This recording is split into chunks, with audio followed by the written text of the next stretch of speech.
Existence precedes essence. What on earth does that actually mean? Imagine a craftsman making a paper knife. Before they even pick up their tools, they have a complete idea in their mind. What it will look like, what it will do, its entire purpose, its essence. The idea comes first. Then the object is created to fulfill that idea.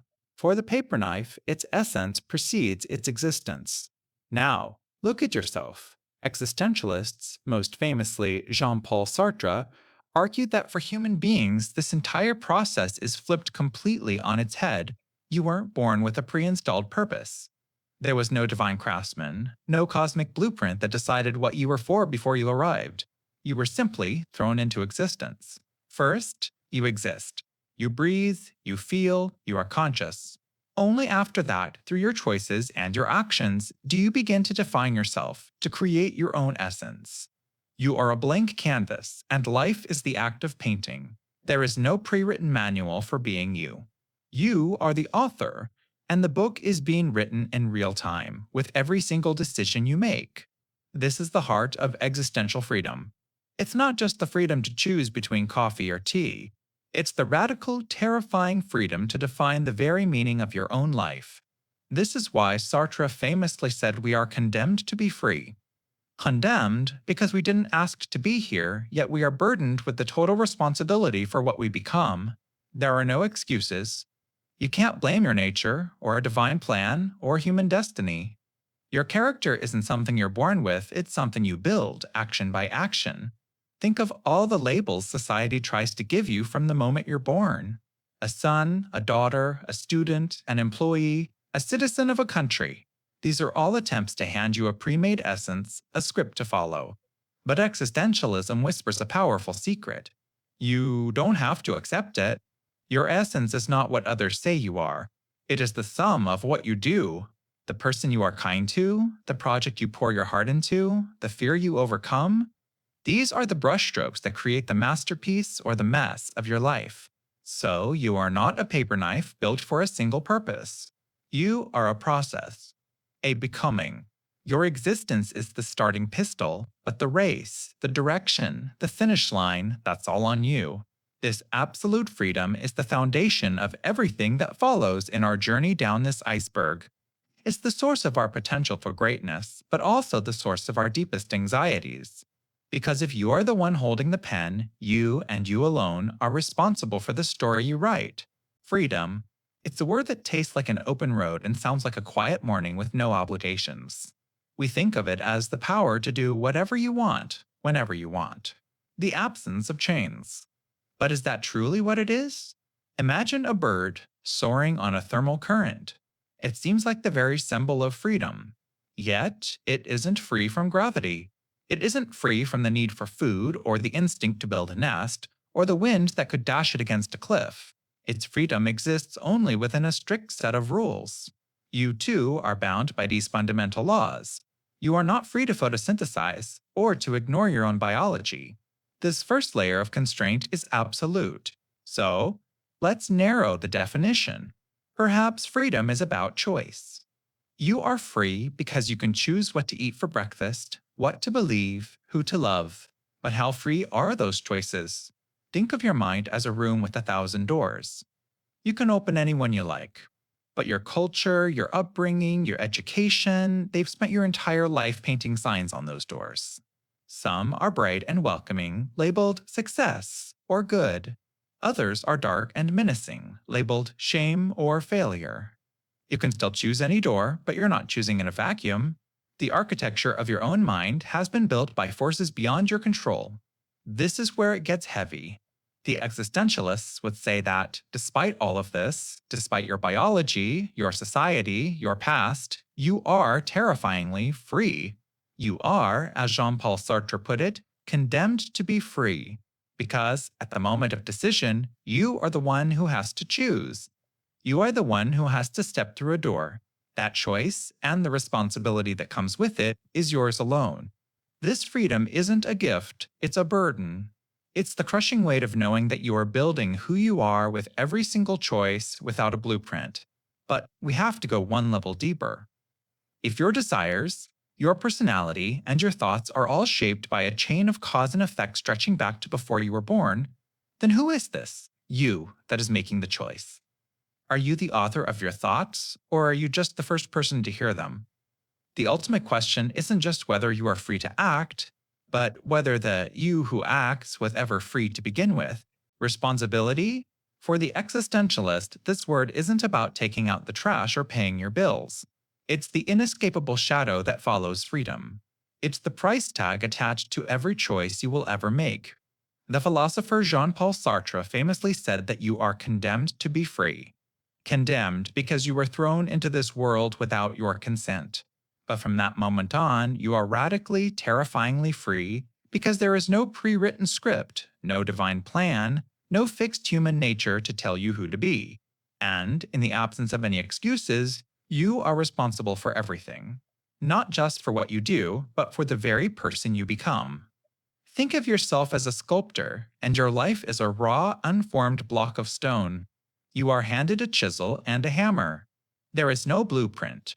No one can tell you what to carve. Every single choice you make, from the monumental to the mundane, is a strike against the stone. With each decision, you chip away a piece of potential, shaping the form that will become you.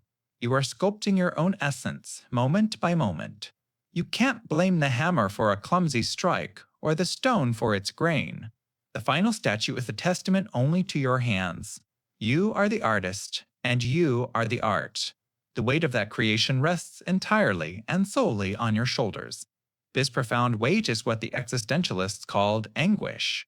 It's that dizzying, vertiginous feeling you get when you truly realize that you are the sole author of your values. When you make a choice, you aren't just choosing for yourself. You are simultaneously creating an image of humanity as you believe it ought to be. If you choose to act with courage in the face of fear, you are implicitly saying, "This is how a human should be." Courage is a universal value. Every personal decision becomes a universal statement, a piece of legislation for all mankind. So, you are not an actor reading lines from a pre-written play. You are the playwright, the director, and the lead actor, all at once, improvising on a cosmic stage. This isn't a curse to be escaped, but the ultimate affirmation of your significance. This crushing, absolute responsibility is the very proof that your existence is your own. It is the heavy, beautiful price of consciousness. It is the quiet, powerful hum beneath the noise of life, reminding you that every moment is a choice, and every choice matters. The absurd. It's that dizzying feeling you get when you look up at a star-filled sky, contemplate the infinite, and then remember you have to file your taxes. It's the clash between our profound, desperate search for meaning and a universe that offers only a cold, beautiful silence in return. You are a meaning-seeking creature. From the moment you could ask, why? You've been trying to connect the dots, to find a reason, a purpose, a grand narrative that explains your place in the cosmos. We build entire civilizations on this impulse. Our religions, our philosophies, our sciences. They are all attempts to impose a rational order on an existence that feels chaotic. But the universe doesn't play along. It operates on its own silent, indifferent logic. It wasn't made for you. It doesn't have a point in the way you want it to. And the absurd, according to thinkers like Albert Camus, is born in this confrontation. It's not that the world is absurd, and it's not that you are absurd. The absurdity is the gap between the two. Think of it like shouting a question into a canyon and expecting a thoughtful reply, but only ever getting your own echo back. The canyon isn't mocking you, it's just being a canyon. The absurdity is in your expectation of a conversation. This is the myth of Sisyphus in a nutshell. A man condemned to roll a boulder up a hill for eternity, only for it to roll back down each time. A meaningless, repetitive task. Camus asks us to imagine Sisyphus happy. Why? Because in that moment of watching the boulder roll down, Sisyphus is free. He is completely conscious of his fate, of the utter futility of his labor, and in that consciousness he finds his rebellion. This is the critical turning point. When you truly confront the absurd, you have three choices. You can take a leap of faith, ignoring the silence and accepting a prepackaged meaning, what Camus called philosophical suicide. You can give up entirely, or you can revolt. You can accept the lack of inherent meaning and live anyway. You can stare into the abyss and, instead of falling, decide to build something beautiful right on the edge. This revolt is the ultimate freedom. It's the freedom to create your own meaning, to find value in the struggle itself, and to declare that even a life without cosmic purpose is a life worth living, fiercely and fully. Anxiety, or angst. The philosopher Sartre and Kierkegaard called it the dizziness of freedom. It's not the familiar worry about an upcoming exam or a looming deadline. This is something deeper. Sleep. You're standing at the edge of a high cliff. The fear of accidentally slipping and falling is just that, fear. It's a fear of an external event, but then a different feeling creeps in. A terrifying internal whisper. The realization that nothing is stopping you from choosing to jump. That horrifying awareness of your own absolute power in that single moment? That's angst. You felt this even if you didn't have a name for it. It's that sudden, gut-wrenching moment when you realize you could just quit your job tomorrow. You could buy a one-way ticket and disappear. You could shatter the life you've so carefully built. It isn't a desire to do these things, but the paralyzing awareness that you can now. The possibilities are infinite, and that abyss of choice is dizzying. Existentialists don't see angst as a mental illness to be cured, but as a fundamental part of being human.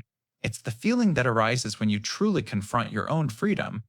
You see, if there is no God, no cosmic plan, no pre-written destiny, then everything is up to you.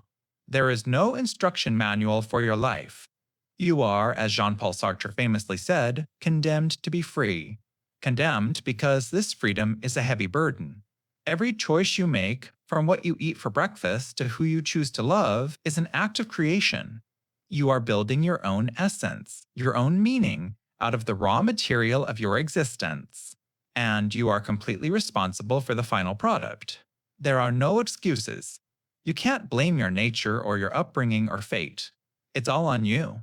This profound responsibility, this confrontation with the nothingness that underlies our choices, is the source of all existential anxiety. It's the universe looking back at you and refusing to give you an answer. But this feeling isn't something to be escaped. It's a sign that you're awake. It's the price of admission for a truly authentic life. It is the trembling recognition that the pen is in your hand, and the pages are terrifyingly, beautifully blank. Jean-Paul Sartre, he believed you are condemned to be free, not just a little free, like choosing what to have for breakfast.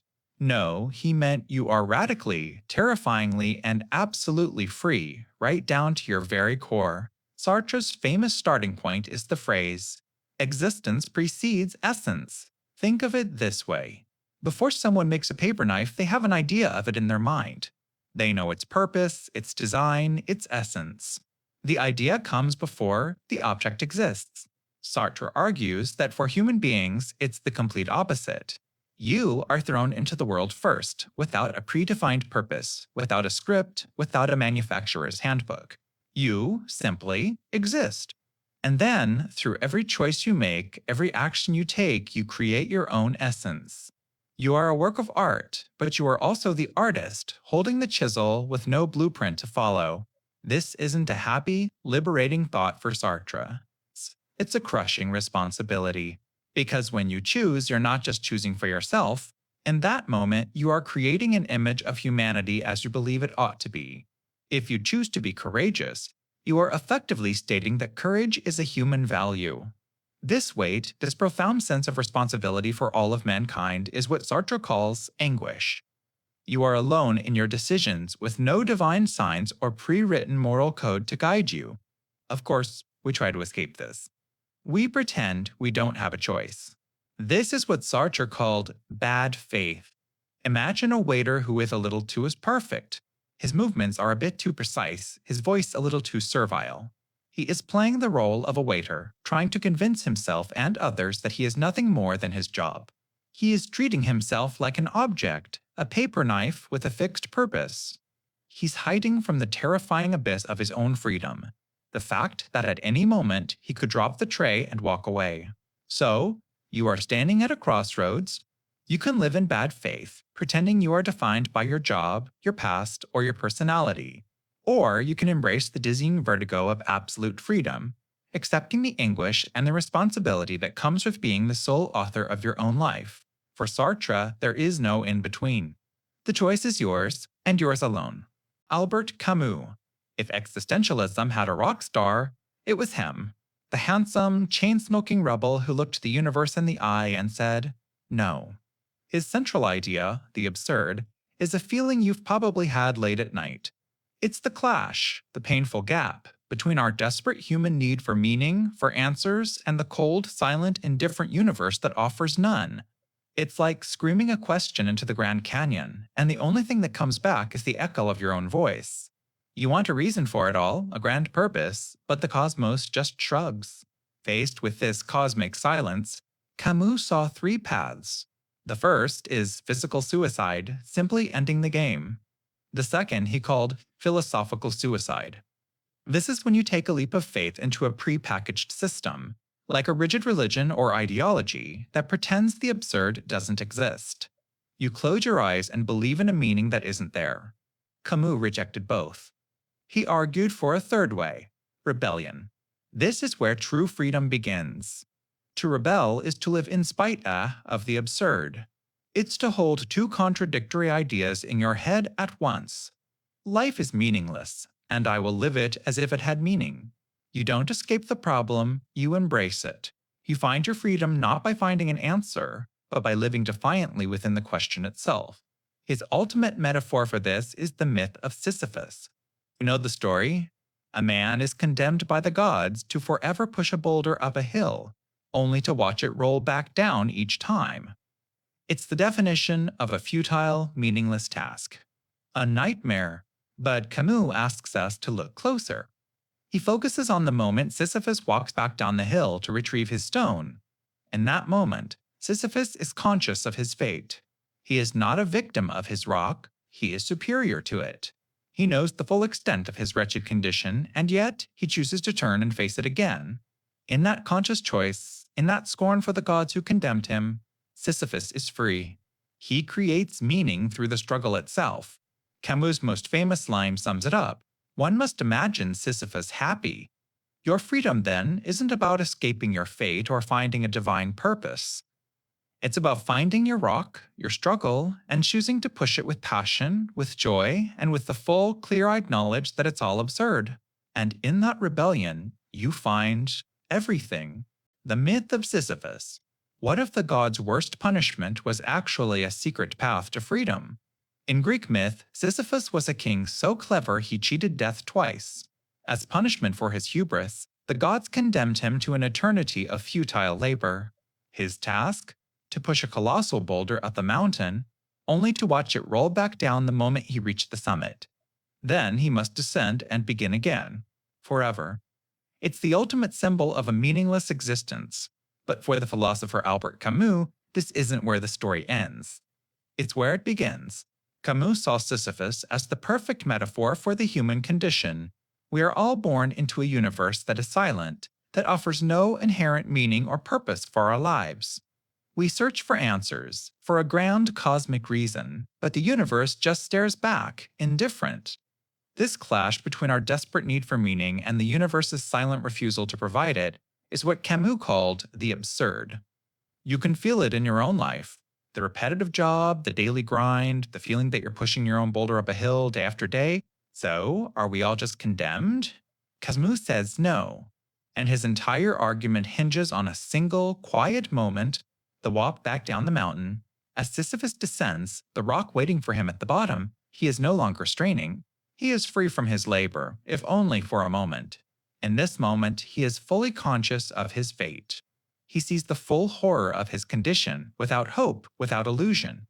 And right there, in that lucid awareness, is where he finds his freedom. He can't change his punishment, but he can change his relationship to it. By consciously accepting his absurd reality, he revolts.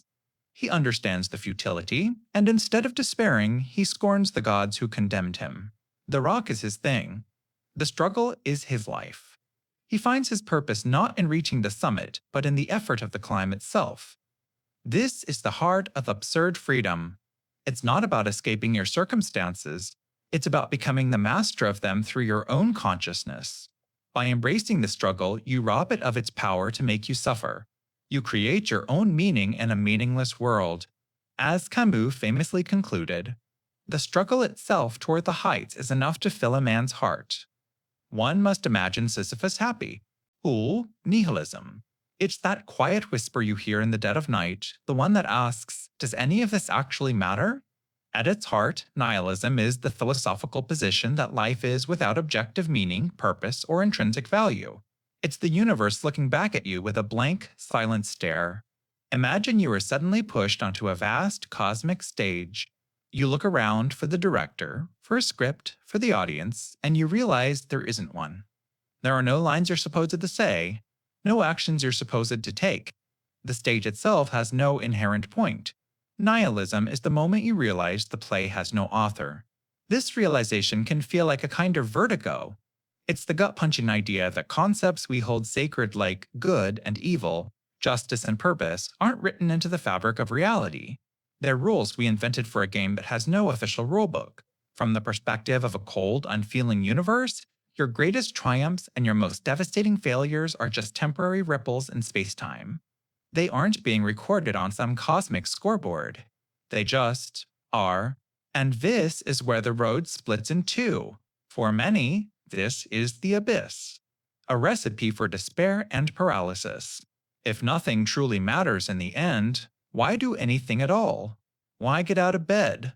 This is passive nihilism, the great cosmic shrug, a surrender to the void.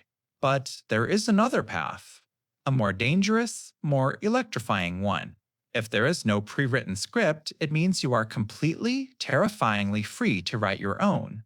If there is no inherent meaning, it means you become the sole creator of meaning in your own life.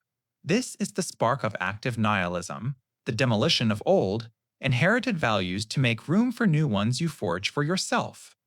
It's not a surrender to the void, it's the claiming of that void as your own blank canvas. Nihilism, then, isn't necessarily an endpoint. It's a crucible. It burns away every external justification for your existence, leaving you with a terrifyingly simple question. Now that you know you're absolutely free, what will you do with it? God is dead, and we have killed him. These aren't the triumphant words of an atheist celebrating a victory. They are the terrified words of a philosopher, Friedrich Nietzsche, sounding an alarm. He wasn't announcing that a literal being in the sky had ceased to exist.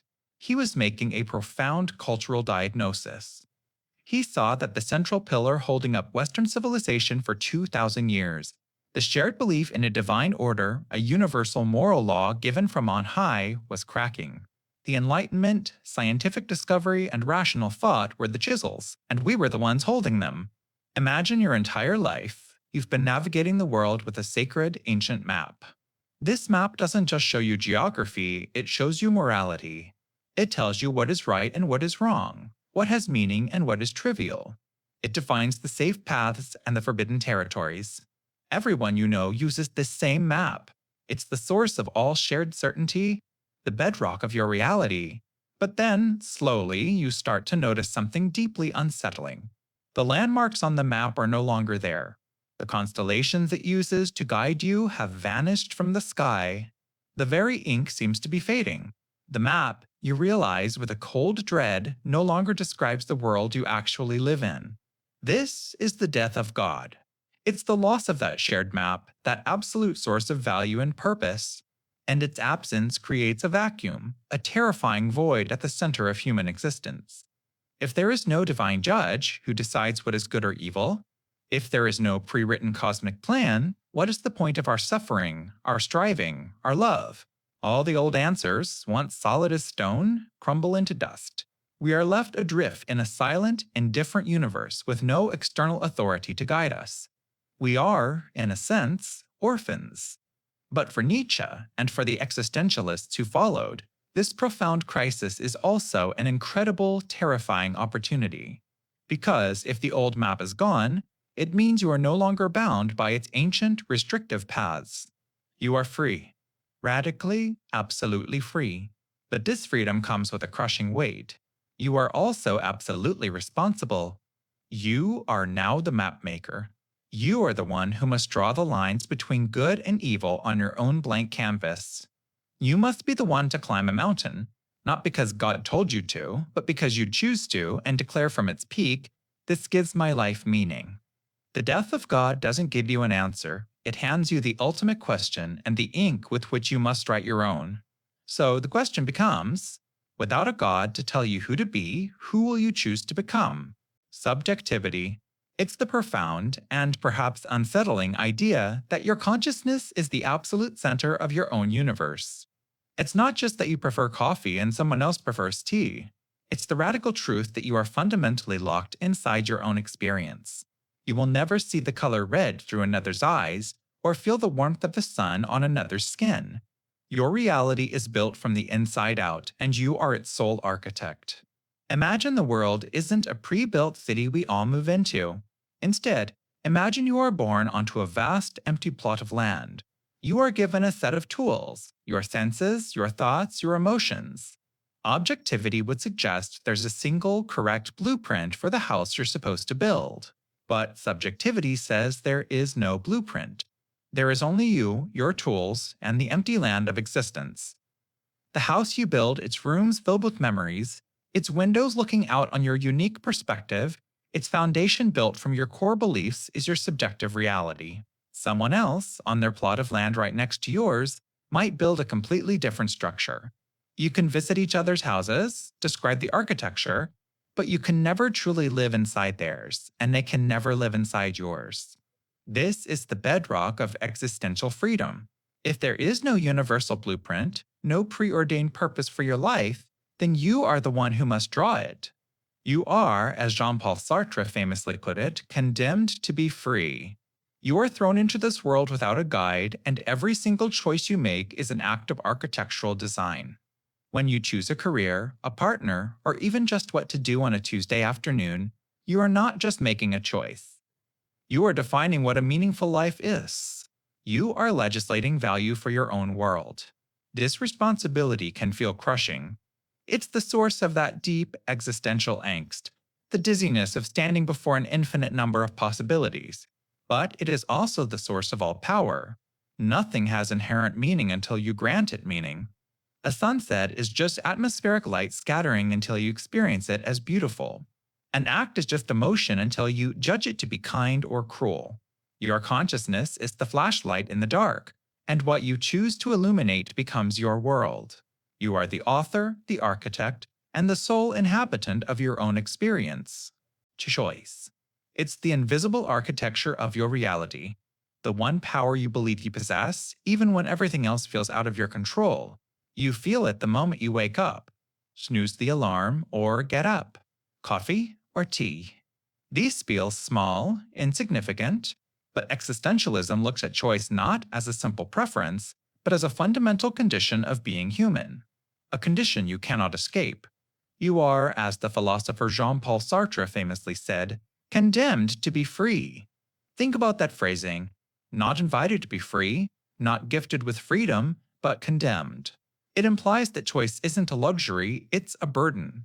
A constant, crushing responsibility, because even the refusal to choose is, itself, a choice. There is no exit. Imagine your life is a restaurant. You didn't choose this particular restaurant. You didn't design the building, and you certainly didn't write the menu. The options available, your genetics, your upbringing, the society you were born into, were all decided for you. This is your situation, your facticity. But you are sitting at the table, and the waiter is staring, pad in hand, waiting. You must order something. Choosing nothing, trying to ignore the menu, is itself a choice, the choice to starve. You can only pick from what's offered, but the act of picking? That is entirely on you. And every dish you select, every single meal, adds up to become the story of your life's palette. This is the source of what existentialists call anguish. The profound weight of knowing that every decision, big or small, carves out your identity from the raw marble of potential. You are the sculptor and the sculpture, and you can't blame the tools or the stone for the final statue. But it begs a deeper question, doesn't it? How much of your order was really your idea? Was your craving for a certain dish just a product of the advertisements you saw on the way to the restaurant? A result of a chemical reaction in your brain? Is your choice merely the final, inevitable domino in a chain reaction that started long before you were born? Or is there a genuine ghost in the machine, a you, that truly originates a decision? This is the paradox. You feel radically free, yet you are bound by 1,000 invisible threads. And perhaps the most profound choice you have to make is whether to believe you have a choice at all. Condemned to be free. It sounds like a paradox, doesn't it? Like being sentenced to a lifetime of infinite possibility. But for the philosopher Jean-Paul Sartre, this wasn't a celebration. It was the fundamental, vertigo-inducing truth of our existence. He argued that for every object, its purpose comes before it's made. A craftsman knows what a paper knife is forged before he forges it. Its essence precedes its existence. But you? You are radically different. You were, in his words, thrown into the world. You just appear here, a consciousness in a body, with no pre-written script, no divine blueprint, and no fixed human nature to guide you. You simply are us. And it is up to you, and you alone, to create your own essence through the choices you make. Imagine you are an artist, standing alone in a silent white void. Before you is a canvas, so vast it has no edges. You have every color, every tool imaginable. You are completely, terrifyingly free to paint anything. But here's the catch. You must paint. You cannot refuse. Even choosing to do nothing, to leave the canvas stark white, is a choice. A powerful, deliberate statement.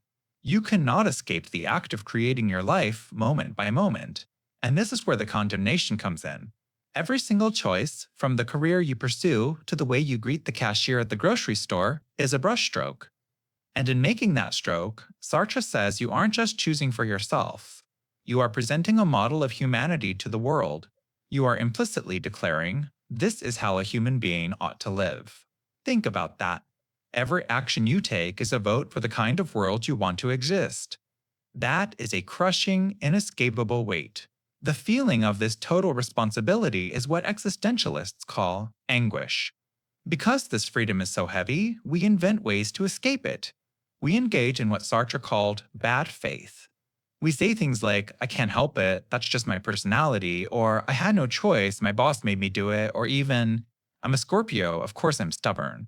We pretend we are objects, rocks, trees, paper knives, things with a fixed nature determined by outside forces.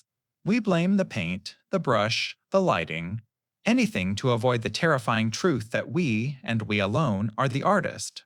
So you are trapped.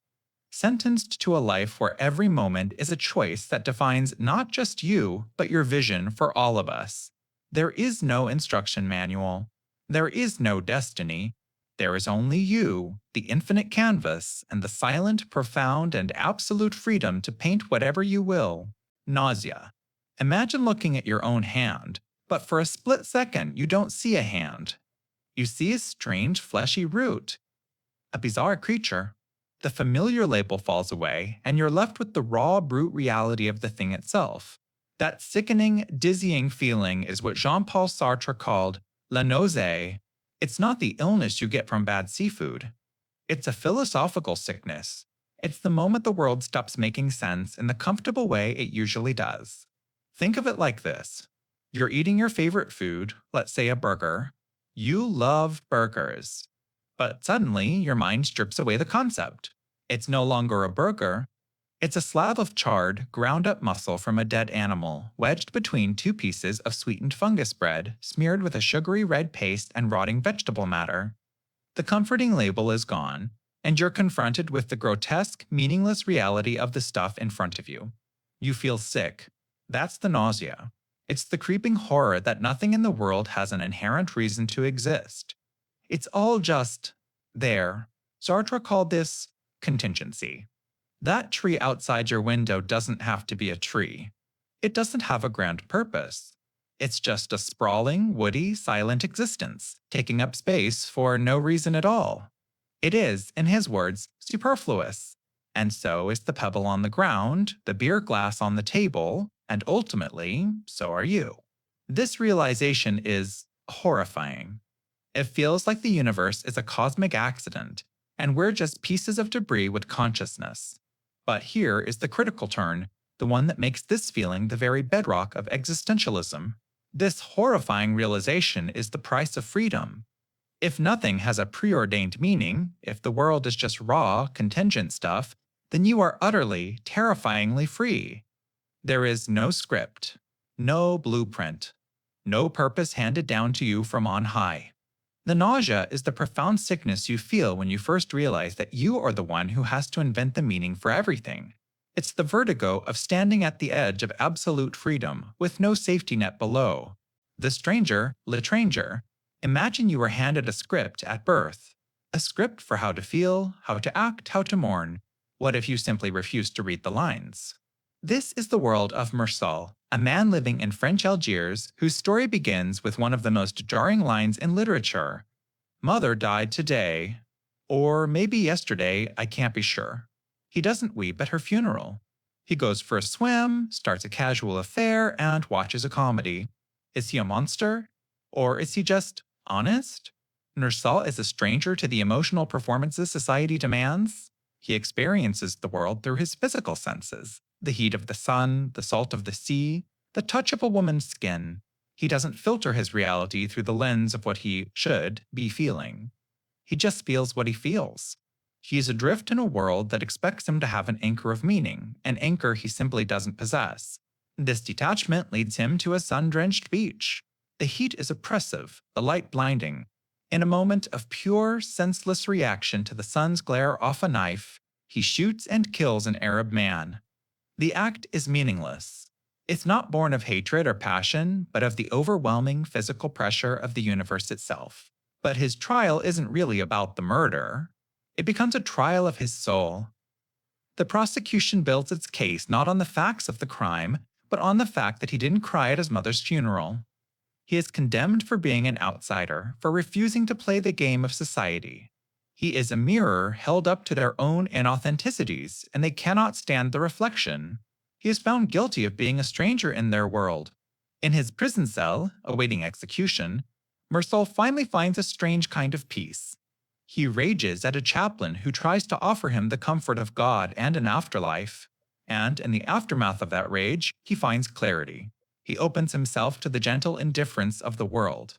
He realizes the universe doesn't care about him, his life, or his death, and in accepting this profound meaninglessness, this absurdity, he feels, for the first time, truly free.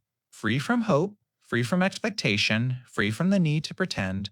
His final wish is for a large crowd of spectators to greet his execution with cries of hate, confirming his status as a true outsider, finally at one with a world that never made sense anyway. Simone de Beauvoir, she argued that you are not a thing, but a process. You are not a noun, but a verb.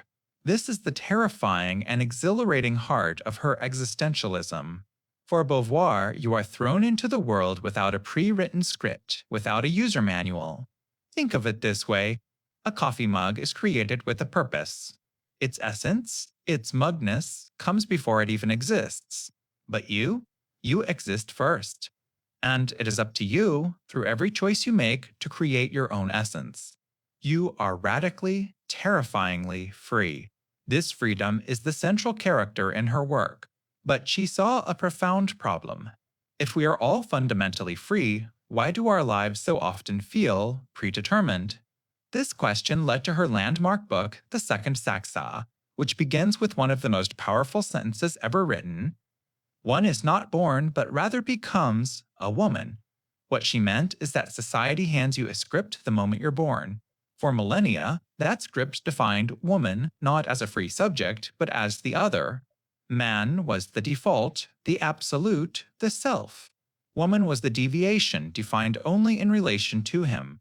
She was the mirror, the muse, the mother, an object in his world, rather than the author of her own. This situation, this socially constructed cage, is a profound theft of freedom. It prevents half of humanity from undertaking that fundamental project of creating their own meaning. But Beauvoir doesn't leave us in despair. She argues that true freedom isn't about ignoring everyone else and doing whatever you want. That's the freedom of a tyrant. Real ethical freedom is understanding that your liberation is tied up with the liberation of others. You cannot be truly free in a world that oppresses someone else, because their oppression limits the very possibilities of what a human being can be. Freedom, for her, is not a state you achieve, but a constant, difficult project. It's the struggle against the script society tries to force on you, and the fight to ensure others can do the same. So the ultimate question she leaves us with isn't just, are you free? But, what are you doing to create a world where everyone can be? Friedrich Nietzsche. He was a philosopher with a hammer, and he wanted to smash the idols of your world. Not out of malice, but to see if they were hollow. His most famous and most misunderstood declaration is, God is dead. This wasn't a triumphant shout, it was a diagnosis. He saw that the foundation of Western morality, the divine authority that told us what was good and evil, was crumbling. The compass we had all been using for 2,000 years had shattered. So, in this terrifying new freedom, how do you know which way to go? Nietzsche believed we first had to understand the compass we just lost. He argued that our modern morality valuing pity, humility, and turning the other cheek was a slave morality. Imagine a group of powerful, life-affirming masters who defined good as everything like themselves. Strong, noble, proud. And bad was simply what was weak or common. But the weak, the slaves, were more numerous. To survive, they performed a brilliant reversal. They declared their masters evil and everything associated with themselves. Humility, compassion, suffering, they labeled as good. They convinced everyone, even the masters, to play by their rules. For Nietzsche, this was a subtle cage that stifled humanity's potential. The death of God is the key that unlocks this cage. But what do you do once you're out? Most people, he feared, would fall into nihilism, the belief that nothing matters. They would become what he called the last man, seeking only comfort and security, with no great ambitions. But for a select few, this is the ultimate opportunity. This is the chance to become the Obermensch, or the Overman. The Übermensch is the individual who, standing in the rubble of old values, dares to create new ones. They don't look to heaven or to the herd for their moral code. They forge it themselves from their own will to power. Now, this isn't a crude will to dominate others, but a relentless drive for self-overcoming. It's the will to grow, to embrace struggle, and to affirm every single moment of your life, the beautiful and the terrible. For Nietzsche, absolute freedom is not just possible. It is the most terrifying and magnificent burden you can bear. It's the freedom to stop being a creature and start being a creator of your own meaning. Sartre Kierkegaard, the father of existentialism, and perhaps the first philosopher to truly understand the paralyzing anxiety of having too many choices. For Kierkegaard, the question isn't just about being free, but about what you do with the terrifying, dizzying reality of that freedom. He called this feeling angst, or dread. It's not fear of something specific, like a spider or a dark alley. It's the fear of possibility itself. Imagine you're standing at the edge of a high cliff. Fear isn't just that you might accidentally fall. The true, stomach-churning dread comes from the sudden, shocking realization that you have the absolute freedom to jump. Nothing is stopping you. That dizziness, that vertigo of infinite choice, is the human condition. You feel it every day when you scroll through 100 possible lives on your phone, paralyzed by the sheer number of paths you could take.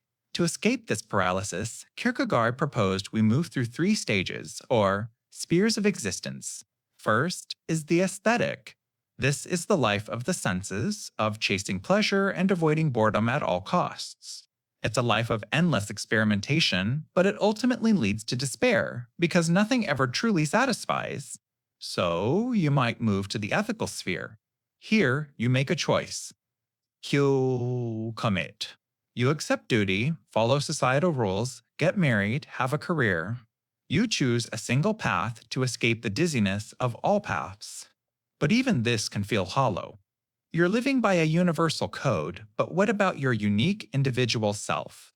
What happens when duty and your personal truth collide?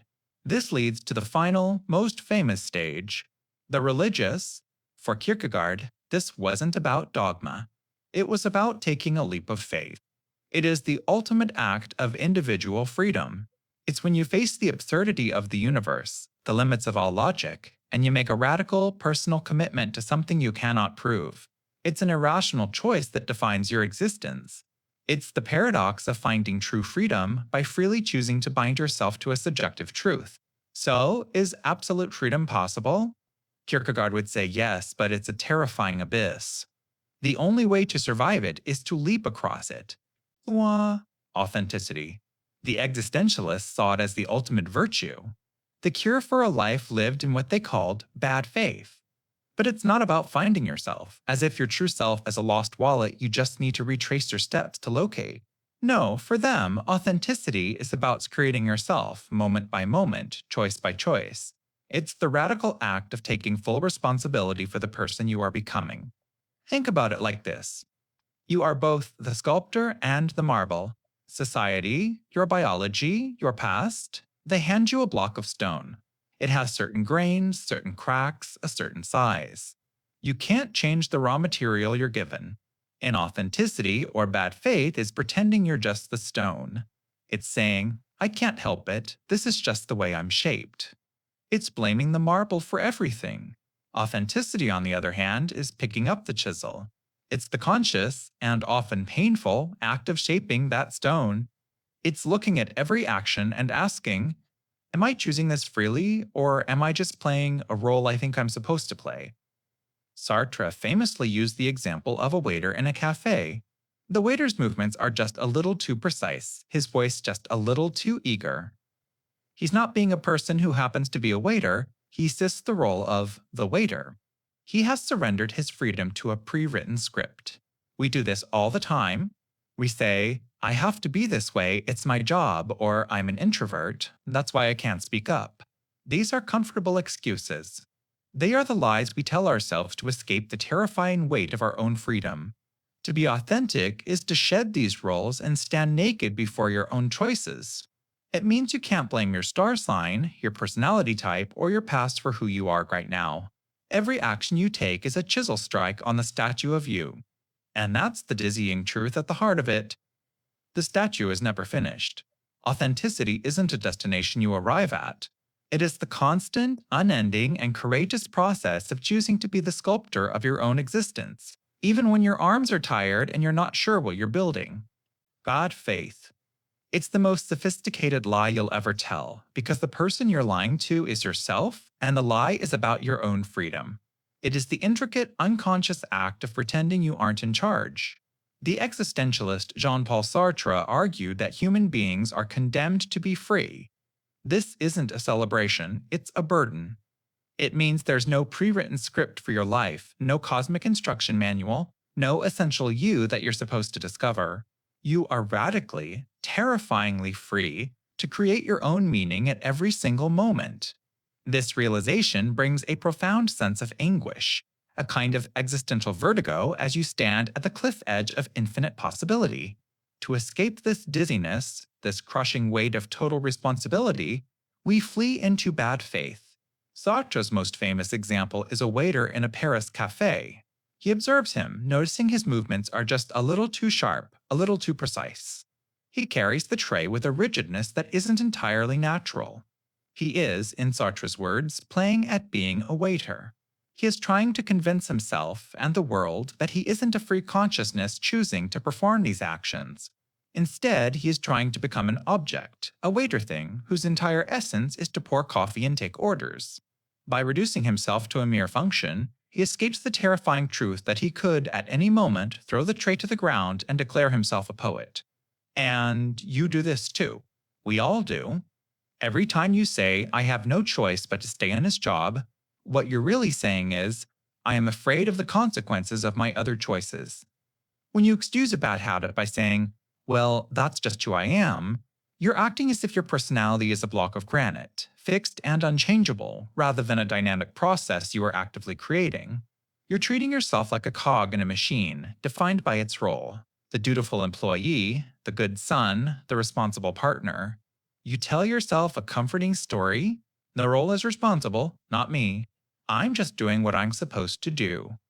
The ultimate paradox of bad faith is that in your attempt to escape the so-called prison of absolute freedom, you build a much smaller, more restrictive one for yourself. You trade the vast open field of authentic existence for a comfortable cell with a label on the door. To be authentic is to resist this temptation. It is to acknowledge the vertigo, to accept the burden of your freedom, and to understand that you are not merely an actor reading lines. You are and always will be the author of your own script. The other. Imagine you're completely alone in a park, lost in thought.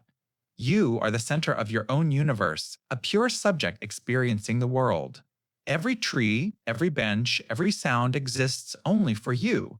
Then you hear a rustle. You look up and see a stranger on a distant bench looking directly at you. In that single instant, everything changes. You are no longer just a consciousness experiencing a park. You are now an object in someone else's park. You become aware of how you're sitting, what you're wearing, the expression on your face. You have been seen. This sudden, jarring shift is what Jean-Paul Sartre called the look. It's the moment the other's consciousness crashes into your world and fundamentally alters it. Before they saw you, you were pure potential, pure freedom. But under their gaze, you are pinned down, defined, and turned into a thing. You are a person on a park bench. You are judged, categorized, and made finite. This is the origin of shame, not because you did something wrong, but simply because you realize you exist as a knowable object for someone else. Think of it like this. You live your life as the star of your own movie, holding the camera. You are the director, the protagonist, the narrator.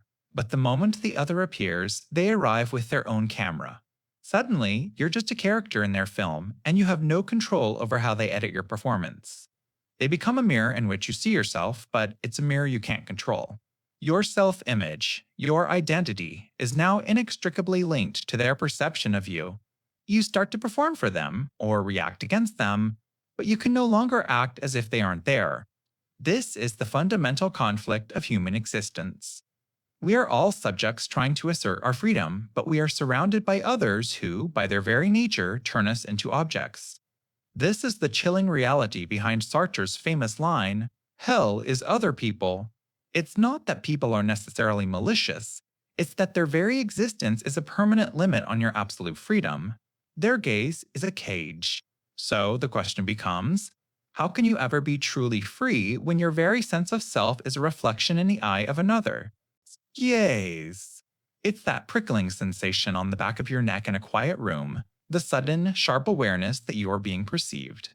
You're on a bus, lost in your own world, and you look up to meet the eyes of a stranger. In that split second, you cease to be just a consciousness experiencing the world. You become an object in their world. You become the person staring out the window, the one with the tired eyes. This is the gaze, and it is one of the most fundamental prisons of our freedom. The philosopher Jean-Paul Sartre paints a vivid picture. Imagine you're alone in a hallway, crouched down, peeking through a keyhole. Driven by jealousy or curiosity, you are completely absorbed. In this moment, you are pure action, pure subjectivity. You are the center of your own universe, a being of pure possibility. But then, you hear a floorboard creak behind you. Someone is there. Someone is watching you. Instantly, the world flips. You are no longer the observer. You are the observed. You are pinned down by their perception, frozen in place. You become an object, the snooping person at the keyhole. A hot wave of shame washes over you. Your freedom, that boundless sense of self you had just a moment ago, has collapsed. It's been captured, simplified, and defined by the other. You have been turned into a thing in their world, and you can do nothing about it. This is the existential crisis of the gaze. It reveals a brutal truth. Your freedom is not absolute. As long as another consciousness exists to perceive you, you are never entirely your own master. You are constantly caught in a tug-of-war between being a subject, a free agent creating your own meaning, and being an object, judged from the outside.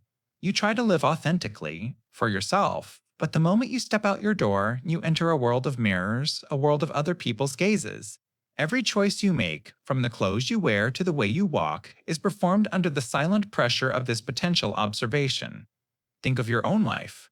Every social media profile is a carefully constructed object offered up to the collective gaze. We curate an image, hoping to control how we are seen, but in doing so, we trap ourselves. We are performing for an audience that might not even be there. The gaze is the invisible architecture of our social reality. It's the constant, quiet reminder that you are not the only center of the universe. It is the price of consciousness in a world full of others, a permanent crack in the dream of absolute freedom. Being, in itself, it is the existence of a stone resting in a field. It has no past, it regrets, no future it anticipates. It is not waiting for anything. It is simply, completely, and suffocatingly a stone. It is full of itself, with no empty spaces, no cracks of potential for anything else to seep in. Its essence is set in stone quite literally. This is the mode of being for every object you've ever encountered. A coffee cup, a forgotten book, the planet Jupiter. They are what they are, a solid block of reality. They lack nothing because desire and lack are not part of their vocabulary. Now, think about you. Are you ever just one solid thing? When you try to define yourself, the definition immediately feels incomplete, doesn't it? You are a student, but also a dreamer. You are a friend, but also a collection of secret anxieties. You are not a finished statue. You are the churning, uncertain process of the sculpting itself. You are defined not by what you chorus, but by what you are not yet.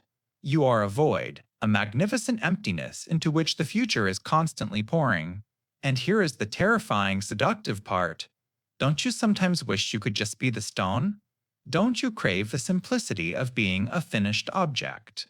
This is the deep human temptation to flee from the vertigo of absolute freedom. We try to turn ourselves into a being in itself whenever we say, "Oh, that's just the way I am," as if our personality were a fixed, unchangeable thing. We slap a label on ourselves, an employee, a leader, a victim, and try to live inside it, hoping the solid walls of that definition will protect us from the burden of having to choose who we will be in the next moment. This state of non-conscious, solid being is the bedrock of non-freedom. It is the thing we are fundamentally not, but the thing we spend so much of our lives trying to imitate. It's the ultimate illusion of safety in a universe that demands you be radically, terrifyingly free. So, look at the labels you've given yourself. Are they descriptions of your journey, or are they walls you've built to hide inside? Being for itself. Imagine a rock. It has no awareness, no ambitions, no regrets. It is solid, complete, and unchanging. Simply is. The philosopher Jean-Paul Sartre called this being in itself. But you are a completely different kind of being. You are being for itself. You are not a solid object. You are a consciousness. And at the core of that consciousness, Sartre argues, is a kind of nothingness. A gap. Think of your awareness as a blank document with a blinking cursor. The document isn't defined by the word already typed. That's just your past, your history. Your being, your for itself, is the cursor itself. It's that pulsating void, that empty space pregnant with potential. It is pure possibility, constantly demanding that you type the next word, the next sentence, the next chapter of your life. You can't stop the cursor from blinking. You can't escape the demand to choose what comes next. This is the source of your radical freedom. Because you are not a finished thing like a rock, you are constantly creating yourself through your choices. You are, in Sartre's famous phrase, condemned to be free. Every action you take, or fail to take, is a brushstroke painting the portrait of who you are. There is no pre-written script, no user manual for your existence. There is only the blinking cursor and the terrifying, exhilarating responsibility of an empty page. This leads to Sartre's most mind-bending definition of human reality. You are what you are not, and you are not what you are. Let's break that down. You are not what you are? You aren't just your job title, your past mistakes, or your social media profile. To identify completely with any of these labels is to pretend you are a finished object, a rock. It's an act of self-deception, Sartre called bad faith. And you are what you are not. You are your projects, your potential, your future. You are the person you are striving to become, even if you haven't achieved it yet. Your existence is defined by this constant projection towards a future that doesn't yet exist. You are a bridge thrown across an abyss of nothingness, from what you were to what you will be. This constant self-creating movement This gap in the heart of being, that is the for itself. And it is the terrifying absolute foundation of your freedom. Facticity. These are the things about you that you did not choose, yet they define the very ground you stand on. It's the brute, stubborn reality of your existence. The year you were born, the country, the family, the language you were born into, the body you inhabit, its height, its health, its history. These are not just background details. They are the fundamental coordinates of your life. You were, as the existentialist Martin Heidegger would say, thrown into this specific world at this specific time without any consultation. Think of it like starting a video game. You don't get to choose your character's base stats or their starting zone. You're just dropped in. Maybe you start in a harsh, resource-scarce desert or a lush, abundant forest. Maybe your character has high intelligence but low strength. That's your facticity.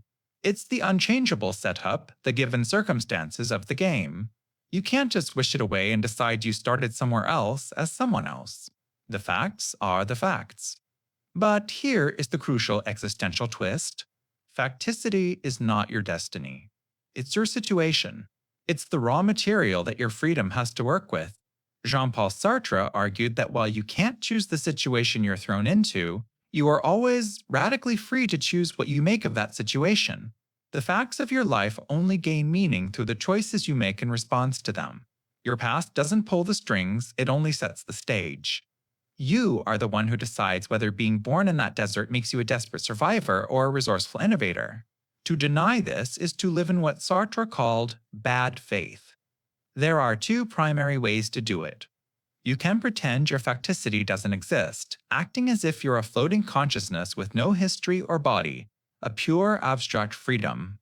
That's a lie. Or you can do the opposite. You can collapse into your facticity using it as an excuse. I am just a product of my upbringing. Or I can't help it, it's just how I am. This is also a lie. It's a way of hiding from the terrifying responsibility of your own freedom. True freedom, then, isn't about escaping the facts of your life. It's about facing them. It's about looking at the hand you were dealt, the entire unchangeable, messy hand, and choosing in every moment how you are going to play it. The game is already in progress. The question is, what's your next move? Transcendence. Imagine you've spent your entire life in a single, unchangeable room. You know it's every corner, every crack in the plaster, every way the light falls at noon. This room is your reality. It's your body, your past, the family you were born into, the society that shaped you. It's everything you didn't choose, the raw, unchangeable data of your life. The existentialists had a word for this. Facticity. It's the brute isness of your situation, the set of cards you've been dealt. But you are not just the room. You are also the consciousness that is aware of the room. You can look at the walls and think, I could paint these a different color.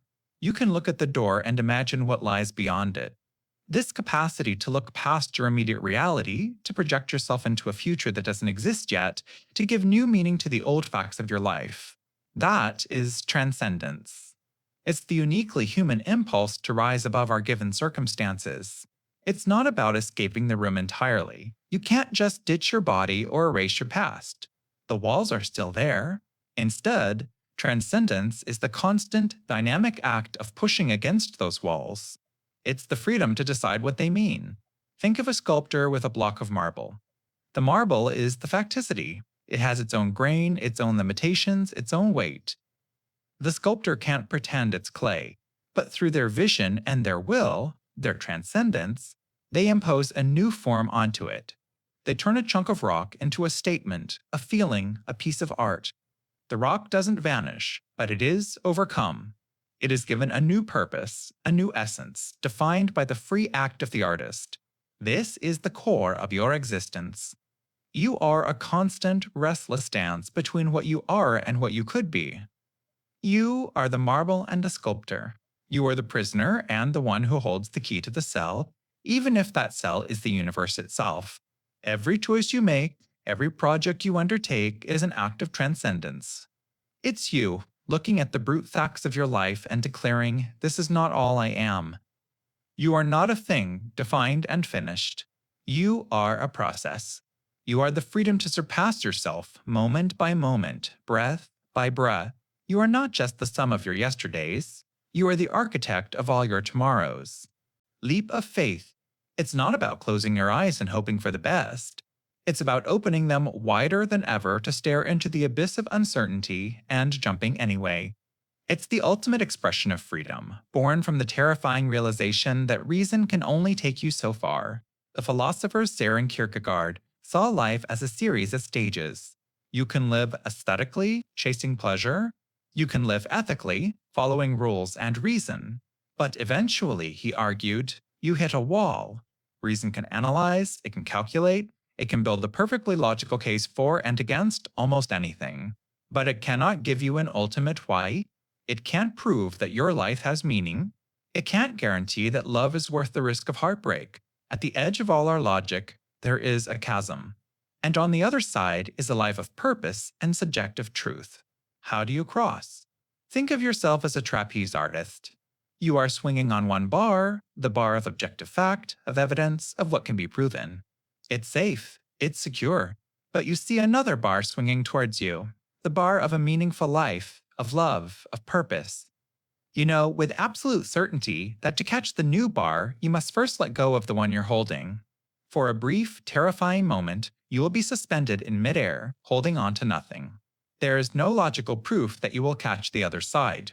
No safety net of rationality can save you if you miss. That moment of letting go, that flight through the empty space, fueled only by commitment, that is the leap of faith. It is not an act against reason, but an act beyond it. It's the moment freedom becomes absolute. You are not being pushed by logic or pulled by evidence. You are choosing. You are creating your own foundation in the middle of the air. This is the existentialist's answer to the silence of the universe. When the cosmos offers no inherent meaning, you make a choice. Every time you commit to a relationship, start a creative project with no guarantee of success, or simply decide to trust that tomorrow is worth waking up for, you are performing this leap. You are letting go of certainty, and in that terrifying, beautiful, and utterly free moment, you are choosing to fly. Philosophical suicide. It's not about ending a life, but about ending a question. It's the ultimate intellectual escape hatch. It begins with a feeling you've almost certainly had, perhaps staring up at a vast, starry sky. You feel this profound, innate hunger for meaning, for a cosmic purpose, for a reason behind it all. You shout your questions into the indifferent universe, and the only answer you get back is the cold static of dying stars. This jarring disconnect, this violent clash between our desperate need for answers and the universe's absolute refusal to provide them, is what existentialists call the absurd. Now, living inside that chasm of uncertainty is difficult. It's a constant heavy weight on your shoulders. So, what do you do? Albert Camus presents us with three choices, and one of them is the leap of faith. This is philosophical suicide. It's when you find a prepackaged belief system, be it a religion, a rigid political ideology, any grand, all-encompassing narrative, and you accept it completely. Not because it's logically proven, but because it offers a profound sense of relief. Think of it like this. You're standing at the edge of a terrifying, bottomless canyon. The absolute freedom to go anywhere, to do anything, is dizzying, even paralyzing. Then, someone offers you a pre-built bridge to the other side.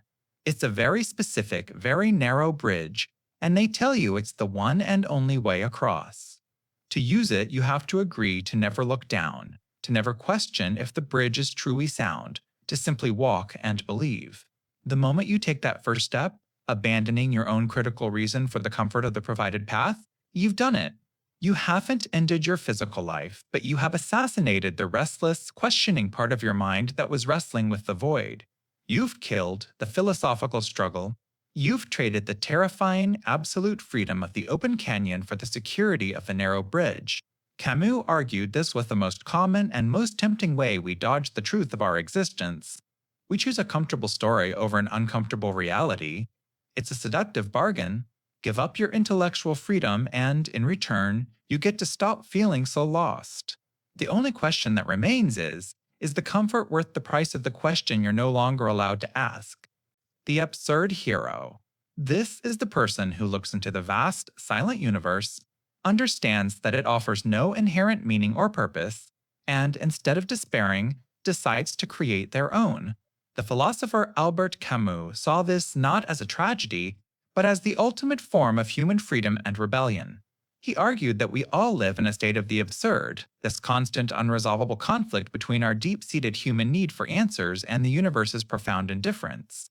It's like shouting your most important questions into a cosmic canyon and hearing only the echo of your own voice, never a true reply. To make this crystal clear, Camus uses the ancient myth of Sisyphus. You know the story. He's condemned by the gods for all eternity to push a massive boulder up a hill only to watch it roll back down the moment he nears the top. It is the definition of pointless, futile labor. It's a powerful metaphor for a life spent on tasks that, from a cosmic perspective, amount to nothing. So, what do you do when you realize you're pushing your own boulder? Camus says you essentially have three choices. You could choose physical suicide, simply ending the game. He rejects this as a surrender. Or you could take what he calls a leap of faith, fully embracing a religion or a rigid ideology that provides a pre-packaged meaning for you. Camus sees this as philosophical suicide, a way of dodging the problem by pretending the absurd chasm doesn't exist. But there is a third, more powerful option: revolt. To live in full, conscious defiance of your fate. To embrace the struggle without the illusion of an ultimate reward, but with the clear-eyed awareness of its absurdity. This is the moment Sisyphus transforms. The tragic figure becomes the absurd hero. His punishment is the rock, but his freedom lies entirely in his attitude towards it. Camus invites us to consider Sisyphus's walk back down the hill. In those moments, he is conscious. He is lucid. He is aware of the full extent of his miserable condition, and yet he chooses to continue. In that conscious acceptance, he becomes superior to his fate. The gods gave him the rock, but they cannot control his mind. By finding a stubborn joy in the struggle itself, by scorning the punishment, he fills the meaningless act with his own meaning. The struggle itself toward the heights is enough to fill a man's heart, Camus concludes. One must imagine Sisyphus happy. Commitment. We're taught to see it as a cage. A series of heavy doors slamming shut, each one sealing off a potential future. To commit to a single person is to say no to a million others. To commit to one career path is to mourn the 1,000 other lives you could have lived. In a culture that worships the open road and the endless scroll of options, commitment feels like a self-imposed prison, a willing sacrifice of our most prized possession. It's absolute freedom. But what if that's a profound misunderstanding? What if commitment is the one thing that makes freedom meaningful? The existentialists understood the terrifying weight of pure, untethered freedom. Jean-Paul Sartre famously said we are condemned to be free. Imagine yourself standing in a vast, white, silent expanse. Every direction is a possibility. There are no signs, no paths, no guides. You can go anywhere, be anything. This sounds liberating, but the reality is a dizzying vertigo. The sheer boundlessness of it all is paralyzing. This is the anxiety of a life without an anchor, where every choice feels arbitrary and therefore, ultimately, weightless. This is where engagement commitment transforms from a cage into a chisel. It's the tool you use to carve a self out of the raw, formless marble of potential. Think of your life as a ship on an infinite ocean under a starless sky. Without a destination, you are free to be tossed by every random current, pushed by every passing wind. You have the potential to go anywhere, which, in practice, means you go nowhere at all. You are simply adrift. But the moment you choose a point on the horizon, the moment you commit to a course, everything changes. You grab the wheel, you set the sails against the wind. You begin to navigate. Yes, you have sacrificed the abstract freedom to visit all the other ports simultaneously, but you have gained something infinitely more valuable in return: a journey, a purpose. The struggle against the waves, the constant adjustments, the focus on that distant light, that is what creates the story. That is what makes the voyage your own. This isn't just about romance. It is about committing to a project until it's finished. Committing to a value even when it's difficult. Committing to a community, to a craft, to an idea. It is the act of pouring your boundless freedom into a finite vessel to see what it becomes. You don't find your authentic self hiding somewhere. You build it, choice by choice, commitment by commitment. It is the decision to stop floating and to finally, truly start sailing. The second sex. Imagine you're playing a game, but the rules were written long before you arrived. For one set of players, the goal is simply to be, to explore, to define themselves, to be the protagonist of their own story. They are the default, the subject, says the one. But for the other set of players, the rules are different. Their goal is to be forced the first player. They are the supporting character, the mirror, the helper. They are defined only in relation to the protagonist. They are the object, the other. This is the foundational argument of Simone de Beauvoir's existential masterpiece. She famously declared, "One is not born, but rather becomes, a woman." Think about that. It's a direct challenge to the idea that your identity is a fixed, biological fact. For Beauvoir, being a woman wasn't a pre-written destiny, but a social role you are slowly and systematically pushed into. It's a script handed to you at birth, filled with expectations about how you should feel, act, and dream.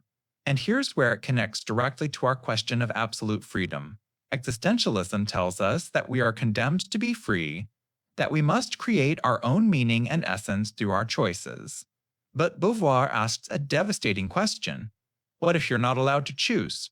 What if society constantly tells you that your essence is already decided, that your purpose is to be beautiful, to be a mother, to be a muse for someone else's great work, but never the artist yourself? This creates a profound existential conflict. While man is encouraged to transcend, to reach beyond his situation, to build, create, and define the world, woman is pushed into immanence. She is encouraged to be static, to maintain the home, to be the unchanging bedrock upon which man can launch his own projects of freedom. Her potential is caged by 1,000 tiny expectations.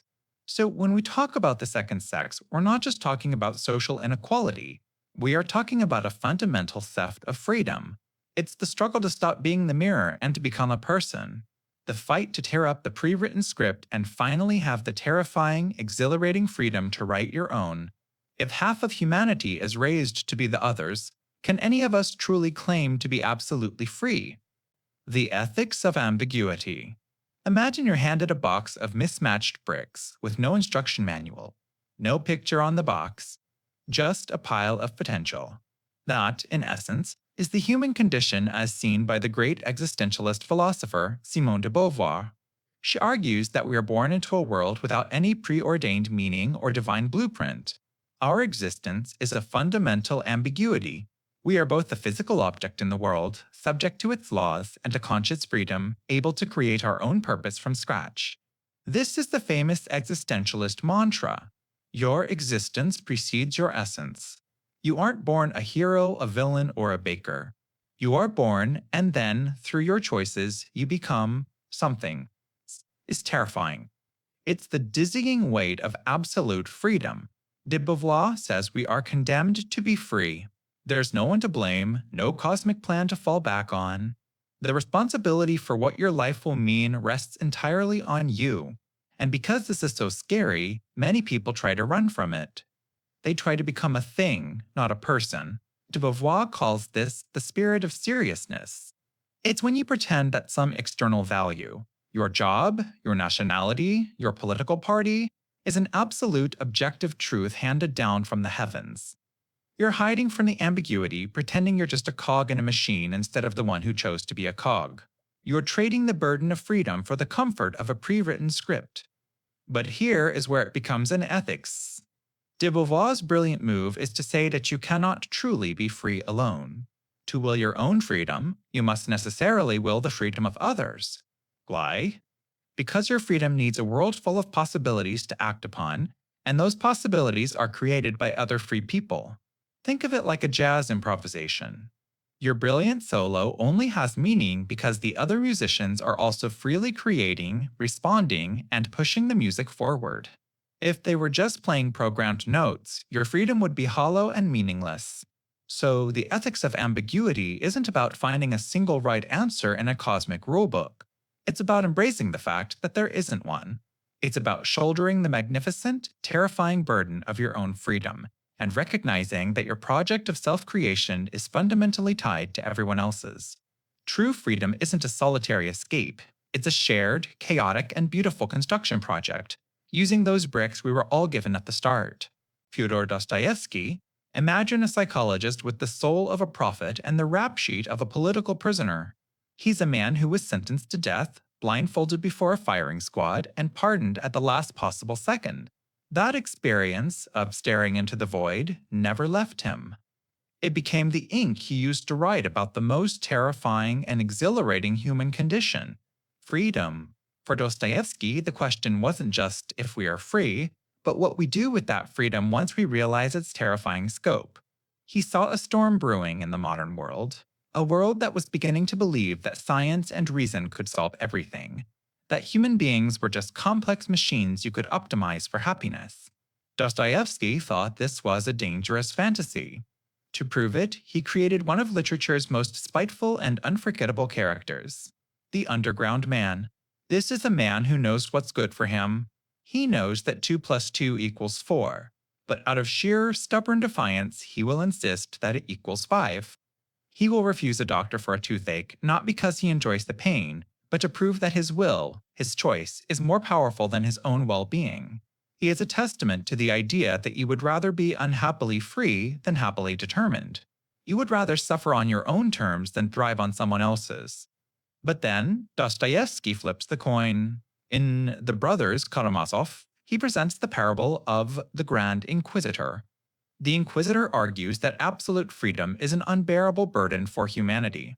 He claims that if you gave people the power to choose anything, they would ultimately crawl back to authority, begging to trade their freedom for bread, security, and a sense of purpose. So, which is it? Is freedom our ultimate prize or our heaviest cross? Dostoevsky doesn't give you an easy answer. He simply holds up a mirror. He shows us that the same freedom that allows for sainthood also allows for unimaginable cruelty. The ability to choose your own path is what makes you human, but it's also a ship set adrift on an infinite ocean with no map, no compass, and no guarantee of a safe harbor. And you are the captain. The Grand Inquisitor. It's one of the most powerful thought experiments ever written, a story within a story from Dostoevsky's The Brothers Karamazov. And it starts with a shocking premise. What if Christ returned to Earth during the height of the Spanish Inquisition? Imagine the scene. Seville, Spain. Fires are burning heretics at the stake. Suddenly, a figure appears. He walks silently through the crowds, healing the sick, raising a child from the dead. The people recognize him instantly. But just as they begin to worship, the Grand Inquisitor himself, a 90-year-old cardinal, arrives. He sees the miracle, and with the flick of his finger has Christ arrested. That night, in a dark prison cell, the Inquisitor confronts his silent prisoner. And what follows is not an interrogation, but a chilling monologue, a defense of his entire life's work. He tells Christ, "You have no right to add anything to what you said before. Why have you come to hinder us?" The Inquisitor's argument is terrifyingly persuasive. He says that when Christ was in the desert, Satan tempted him with 3 things: turning stones to bread, performing a great miracle, and taking all the kingdoms of the world. Christ rejected these temptations in the name of human freedom, but the Inquisitor argues this was a catastrophic mistake. He claims humanity is too weak, too pathetic to handle the crushing burden of absolute freedom. People don't want the agony of choice. They want bread, security, and someone to tell them what to do. They want miracle, mystery, and authority. So, the Church, in its wisdom, has corrected Christ's work. They took the deal with Satan that Christ rejected. They took away humanity's freedom and, in exchange, gave them happiness. A simple, childlike happiness. The Inquisitor and his ilk have taken on the burden of free will for everyone, ruling over a flock of contented sheep. "We have taken the sword of Caesar," he says, "and in taking it, we have of course rejected you and followed him." Throughout this entire tirade, Christ says nothing. When the old man finally finishes, exhausted by his own conviction, The prisoner simply approaches him and gently kisses him on his old, bloodless lips. The inquisitor shudders. The kiss burns in his heart.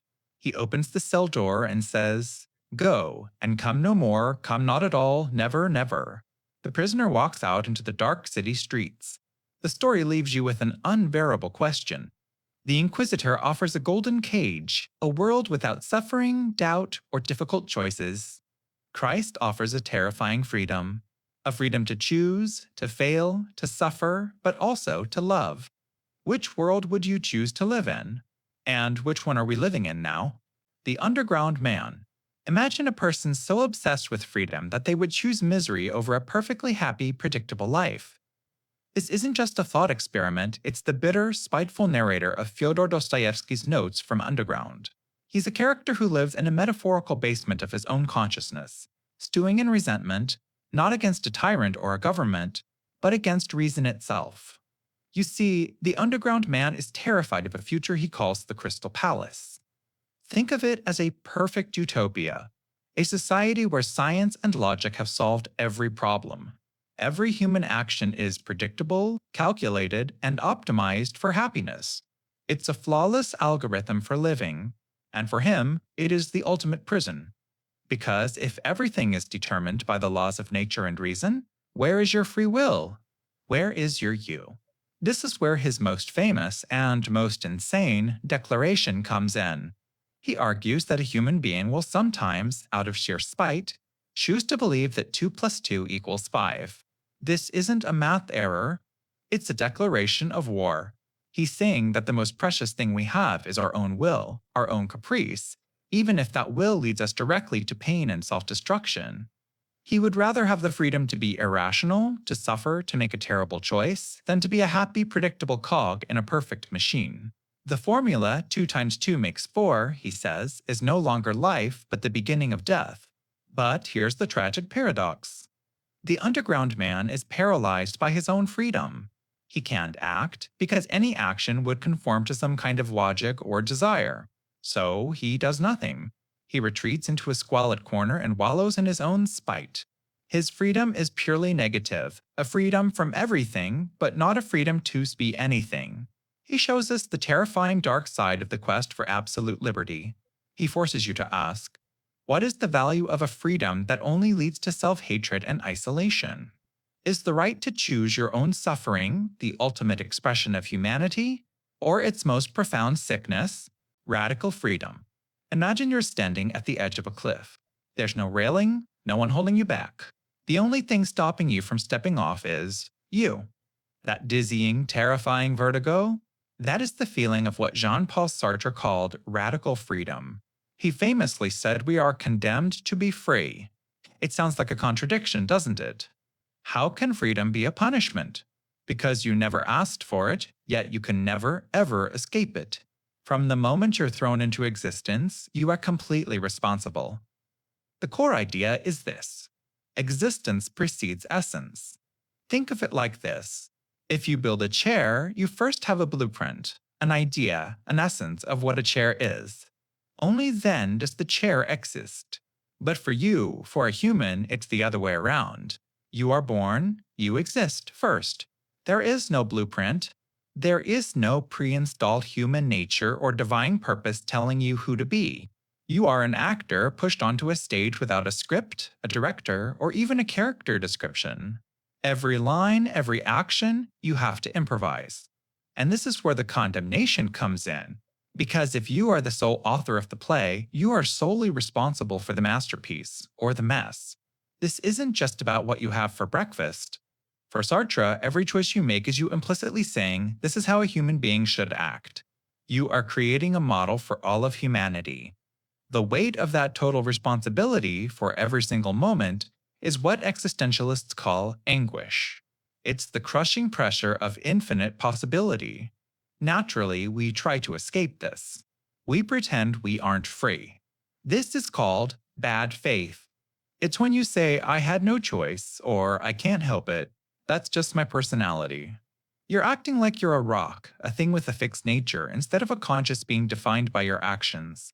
You're lying to yourself to feel the comfort of a pre-written script, to escape the terror of the blank page. So, radical freedom isn't about doing whatever you want without consequences. It's the opposite.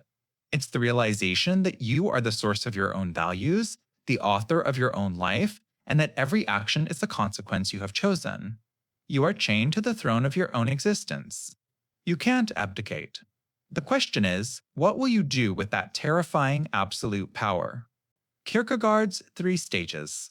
Think of this not as a ladder to be climbed, but as a map of the human soul, charting the perilous journey from distraction to devotion. It's Søren Kierkegaard's answer to the ultimate question. How do you become an individual? It begins in the aesthetic stage. This is the life of the senses, of pleasure, of avoiding boredom at all costs. You are a connoisseur of experiences. Imagine your life as an endless buffet. You try a little of this, a little of that, never committing to a full meal because you're afraid of missing out on something better. You are the eternal tourist, the doom scroller, the person who collects moments but never builds a life. The problem? The thrill always fades. The novelty wears off. The buffet leaves you feeling bloated but profoundly unnourished. This pursuit of everything leads to a deep, quiet nothingness, a state Kierkegaard calls despair. To escape this, you must make a choice. A leap. You enter the ethical stage. Here, you trade the endless buffet for a single chosen path. You commit. You get married, you take on a vocation, you accept responsibility, and live by a universal moral code. You're no longer defined by what you feel, but by the duties you choose. You build a self through your promises to others and to society. But here, too, despair finds a way in. You eventually realize the massive gap between the perfect, infinite moral law you strive for and your own flawed, finite existence. The weight of your own inadequacy, the guilt of never being good enough, becomes crushing. The universal rules don't account for your unique, singular soul. This forces another, more terrifying leap, the leap into the religious stage. Now, this isn't necessarily about church or dogma. For Kierkegaard, it's about taking the ultimate leap of faith. It's moving beyond the safety of universal ethics and into a direct, personal, and subjective relationship with the absolute, with God. You must be willing to suspend the ethical for a higher purpose that only you can answer for. This is the knight of faith, like Abraham, commanded to do the ethically monstrous. You are no longer just following the map, you are in a terrifying, direct conversation with the mapmaker. These stages are a constant struggle, a series of choices made in fear and trembling. For Kierkegaard, true freedom isn't found in having endless options, but in the passionate, world-creating commitment of the leap itself. The Übermensch. It's not a superhero in a cape, and it's certainly not a tyrant.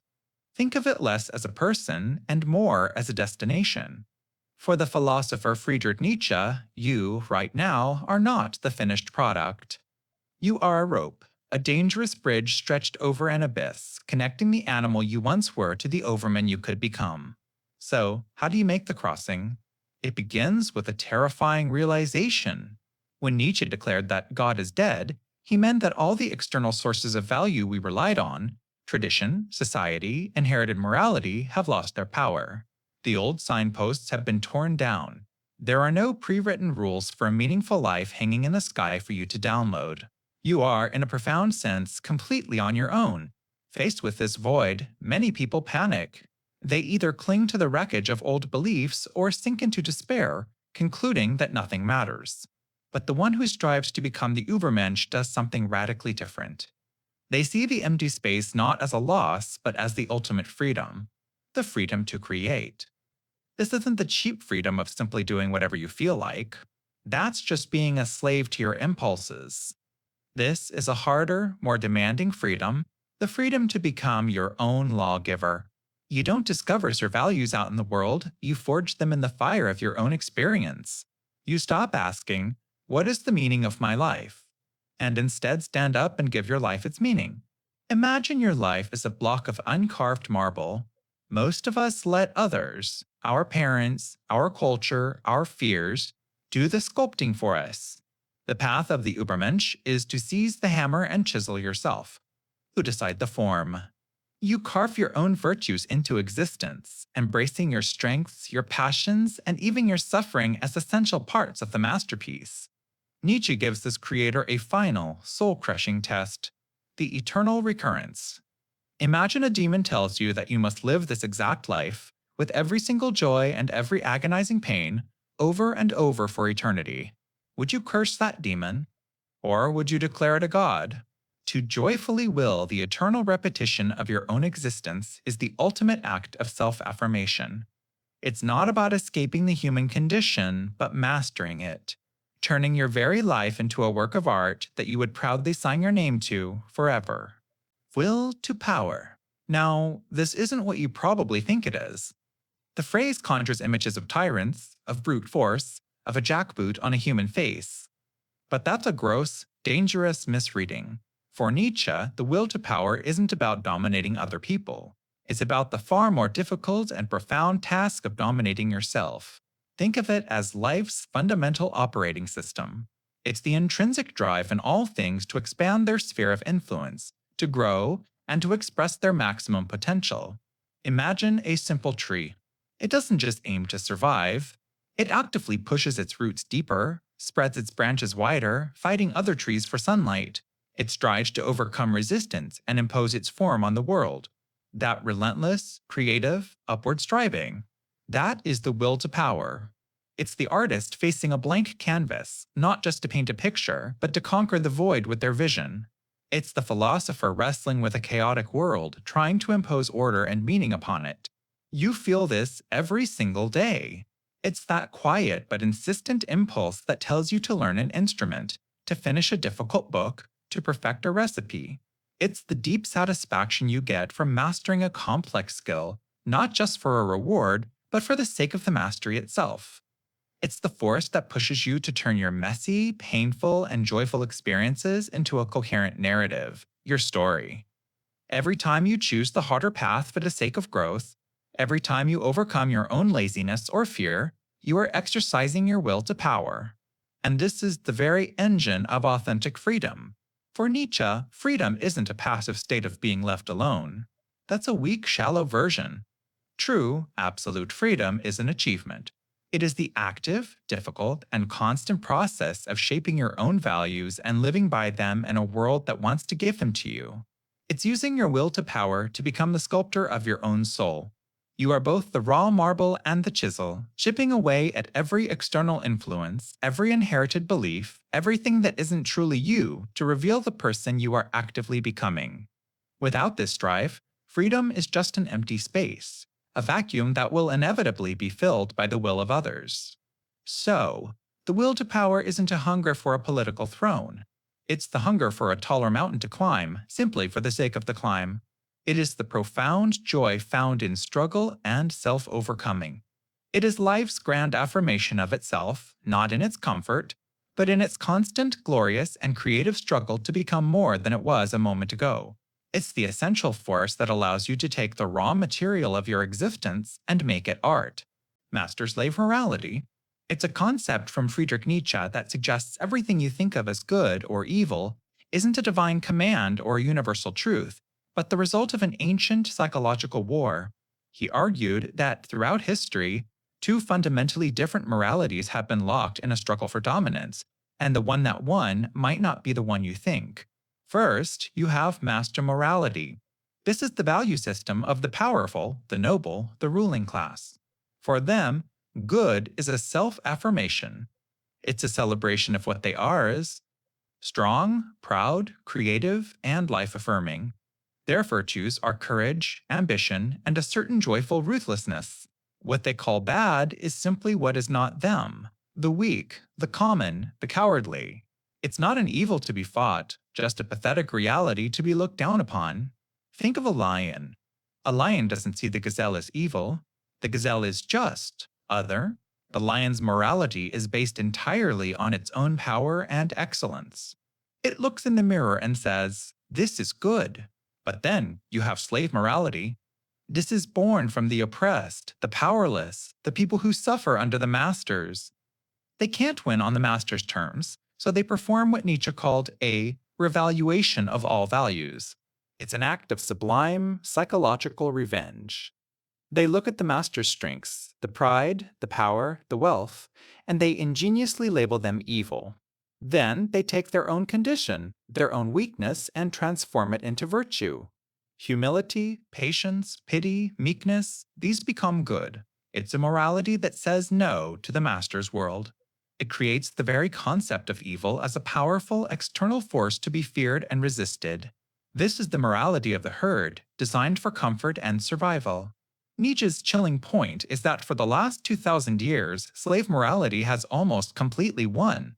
He saw its triumph in religion, in democracy, in the very fabric of our modern conscience that praises the meek and condemns the proud. So, the question he leaves for you is this: are your values truly your own? When you strive to be humble, or when you feel guilt for your ambition, are you expressing a freely chosen virtue?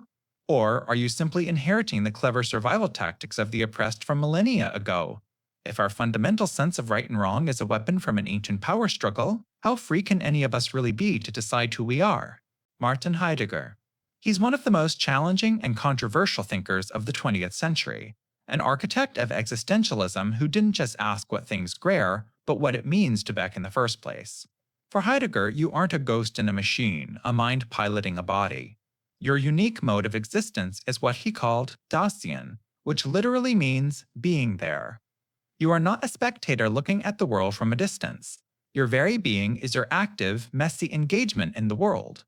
You are fundamentally entangled with your tools, your projects, your relationships, and your culture. And this is where the question of absolute freedom gets complicated. Heidegger says you are thrown into this world. You didn't choose your parents, your language, or the century you were born in. You've been dropped into the middle of a game with rules that were written long before you arrived. This is your thrownness. So no, absolute freedom is off the table from the start. Worse, most of us live in a state of inauthenticity. We let our lives be dictated by what Heidegger called das Mang, or the they. It's the anonymous social pressure, the background chatter of what one is supposed to do. They say you should go to college, get a good job, settle down. It's a comfortable, prepackaged existence where you let the crowd make your choices for you, living on autopilot. So, how do you break free? Heidegger's answer is unsettling. Through anxiety, not fear of a specific thing, but a general, profound unease that makes the world seem strange and meaningless. This anxiety shatters the comfort of the they and forces you to confront the most fundamental truth of your existence: your own death. Heidegger argued that being towards death is the key to an authentic life. It's the one thing the they can't do for you. Facing your own finitude, the fact that your time is limited, is what allows you to see your possibilities as your own a. For Heidegger, then, freedom isn't about escaping your situation. It's about authentically choosing how to live within the unchangeable facts of your thrownness and your mortality. It's a philosophy made all the more chilling when you remember that Heidegger himself, the great thinker of authentic choice, made the catastrophic choice to support the Nazi Party. His ideas force us to ask, are you truly living your life, or just the life that has been handed to you? Dasein. It's not a thing or a person, but a way of being. Specifically, your way of being. The German philosopher Martin Heidegger coined the term, which literally means being there. And that simple translation is the first clue. You aren't a soul trapped in a body, or a mind observing the world from behind your eyes. You are fundamentally, inescapably in the world. You are there. Think of it like this. You can't talk about a fish without talking about the water it swims in. The water isn't just a background, it's part of what makes a fish a fish. It shapes its fins, its gills, its entire existence. For Heidegger, you are the fish and the world is your water. You are not a separate subject looking at a world of objects. You are a seamless part of the whole unfolding drama. Your existence is defined by your engagement with the world around you. But here's the first twist in our quest for freedom. You were thrown into this water without your consent. Heidegger called this thrownness. You didn't choose your parents, the country you were born in, the language you first spoke, or the historical moment you inhabit. These are the brute facts of your existence, the starting conditions of your personal game. They form a horizon you cannot see beyond. So much for absolute freedom, right? You're already playing with a hand of cards you were dealt. And yet, you are not just a product of your circumstances. Dasein is unique because it's the only form of being that is aware of its own being. You can question it, you can worry about it, and most importantly, you can project yourself into the future. While you are thrown into a past you didn't create, you are constantly leaning into a future of possibilities that you must choose. You are always becoming. You are a project. This is the central paradox of your existence. You are a bridge between an unchosen past and an open future. You are fundamentally unfree in your origins, yet terrifyingly free in what you do next. Dasein is this constant, anxious negotiation between the facts you can't change and the possibilities you must embrace. Your freedom, then, isn't absolute. It isn't the freedom to be anything at all. It's the freedom to take up the materials you've been given, your history, your culture, your body, and build a life. It's the freedom of a sculptor who doesn't choose the block of marble but must, nonetheless, decide what to carve. Being and time.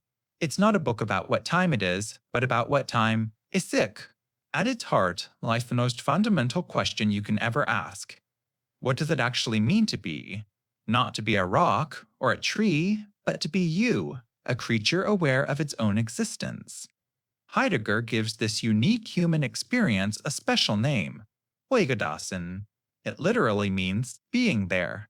You are Dasein, and the first thing you realize is that you were thrown into the world. You didn't choose your parents, your country, or the century you were born into.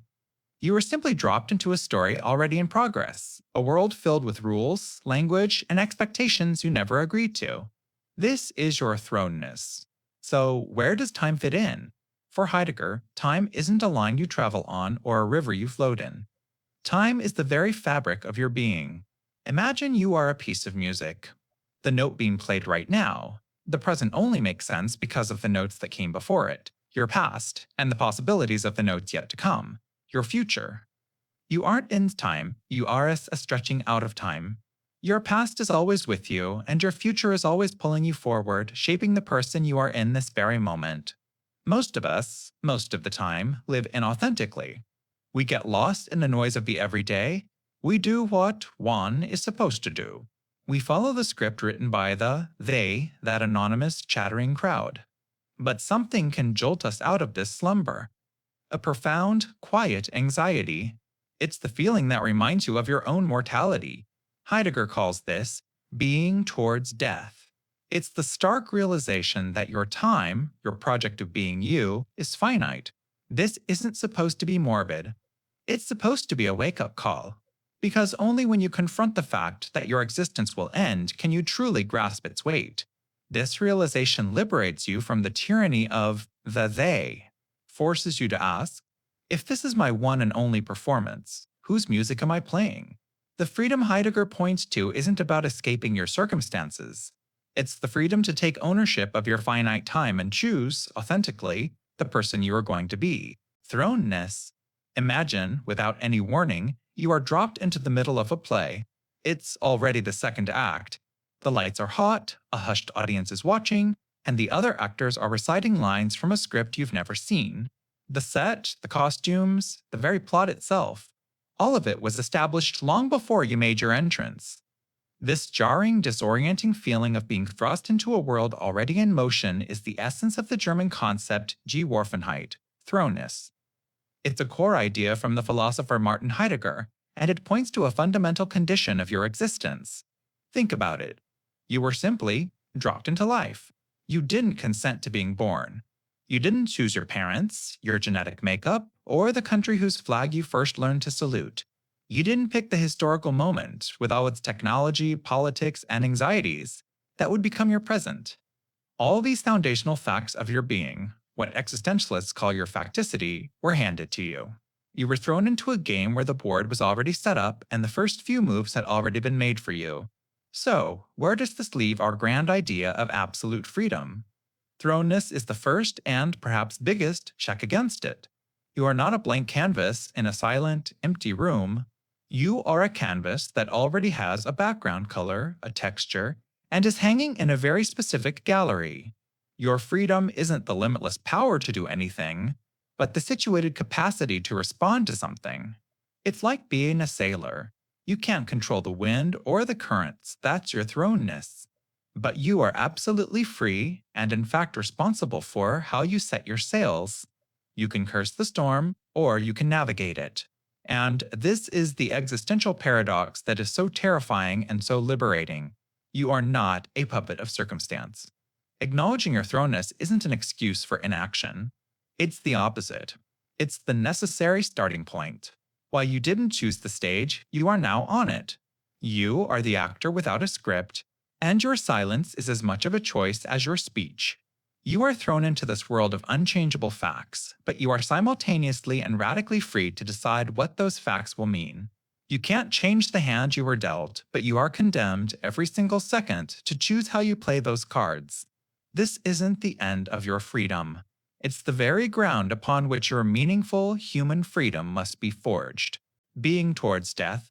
It sounds like the title of a Gothic novel, a morbid obsession with the end. But for the existentialists, particularly Martin Heidegger, it's the most vital and liberating concept for understanding how to live.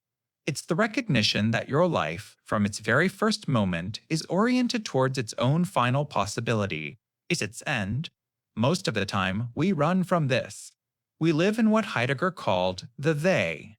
We say people die, as if it's a distant, abstract event that happens to a generic crowd. We fill our days with chatter, with distractions, with the trivial anxieties of the everyday, treating our time as an infinite resource.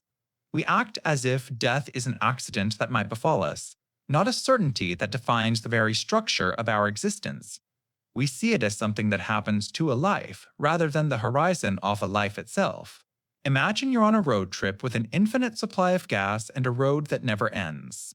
The choices you make, which turn to take, how fast to go, feel weightless, almost arbitrary. But now, imagine you're told the road abruptly ends at a cliff, somewhere between 1 and 80 miles from where you are now. You don't know where. Suddenly, every single mile matters. Every choice of direction, every moment you spend looking at the scenery is charged with a new significance. You are no longer just driving, you are living the journey. That cliff is your death. And grasping this, truly internalizing it, is what Heidegger calls an authentic being towards death. It's not about being fearful. It's about letting the reality of your finitude shatter the comfortable illusions of the they. It yanks you out of the crowd and forces you to confront yourself as an individual. It reveals that all the social roles you play, all the expectations you follow, are temporary constructs against the backdrop of an ultimate, personal finality that no one can experience for you. This is where true freedom is born. When you understand that your possibilities will one day run out, you are liberated to choose the possibilities that are authentically yours. The fear of social judgment, the pressure to conform, the weight of trivial obligations, it all shrinks in the face of your own mortality. The anxiety you feel when contemplating this isn't a weakness, it's a call to action. It's your own existence asking you, given that this is all there is, what will you choose to become? This isn't a philosophy of despair, it's a philosophy of urgency, of meaning, a stark and beautiful reminder to truly live. The they, das Man, it's the invisible voice that whispers what one does. One doesn't make a scene. One gets a stable job. One talks about the weather, but not about their deep-seated fears. Who is this one? Who are they? According to the philosopher Martin Heidegger, they are nobody in particular, and yet they are everybody. Das Man is the amorphous, faceless public, the social average that dictates the unspoken rules of the game. It's the pressure to conform that you feel without anyone ever having to say a word. Think of it as the default settings for being a person. It's the collection of assumptions about how to live, what to want, and who to be. It's not a conspiracy, it's more like a comfortable background noise that we tune our lives to, a social gravity that keeps us all in a predictable orbit. Imagine you're on a train. Everyone has a ticket for the same destination, reads the same free newspaper, and looks out the window with the same mild boredom. You do it too. It's easy. You don't have to choose the destination, you don't have to find something to read, you don't even have to decide how to feel about the journey. The script is already written. This is the comfort of the they. It absorbs your responsibility. It takes the terrifying weight of your own freedom and replaces it with a simple, pre-approved itinerary for life. You're not making choices, you're just following the established traffic patterns of existence. And this is where the danger lies. In this state of being, you are not truly yourself. You are a stand-in, an interchangeable part. Your unique potential, your authentic way of facing the world, gets leveled down to the average, the acceptable, the everyday. Heidegger saw this as a flight from our own existence. We hand over the steering wheel to this anonymous. Because the alternative, staring into the abyss of our own absolute freedom and responsibility, is terrifying. They is a tranquilizer for existential anxiety. But you can't be truly free while you're tranquilized. The first step toward authenticity, toward reclaiming your own possibility, is simply to notice. To hear that whisper of what one does, and to ask a terrifyingly simple question, but what will I do? It's the moment you realize you're on a train you never chose, and you begin to wonder if there are other tracks, or if maybe, just maybe, you could get off at the next stop and walk. Care, in German, Sorge. And it's not about worrying, not in a way you might think. For the philosopher Martin Heidegger, care is the very structure of your existence.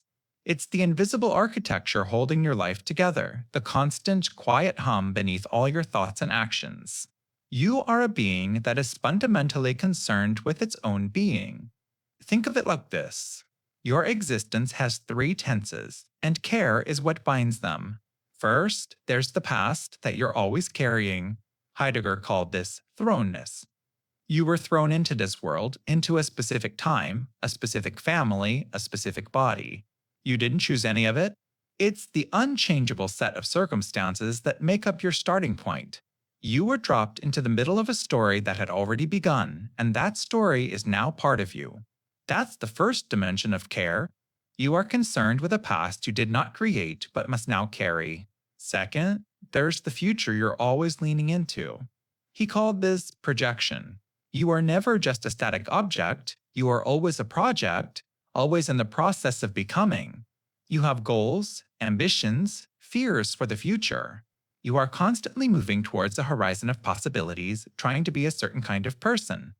This forward leaning is the second dimension of care. You are concerned with the future you have yet to build. And third, there's the present, where we so often get lost. This is fallenness. It's our tendency to get absorbed in the day-to-day, to lose ourselves in the chatter of the crowd, in gossip, in trivial tasks. We do what one does. We fall away from our own unique project and just float along with the current. Imagine you're a sculptor. You've been thrown a block of marble.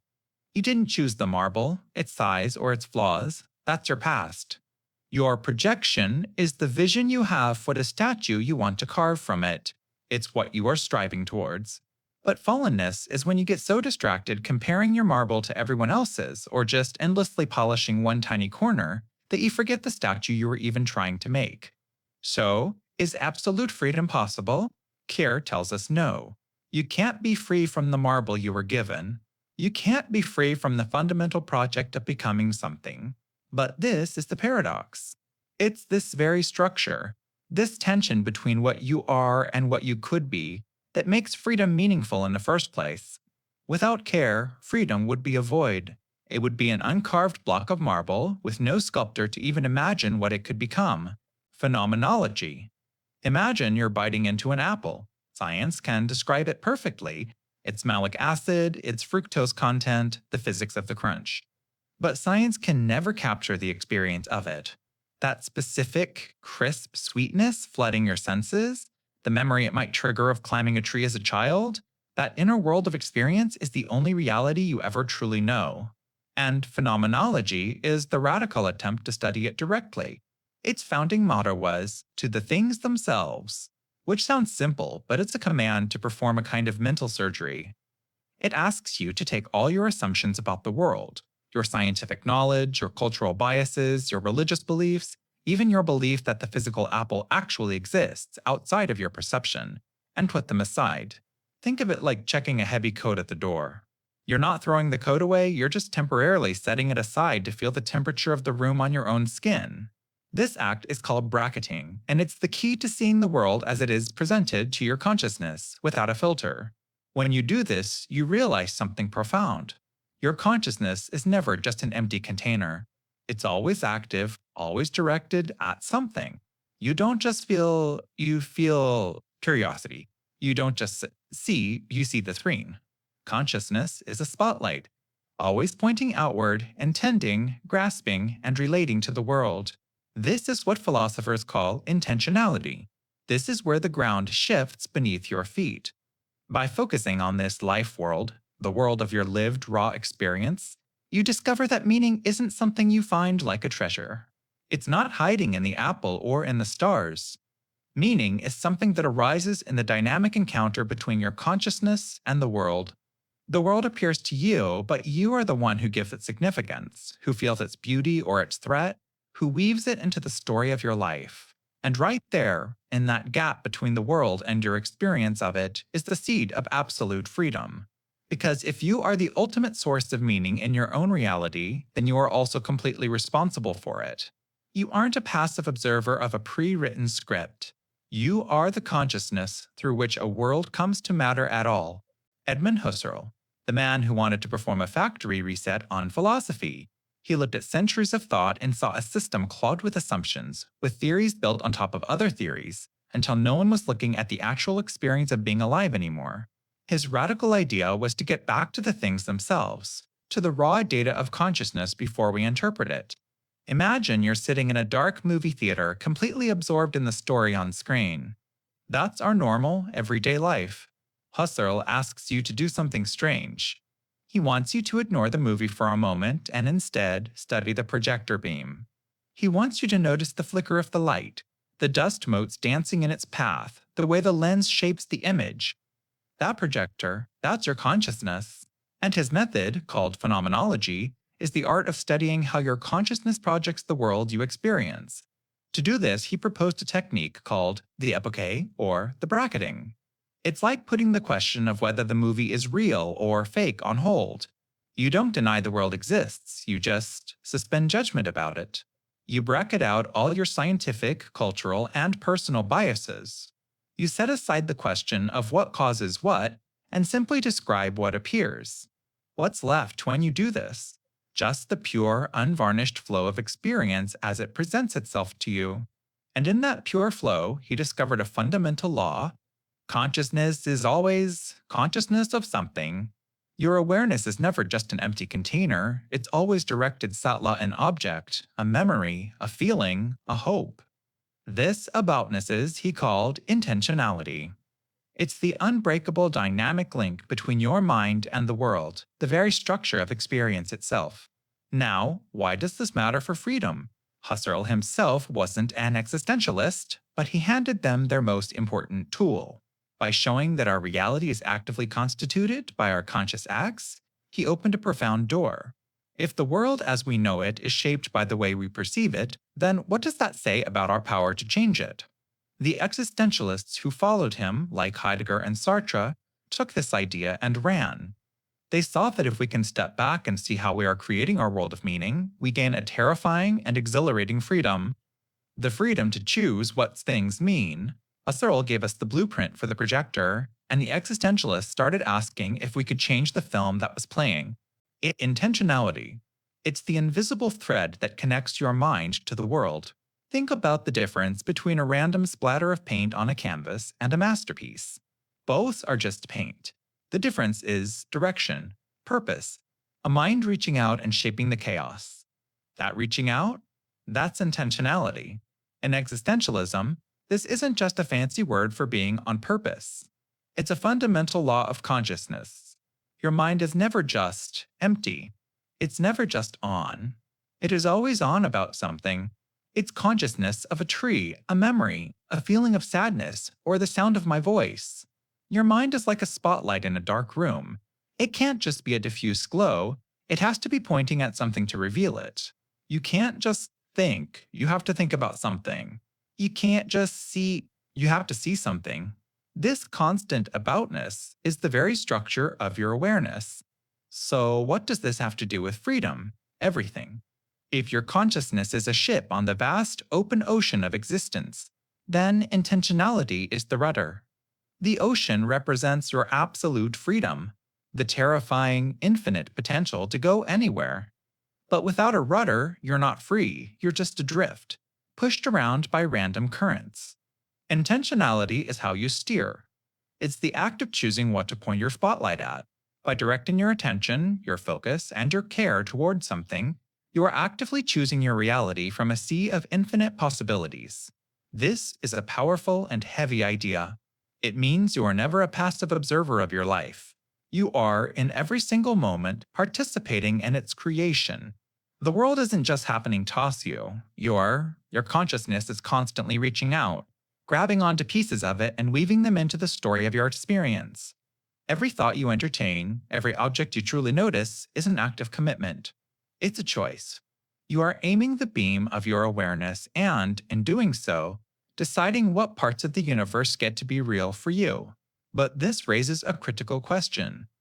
If your consciousness must always be directed, catch something in the world, are you ever truly free from that world? Maurice Merleau-Ponty. He asks you to stop thinking for a moment and just feel.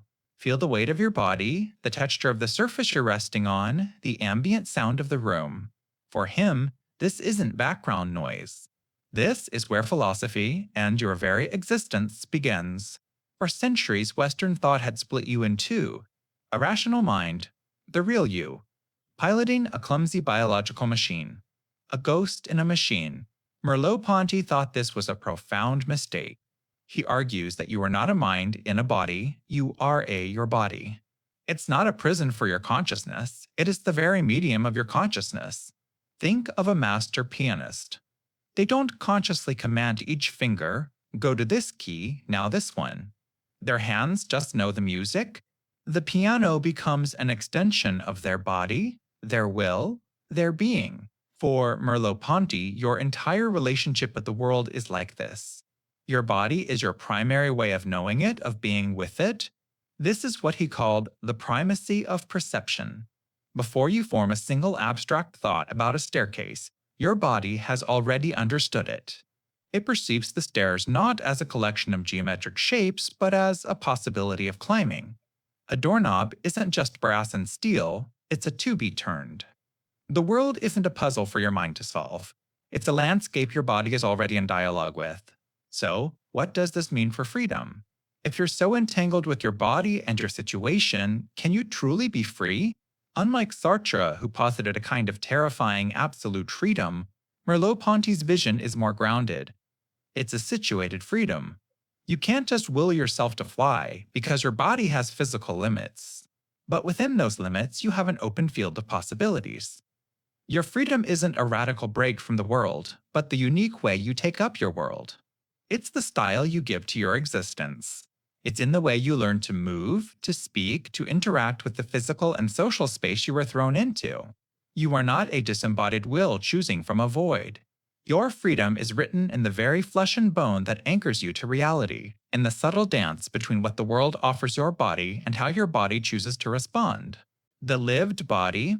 You don't just have a body, a collection of flesh and bone, that a scientist can study under a microscope. You are your body. It's the fundamental lens through which you experience every single moment of your existence. Think about it. There's a difference between the objective body and the lived body. The objective body is the one in the anatomy textbook: a heart that pumps, lungs that respire, a brain that fires synapses. It's a thing, an object, but your lived body is the feeling of warmth from a cup of coffee in your hands. It's the ache in your legs after a long run. It's the subtle, unconscious way you shift your posture when someone enters the room. You don't command your body like a pilot in a machine. You simply are the experience. When you reach for a glass of water, you don't think, I will now activate my deltoid, extend my triceps, and contract my fingers. You just reach. Your body understands the world in a way your conscious mind doesn't. It has its own memory, its own intelligence.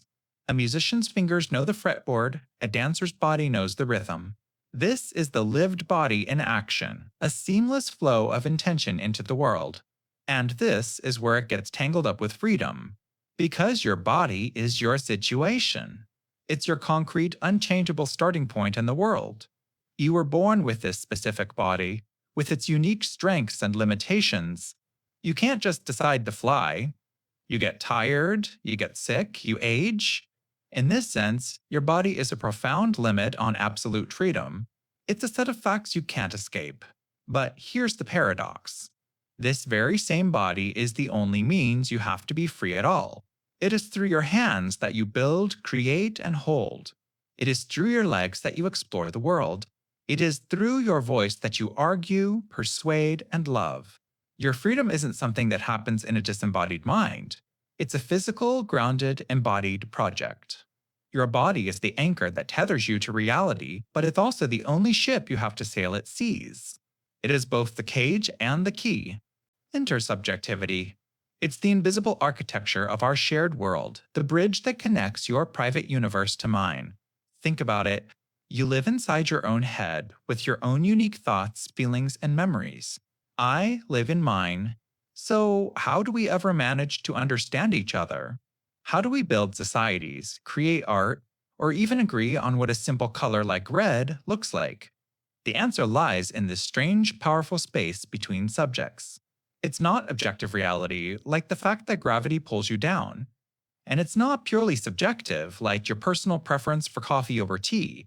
It's a third category, a reality created and maintained purely by collective belief. The single greatest example? 20. That piece of paper in your wallet or the number on your screen has zero intrinsic value. It's a fiction. But because billions of us agree to believe in that fiction, you can trade it for food, shelter, and survival. It is a collective hallucination that has more power over your life than almost any physical object. This web of shared belief is everywhere, and you navigate it every second. It's the nation you belong to, a concept that exists only in our collective imagination. It's the law that says, a red light means stop, a command that has no power without our shared consent. It's the meaning of a handshake, the sting of an insult, the warmth of a compliment. You were born into this pre-existing network of agreements, a game already in progress with rules you never wrote. And this brings us crashing into the question of freedom. If the very language you use to think your most private thoughts was given to you by others, how free are those thoughts? If your deepest desires for success, love, or purpose are shaped by cultural stories we all implicitly agree on, how free are your actions? You cannot simply opt out. To be human is to be entangled in this web of intersubjectivity. The idea of an absolute freedom, a self completely untethered from the beliefs of others, is perhaps the ultimate fantasy. It would mean being an entity so alien, so outside our shared reality, that you would be incomprehensible, not just to us, but maybe even to yourself. So you are not an isolated island of consciousness. You are a node in a network of meaning, a participant in a grand, ongoing conversation. Your freedom isn't found by escaping this network, but by learning to navigate it, to understand its invisible currents, and perhaps to add your own small thread to its impossibly complex design. Gabriel Marcel. If you picture an existentialist as a solitary figure in a Parisian cafe, wrestling with the nausea of a meaningless universe, then you need to meet Marcel. He's often called the Christian existentialist, and he offers a profound counter-narrative, one not of despair, but of hope, found in the connections between us. Marcel asks you to see the world through a new lens, by first understanding the difference between a problem and a mystery. A problem is something outside of you. Think of a broken engine or a math equation. You can stand apart from it, apply a technique, and solve it. It's an object for you to analyze. But a mystery is something you are inside of. You can't stand apart from love, from faith, from your own existence to solve them. You can only participate in them, experience them. To treat your own life like a problem to be solved is the first step toward alienation. This leads to his next key idea, the distinction between being and having. We spend so much of our lives in the mode of having. I have a body, I have a job, I have a reputation. We treat ourselves and others like a collection of properties, a list of possessions to be managed and controlled. But Marcel warns that when you live entirely in the world of having, you lose touch with your being. Your being isn't a thing you possess, it's a reality you participate in. You don't have a life, you are a life. You are a life. So, where does freedom fit into this? For many existentialists, freedom is a terrifying absolute burden of choice in an empty world. For Marcel, that's a phantom. It's the freedom of a ghost.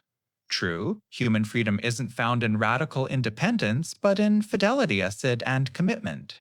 It is the freedom to bind yourself. Think about it. The most meaningful acts of freedom aren't random, unattached choices. They are promises. The decision to love someone, to commit to a cause, to be a true friend. This is an act of creative fidelity. You are not losing your freedom, you are enacting it in the most profound way possible by creating a bond in a world of mystery. For Marcel, you don't find yourself by breaking every chain, but by forging a connection to another person, a thou, and in that sacred space, discovering who you truly are. Christian existentialism. It's the philosophy for anyone who has ever sat in a crowded church and felt utterly, terrifyingly alone. It begins not with answers, but with the question that echoes in the silence. What if faith isn't a comfortable inheritance, but a terrifying choice you have to make for yourself every single day? This is where the Danish philosopher Søren Kierkegaard enters the stage. He looked at the lukewarm, checklist, Christianity of his time and saw a system, not a relationship. He argued that being a true Christian wasn't about being born into a Christian nation or reciting the right prayers.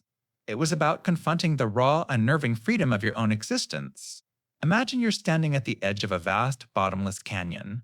This canyon is the absurdity of life, the silence of the universe, the doubt that gnaws at you in the dead of night.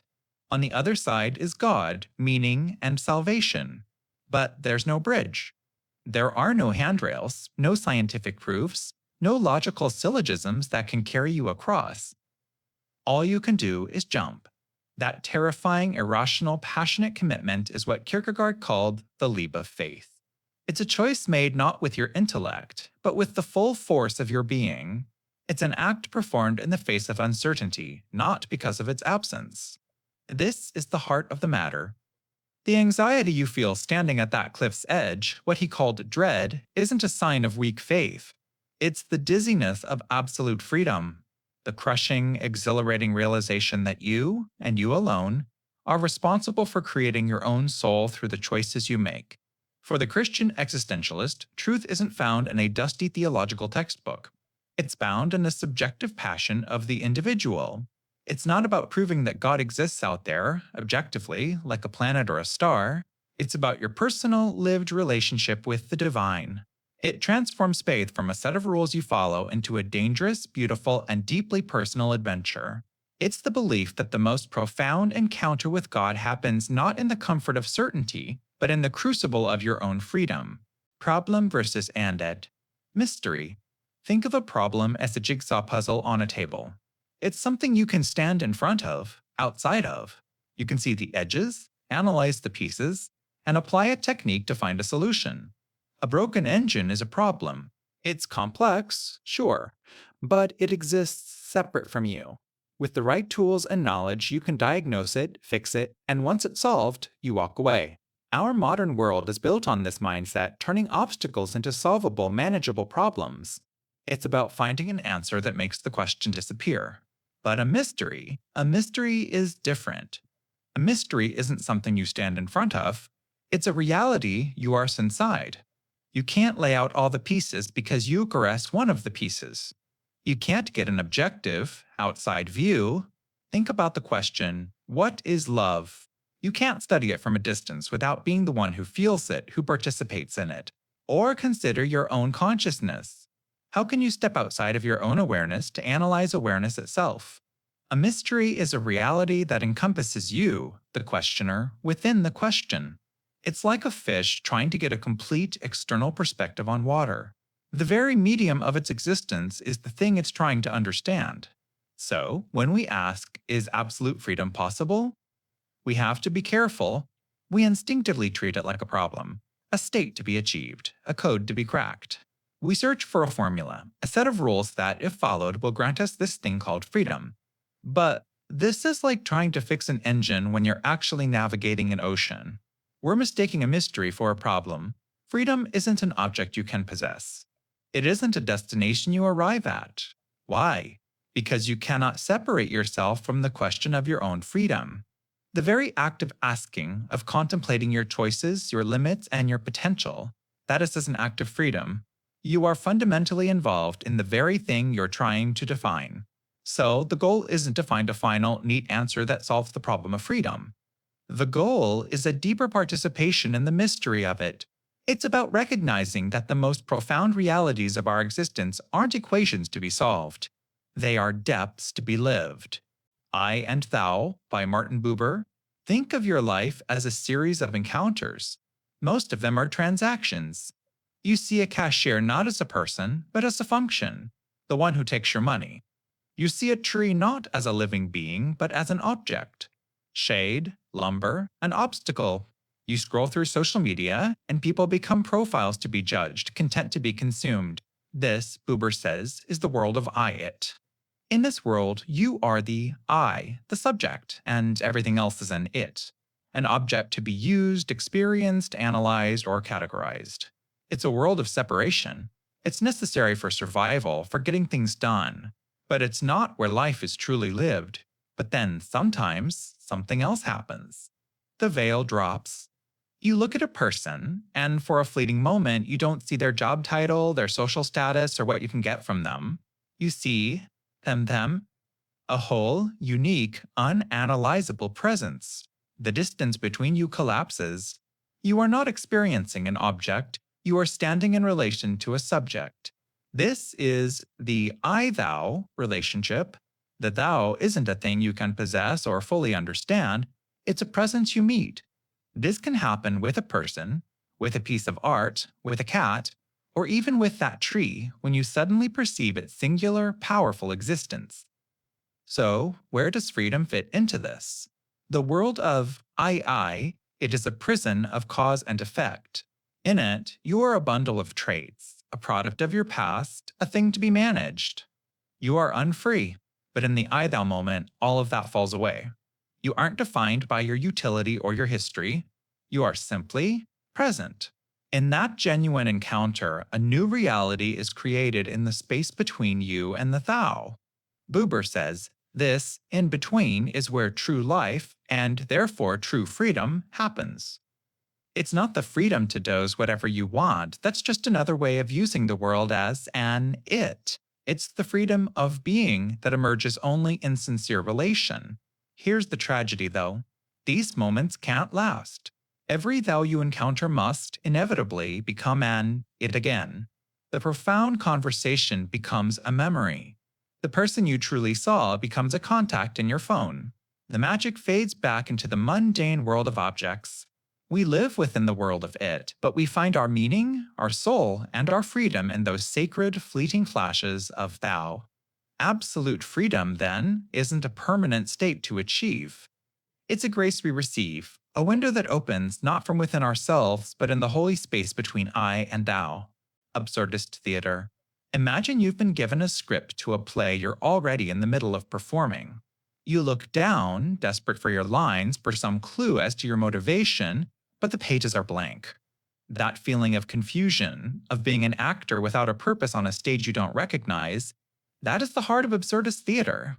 It emerged from the ashes and the silence of post-World War II Europe, a time when asking, what's the point? Wasn't just a philosophical exercise, it was a daily reality. Thinkers like Albert Camus had already described the absurd, that unbridgeable gap between our human need to find meaning and the cold, silent, meaningless universe. Absurdist playwrights didn't just write about this feeling, they put it on stage. They created a world that mirrors our own existential chaos. The plays themselves reject logic. Plots are often circular, ending right where they began. Dialogue is repetitive, full of cliches and non sequiturs, as if the characters are just passing time with noise, terrified of the silence. The most famous example, of course, is Samuel Beckett's Waiting for Godot. Two characters, Vladimir and Estragon, wait by a tree for someone named Godot. Who is he? Why are they waiting? They don't really know. And spoiler alert, he never arrives.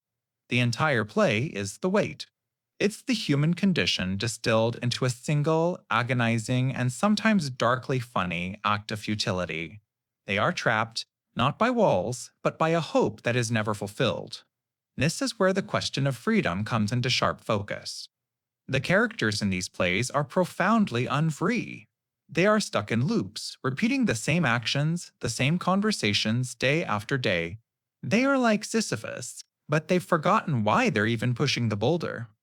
But by showing you this absolute lack of freedom, the theater forces a question directly upon you. As you watch these characters wait for a meaning that never comes, you have to wonder, what are you waiting for? The play doesn't offer an answer. It simply holds up a warped mirror to your own life and asks if you recognize the reflection. The freedom it suggests isn't in finding the answer. It's in realizing you're the one who has to write the script. No exit or Weissglas. It's the play that gave us one of the most famous and most misunderstood phrases in all of philosophy. Hell is other people. Now, Jean-Paul Sartre didn't mean that your annoying coworker or the person who takes up 2 parking spots is literally the devil. He meant something far more profound, and frankly, far more chilling. Imagine this. You die, and you wake up in a single, tastefully decorated, windowless room. No fire, no pitchforks, no instruments of torture. Just you, 2 other complete strangers, and a locked door for all eternity. The 3 characters. The disgraced soldier Garcine, the cruel intellectual Inés, and the vain socialite Estelle quickly realize their damnation is not what they expected. Their hell is a psychological one, a perfectly engineered trap. They are each other's tormentors, forced to constantly see themselves reflected in the eyes of the others. There are no mirrors in this room, you see. The only way they can perceive themselves is through the judgment, the perception, the inescapable gaze of their companions. This concept of the gaze is absolutely central to Sartre's thought. Think of it like this. When you're alone, you're a pure subject, a center of infinite possibility and freedom. You just are it. But the moment another person enters the room and looks at you, you are instantly transformed. You become an object in their world. You are suddenly the tall one, the awkward one, the one who looks nervous. Their perception freezes you, pins you down like a butterfly in a display case. You lose your absolute freedom to define yourself because, in that moment, you have been defined by them. It's a bit like being trapped inside a social media profile that you can't log out of or edit. Your entire identity is reduced to the comments, the reactions, and the judgments of others, and their collective version of you becomes more real than your own. In the play, Garcine is desperate not to be seen as a coward. Estelle needs a man's gaze to feel like she even exists. And Inés, the most self-aware, wields her gaze like a weapon, dissecting their lies. They're all trapped in a web of bad faith, denying who they truly are while being eternally defined by their pasts. The most brilliant, terrifying moment comes late in the play when the door to the room suddenly swings open. Here it is. Freedom. A chance to just walk away, but nobody leaves. They can't. They are too tangled up, too dependent on this desperate, agonizing dance of judgment and validation. They have become their own jailers. So, hell is other people means we are forever bound by the consciousness of those around us. Our sense of self is not built in a vacuum. It's forged in the inescapable, defining fire of another's gaze. And from that very human prison, there is no exit. Hell is other people.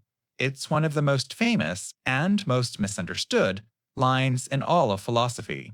It doesn't mean your noisy neighbors or the person who takes your parking spot are literal demons. Jean-Paul Sartre wasn't just having a bad day. He was describing something far more profound and far more terrifying. The theft of your freedom through the simple act of being perceived. Think about it like this. You're home alone. You're dancing terribly to an old song, singing off-key into a hairbrush, just completely lost in your own world. In that moment, you are pure, unself-conscious freedom. You simply are. Then you catch a glimpse of someone watching you through the window. What happens? You freeze.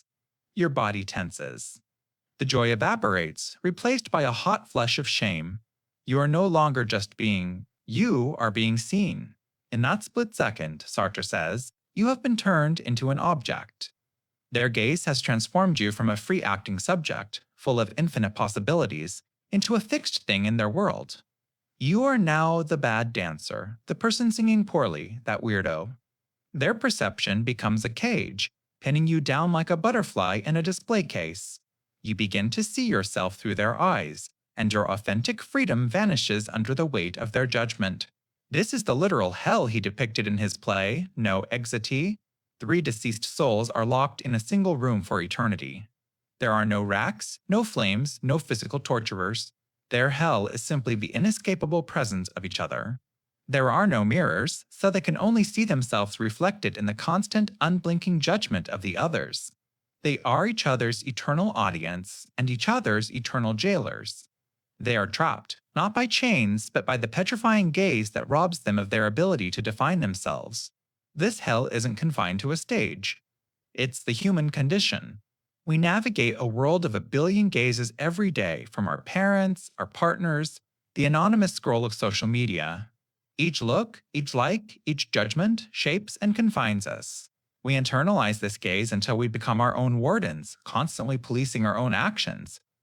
The struggle for an existential life, then, is a struggle to reclaim your freedom from a world that is always, always watching. Frantz Fanon. He was a psychiatrist who didn't just diagnose a person. He diagnosed a poison running through the veins of the world, colonialism. And for Fanon, this wasn't just a political problem about flags and borders. It was a deeply existential one. It was about the theft of a soul. Imagine you lived your whole life being told you are less than human. Your culture is primitive, your history is irrelevant, your very skin color is a mark of inferiority. This is the condition Fanon called colonization of the mind. He argued that the most brutal weapon of the colonizer isn't a gun, but a mirror. A distorted mirror they hold up to the colonized person, forcing them to see themselves not as they are, but as a caricature, a lesser being. To be seen this way, day in and day out, is to be trapped. It's an existential prison where your identity is authored by your oppressor. You begin to believe the reflection in that distorted mirror. This is the ultimate loss of freedom, not just being physically controlled, but having your very consciousness occupied by the enemy. You are an object in someone else's world, not the subject of your own. So, how do you break free? This is where Fanon becomes both radical and controversial. He argued that for the colonized, freedom isn't given, it must be seized. And this act of seizing freedom often requires violence. But Fanon's idea of violence wasn't just about retribution. He saw it as a cleansing force, a necessary, explosive act for the colonized to shatter the imposed identity, to purge the poison of inferiority from their system. It's the ultimate act of saying, I am not the reflection you created. I am the one who shatters the mirror. For Fanon, true freedom isn't a peaceful transition. It's a violent birth. It's the psychological reclamation of the self. It's the painful, bloody process of destroying the object you were made into so that a new human being, a free subject, can finally stand up. It answers our question not with a simple yes or no, but with a challenge. Absolute freedom isn't found, it's forged in the fires of struggle. Colonialism and existentialism. Existentialism tells you that you are radically, terrifyingly free. You are condemned to be the author of your own life. But what happens when someone else holds the pen and is writing your story for you against your will? This is the brutal collision point between existential philosophy and the lived reality of colonialism. How can you be absolutely free when your entire existence is defined, controlled, and exploited by an outside power? It's a paradox that cuts to the very heart of what it means to be human. The French philosopher Jean-Paul Sartre had a concept he called the look. Imagine you're alone doing something personal. Suddenly, you hear a creak and realize someone is watching you. In that instant, you stop being a pure subject, a center of your own world, and you become an object in their world. You start to see yourself through their eyes. Now, amplify that feeling by a million. The colonial project is the look made into a system of government. The colonizer's gaze is constant. It looks at the colonized and says, "You are primitive. You are an object. You are not the author of your story. You are a character in mine." This is the psychological violence of colonialism. It's an attempt to steal your very subjectivity. Think of it like this. An existentialist painter is given a blank canvas and told to paint their self-portrait. They have total freedom. But the colonized painter is handed a canvas that already has a crude caricature sketched onto it. The colonizer says, "This is you. Just color it in." The struggle for freedom, then, isn't just about painting a new picture. It's about the violent, agonizing act of erasing the caricature that's been forced upon you. This is where the psychiatrist and revolutionary Frantz Fanon enters. Steeped in existentialism, Fanon argued that the fight for liberation was not just a political struggle for land and resources. It was an existential struggle for the colonized to reclaim their own consciousness, to violently tear away the mask the colonizer had forced them to wear. It was the act of grabbing the canvas back, erasing the lie, and finally, picking up the brush for oneself. So, is absolute freedom possible? Colonialism provides a sobering answer. Freedom is not a passive state you are born into. It is a project. It is an achievement.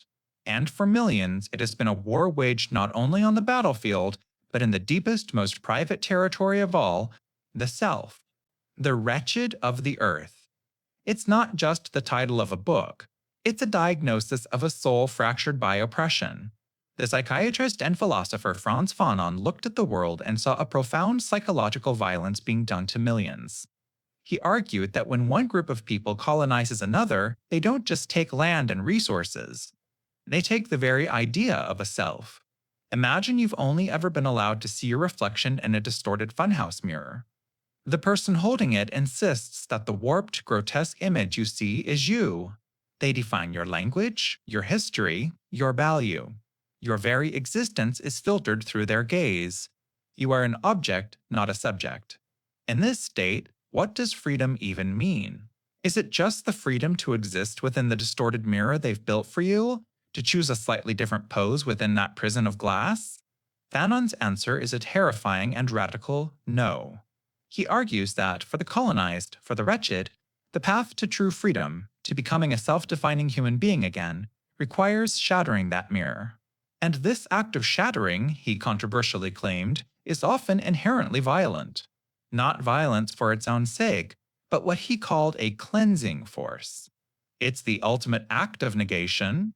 It's the colonized person standing up and, through a monumental act of will, rejecting the identity forced upon them. It's the moment they stop being an object in someone else's story and violently assert themselves as the author of their own. So, when we ask if absolute freedom is possible, Fanon presents us with a harrowing perspective. For those at the bottom of the world's hierarchy, freedom isn't a gentle intellectual exercise. It's not about choosing between coffee or tea. It's a primal, existential struggle for the right to simply be. It is the terrifying freedom that comes from having nothing left to lose, where the only way to create a self is to first destroy the cage that was built around you. It's the freedom born not in comfort, but in fire. Karl Jaspers. He begins with a simple, unsettling question. Are you the person you think you are, or are you just playing a role? Think about it. The version of you that goes to work, that makes small talk, that follows the rules of society, Jaspers had a name for this. He called it your Astason, your being there in the world. It's your empirical, everyday self, the character you play on the stage of life. But for Jaspers, a psychiatrist turned philosopher, this was only the surface. He believed that beneath this role lies your existence, the deeper, authentic, and truly free self that is not an object to be studied, but a possibility to be realized. So, how do you break through the script? How do you access this authentic core?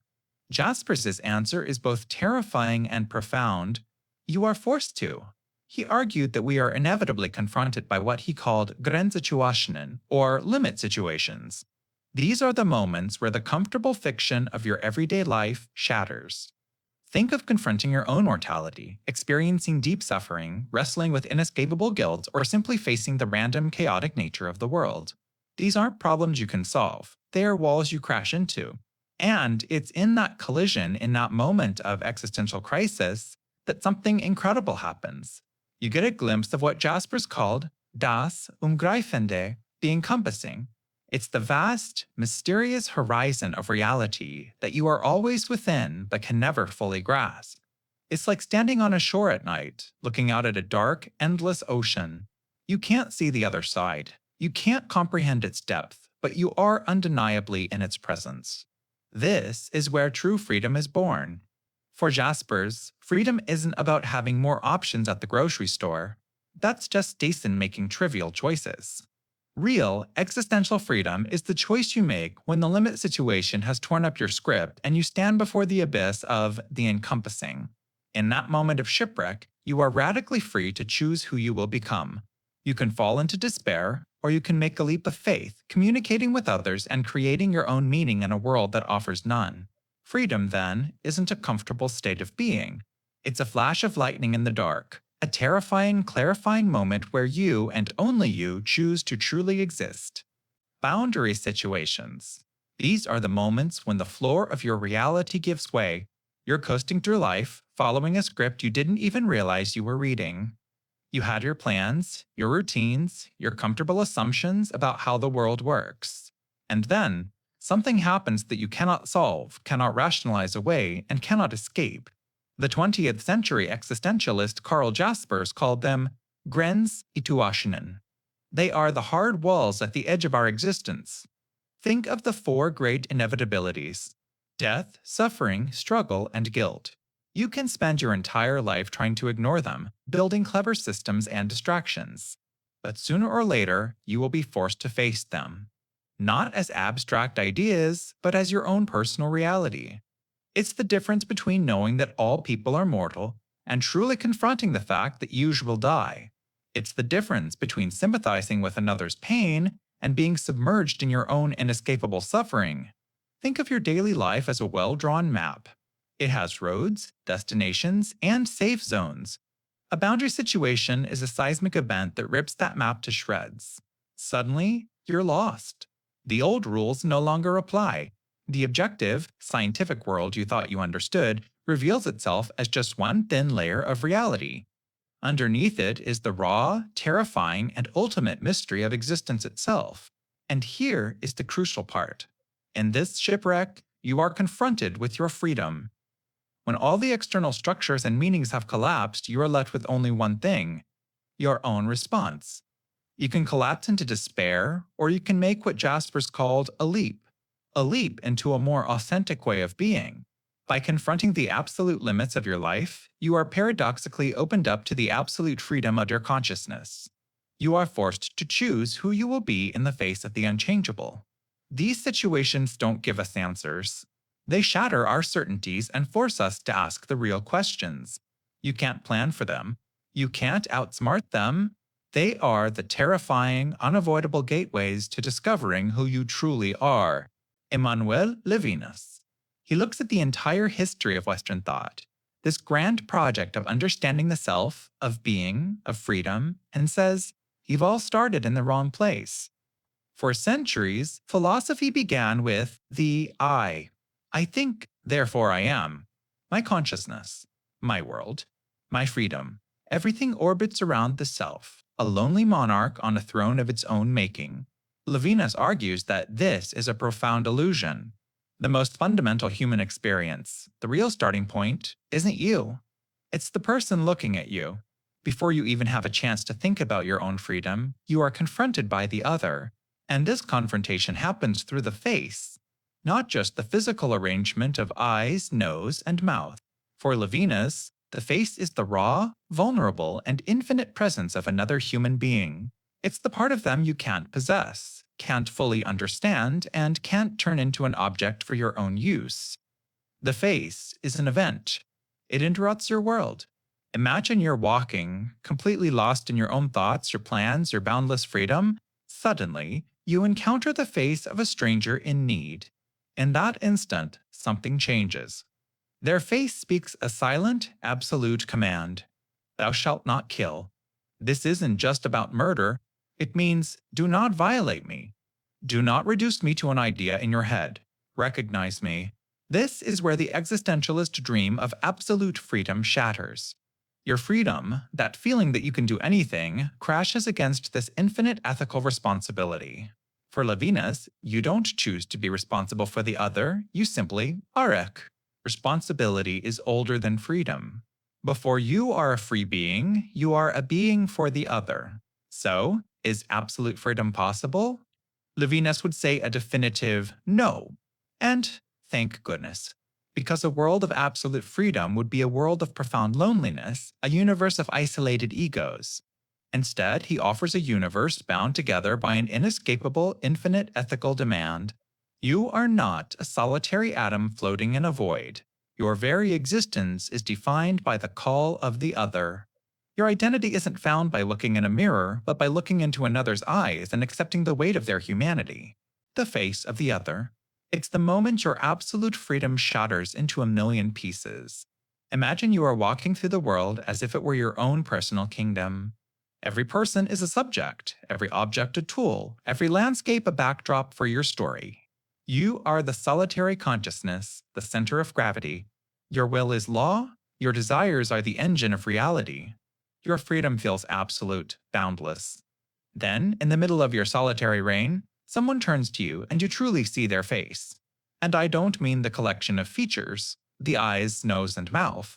I mean the events of the face, the infinite depth in their gaze, the fragile humanity that announces itself without a single word. The philosopher Emmanuel Levinas called this encounter the beginning of all ethics. The other person's face is not an object to be analyzed or a puzzle to be solved. It is pure vulnerability, pure exposure. It's the part of them that resists being possessed by your understanding. In its very otherness, it delivers a profound shock to your system, a message that echoes through your entire being. I am not you, and this world is not just for you. This vulnerable face speaks a silent, primordial command. Thou shalt not kill. This is the first law, older than any scripture or government. And it doesn't just forbid the act of murder. It's a command against all the little ways we try to kill the other person's spirit. It's a command not to reduce them to a label, a voter, a customer, an obstacle. It's a command not to flatten their infinite complexity into a simple tool for our own projects. Before you can even think about your rights or your choices, this ethical demand is made. Your entire self-centered universe is judged and called into question by the simple, fragile presence of another. So, is absolute freedom possible? The face of the other is the definitive, resounding number. Your freedom, that glorious, expansive power to impose your will, is not infinite. It is arrested, held in check, by the gaze of your fellow human. In that face-to-face encounter, you are summoned into a state of responsibility you did not choose. It is an infinite responsibility, a debt that can never be fully paid. Their humanity makes an undeniable claim on yours. So, the next time you truly look at someone, a stranger on the bus, a friend across the table, know that you are participating in a sacred interruption. You are witnessing the very event that both limits your solitary freedom and, in the very same breath, gives birth to your humanity. Irreducible responsibility. Imagine you are handed a block of marble. You didn't choose the marble, its size, or its hidden flaws. But you, and only you, are given the chisel. This is the terrifying heart of irreducible responsibility. It's the existentialist assertion that while you don't choose the circumstances of your life, your facticity, you are absolutely, inescapably responsible for what you make of them. You are responsible for the statue you carve. Even deciding not to carve is a choice, a sculpture of inaction for which you are the sole artist. This isn't the kind of responsibility they teach in school, the kind that's about doing your chores or owning up to a mistake. This is deeper. It's the responsibility for your very existence. The philosopher Jean-Paul Sartre argued that because there is no pre-written human nature, no divine plan, you are nothing but what you make of yourself. You are condemned to be free, condemned because you can't escape it. Every second, you are choosing your mood, choosing your values, choosing your reaction to the world. If someone insults you, you can't just say, "They made me angry." No, you chose anger. You could have chosen pity, amusement, or indifference. The insult was the block of marble. Your anger was the statue you carved from it. This is a heavy burden.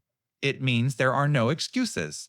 You can't blame your parents, your society, or your genetics for the person you ultimately decide to be. They are simply the raw material, the quarry from which your marble was taken. The chisel, however, remains firmly in your hand. And this responsibility extends beyond just you. Sartre believed that when you make a choice, you aren't just choosing for yourself. You are creating an image of humanity as you believe it ought to be. In choosing to be courageous or cowardly, you are effectively saying, "This is what a human being is." This creates a profound sense of anguish, the weight of knowing that every personal decision echoes across all of humanity. So, irreducible responsibility isn't a self-help slogan about empowerment. It's a philosophical vertigo. It's the realization that you are the sole author of your life's story, holding the pen on a completely blank page with no one to blame or thank for the narrative but yourself. You are the source of all meaning in your life, and that is a terrifying, absolute, and inescapable freedom. Paul Tillich. Imagine you're standing at the edge of an abyss. Not a physical one, but a deep, silent void of meaninglessness.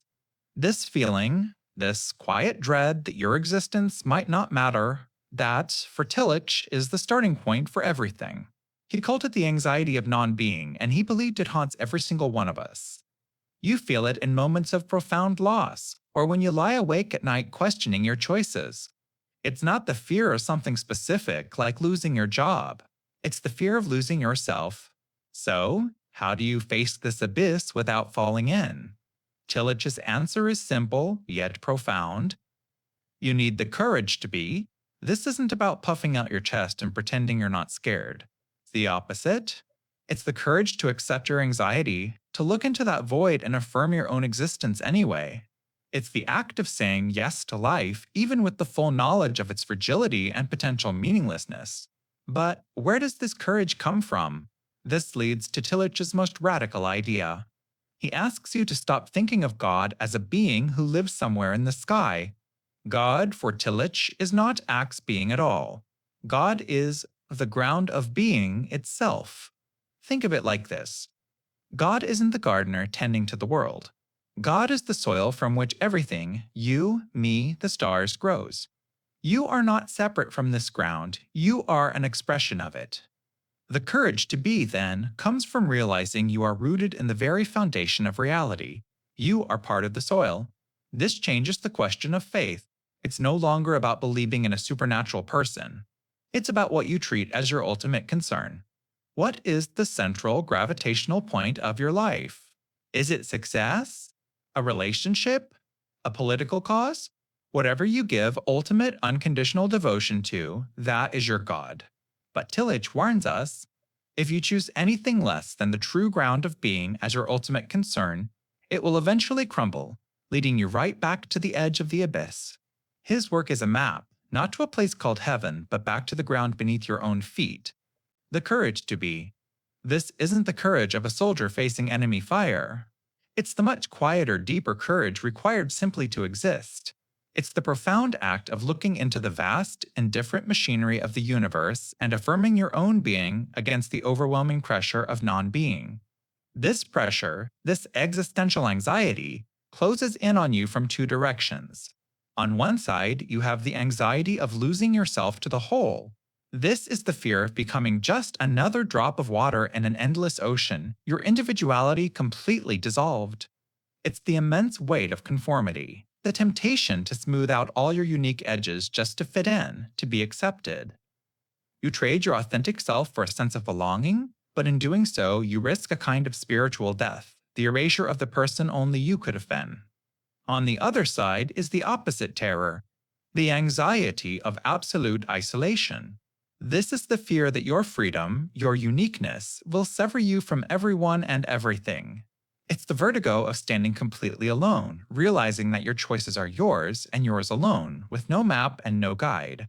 You assert your individuality so fiercely that you find yourself in a silent, empty desert, with no one to see you, no one to connect with.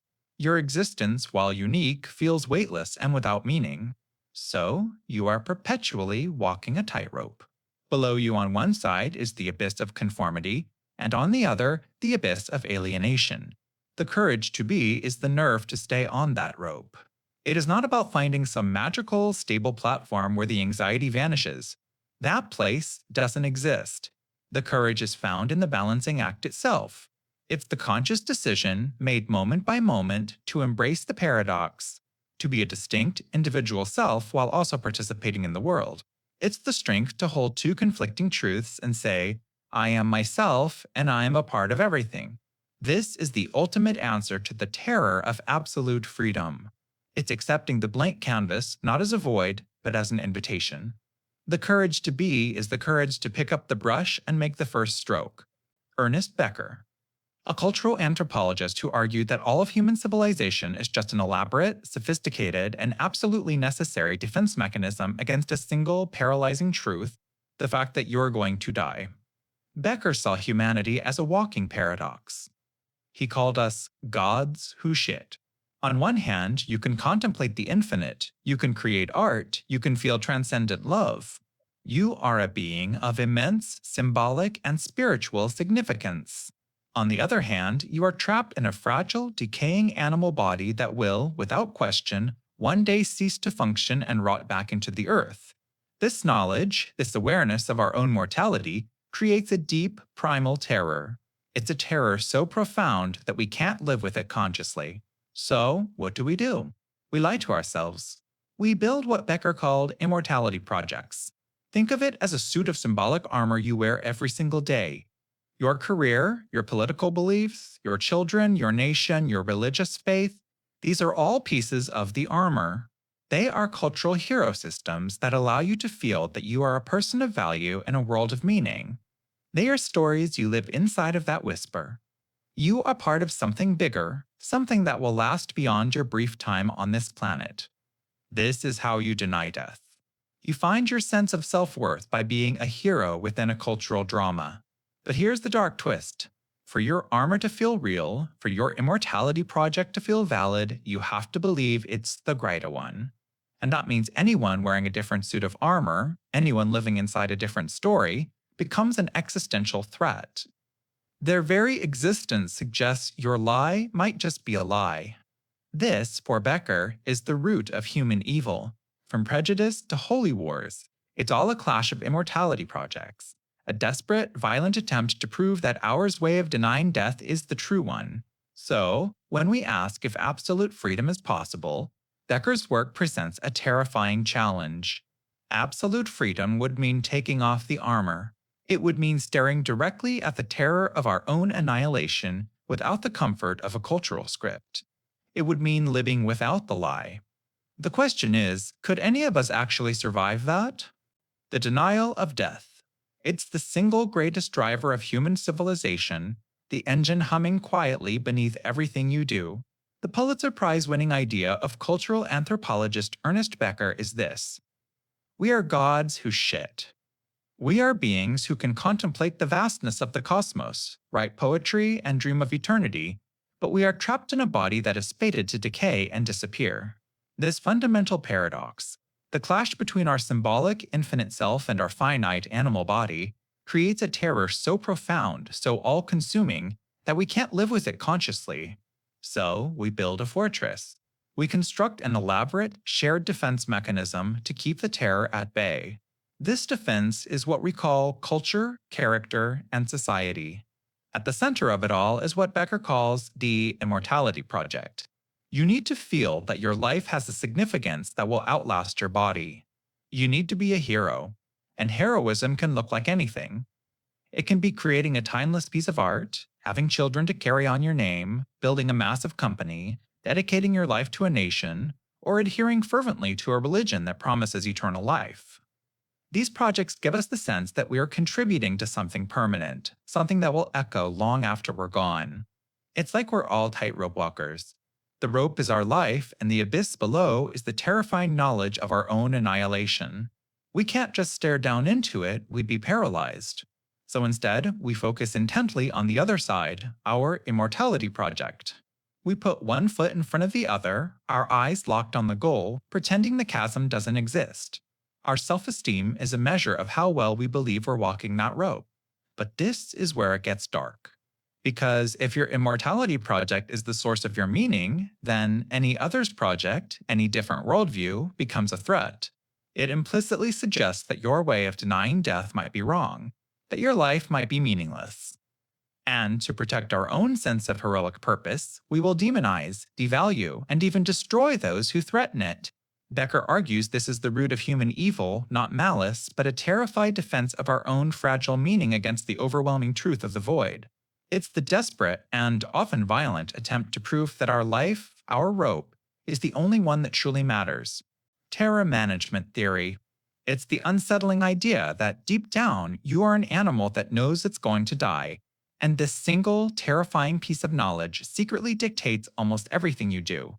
It's the ghost in the machine of human civilization. Think about it. You have a primal, biological drive to survive, to keep going at all costs, just like any other creature. But unlike a squirrel or a fish, you possess a sophisticated consciousness that can project into the future and inevitably arrives at one cold, hard fact: your own non-existence. This creates a potential for paralyzing terror, a constant, low-level hum of anxiety that your brain must, for your own sanity, manage. So, how does it do it? How do you keep the abyss at bay? The theory proposes a brilliant two-part psychological defense system. First, you adopt a cultural worldview. This is the shared story your society tells itself through religion, nationality, political ideologies, or even scientific progress. These worldviews give you a sense of order, meaning, and purpose in what would otherwise be a chaotic universe. Crucially, they offer a path to symbolic immortality.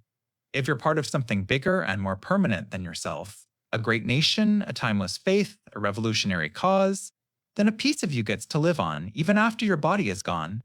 Your story doesn't just end, but simply belonging isn't enough. The second part of the defense is self-esteem.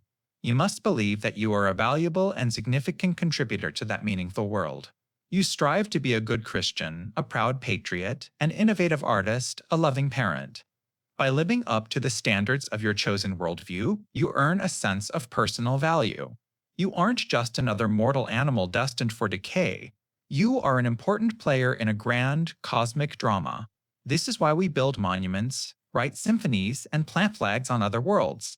It's why we get so viscerally angry when someone insults our country or our beliefs. It's not just an attack on an idea. It's an attack on the very psychological shield we've constructed to protect ourselves from the terror of oblivion.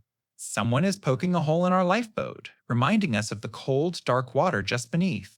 All of our striving for meaning, our desperate need to be right, might just be a beautiful, elaborate, and necessary distraction from the one truth we can't escape. Miguel de Unamuno. He looked at the world's most famous madman, Don Quixote, and he saw not a fool, but a hero. A hero for all of us. Because for Unamuno, to be truly, achingly alive is to be a little bit mad to believe in something impossible with all your heart, even as your brain screams that it's absurd. This is the core of his philosophy, what he called the tragic sense of life. Imagine your existence is a constant, brutal tug of war. On one end, you have your rational mind. It's cold, logical, and it tells you a terrifying truth. You are a finite being. You will die, and that will be the end. But on the other end is your heart, your will, your very soul, and it screams for more. It yearns for immortality, for meaning, for a purpose that echoes beyond the grave. Unamuno says you cannot let either side win. If reason wins, you fall into the despair of nihilism. If the heart wins without a fight, you slip into a blind, unthinking dogma. The real human drama, the place where you are most you, is in the tension of that rope. It's the agonizing, beautiful struggle between what you know and what you desperately need to believe. This conflict isn't a problem to be solved, it's the very definition of being human. So, when we ask about absolute freedom, Unamuno would find the question strange. He wasn't interested in freedom from things like rules or suffering. He was obsessed with the freedom to do one thing, to choose the struggle, the freedom to stand in the face of cosmic uncertainty and doubt, and to will your own meaning into existence. He wasn't writing about some abstract concept of man, he was writing about the man of flesh and bone, the one who is born, suffers, and dies. He was writing about you. Your freedom, in his eyes, isn't found in a comfortable answer or a peaceful resolution. It's found in the courage to live the question every single day. It's the freedom to be Don Quixote, to see a giant where the world sees a windmill, and to charge forward anyway, creating your own epic battle in a world that insists there is none. The tragic sense of life. It's not just sadness or pessimism. It's the profound, unshakable awareness that you are a conscious being, desperate for meaning and permanence, trapped inside a body that will decay, in a universe that offers you no guarantees. It is the fundamental, agonizing contradiction of being human. On one hand, you have your rational mind. It understands biology, physics, and the cold, hard logic of mortality. It tells you a simple, brutal truth. You are a temporary arrangement of atoms. You are born, you will live for a brief, flickering moment, and then you will cease to exist. Full stop. The lights go out. But then there is what the Spanish philosopher Miguel de Unamuno called the man of flesh and bone. This isn't an abstract idea, it is you. The real you that feels hunger and love and fear. This part of you doesn't just want to live, it rages for immortality. It screams for your consciousness, your unique experience of the world, to mean something more than a brief spark before an eternity of darkness. This clash is the tragedy. Imagine you are standing on the shore of a vast, silent ocean at twilight. Your reason tells you that the ocean is indifferent, that the tide is coming in, and that it will eventually swallow the shore and everything on it. But your heart, your soul, compels you to build the most beautiful, intricate sandcastle you possibly can. You know the waves will destroy it. You know it is a futile act against an unstoppable force. The tragic sense of life is the decision to build it anyway, to pour all of your love and effort into it, not in spite of its impermanence, but because of it. Unamuno's radical idea was that we should never try to resolve this conflict. Don't choose the cold comfort of reason alone or the blind leap of faith that ignores it. The goal is to live within the heart of this contradiction, to let the tension fuel you. This constant battle between your desperate hope and your sober doubt is the very source of our deepest humanity. It's why we create art, to scream our existence into the void. It's why we love so fiercely, to forge a meaning that feels eternal, even for a moment. The tragic sense, then, isn't a philosophy of despair. It's a call to live more passionately. It is the recognition that the profound ache of our existence is precisely what gives it its profound beauty. It is the engine of compassion, the wellspring of creativity. It's the understanding that because our time is finite and our purpose uncertain, every single act of kindness, every moment of genuine connection, is a heroic, beautiful, and ultimately tragic defiance against the silent, indifferent cosmos. Lev Shestov. What if the greatest truths aren't found in logic, but in the desperate scream of a person who has lost everything? This Russian Jewish philosopher looked at the grand systems of Western thought, all the reason, the ethics, the neat and tidy rules, and saw a prison. He called it necessity. Imagine that all the unshakable laws of science and morality, the very things you rely on to make sense of the world, are actually the bars of a cage. You are told that 2 plus 2 must equal 4, that what is done cannot be undone. Toph asks, who built this cage and why are you so willing to live inside it? His most radical idea reinterprets the story of Adam and Eve. For Shestov, the original sin wasn't disobedience, it was choosing knowledge over freedom. When Adam ate from the tree of knowledge, he didn't become like God. He became a slave to knowledge, to the difference between good and evil, true and false, possible and impossible. He traded the infinite, groundless freedom of paradise for the cold, hard certainty of reality. And we, his descendants, have been trapped by that certainty ever since. We accept that suffering is inevitable, that death is final, that the past is unchangeable. So, how do you escape? Not with more reason. Not with better arguments. For Shestov, the only way out is a desperate leap of faith into the absurd. This isn't a comfortable belief. It is the cry of Job from the ashes, the madness of Nietzsche on the verge of collapse. It's the radical faith that insists, against all evidence, that for God all things are possible, not just in the future, but in the past. It's the belief that Socrates did not have to die, that the poisoned cup could be undrunk.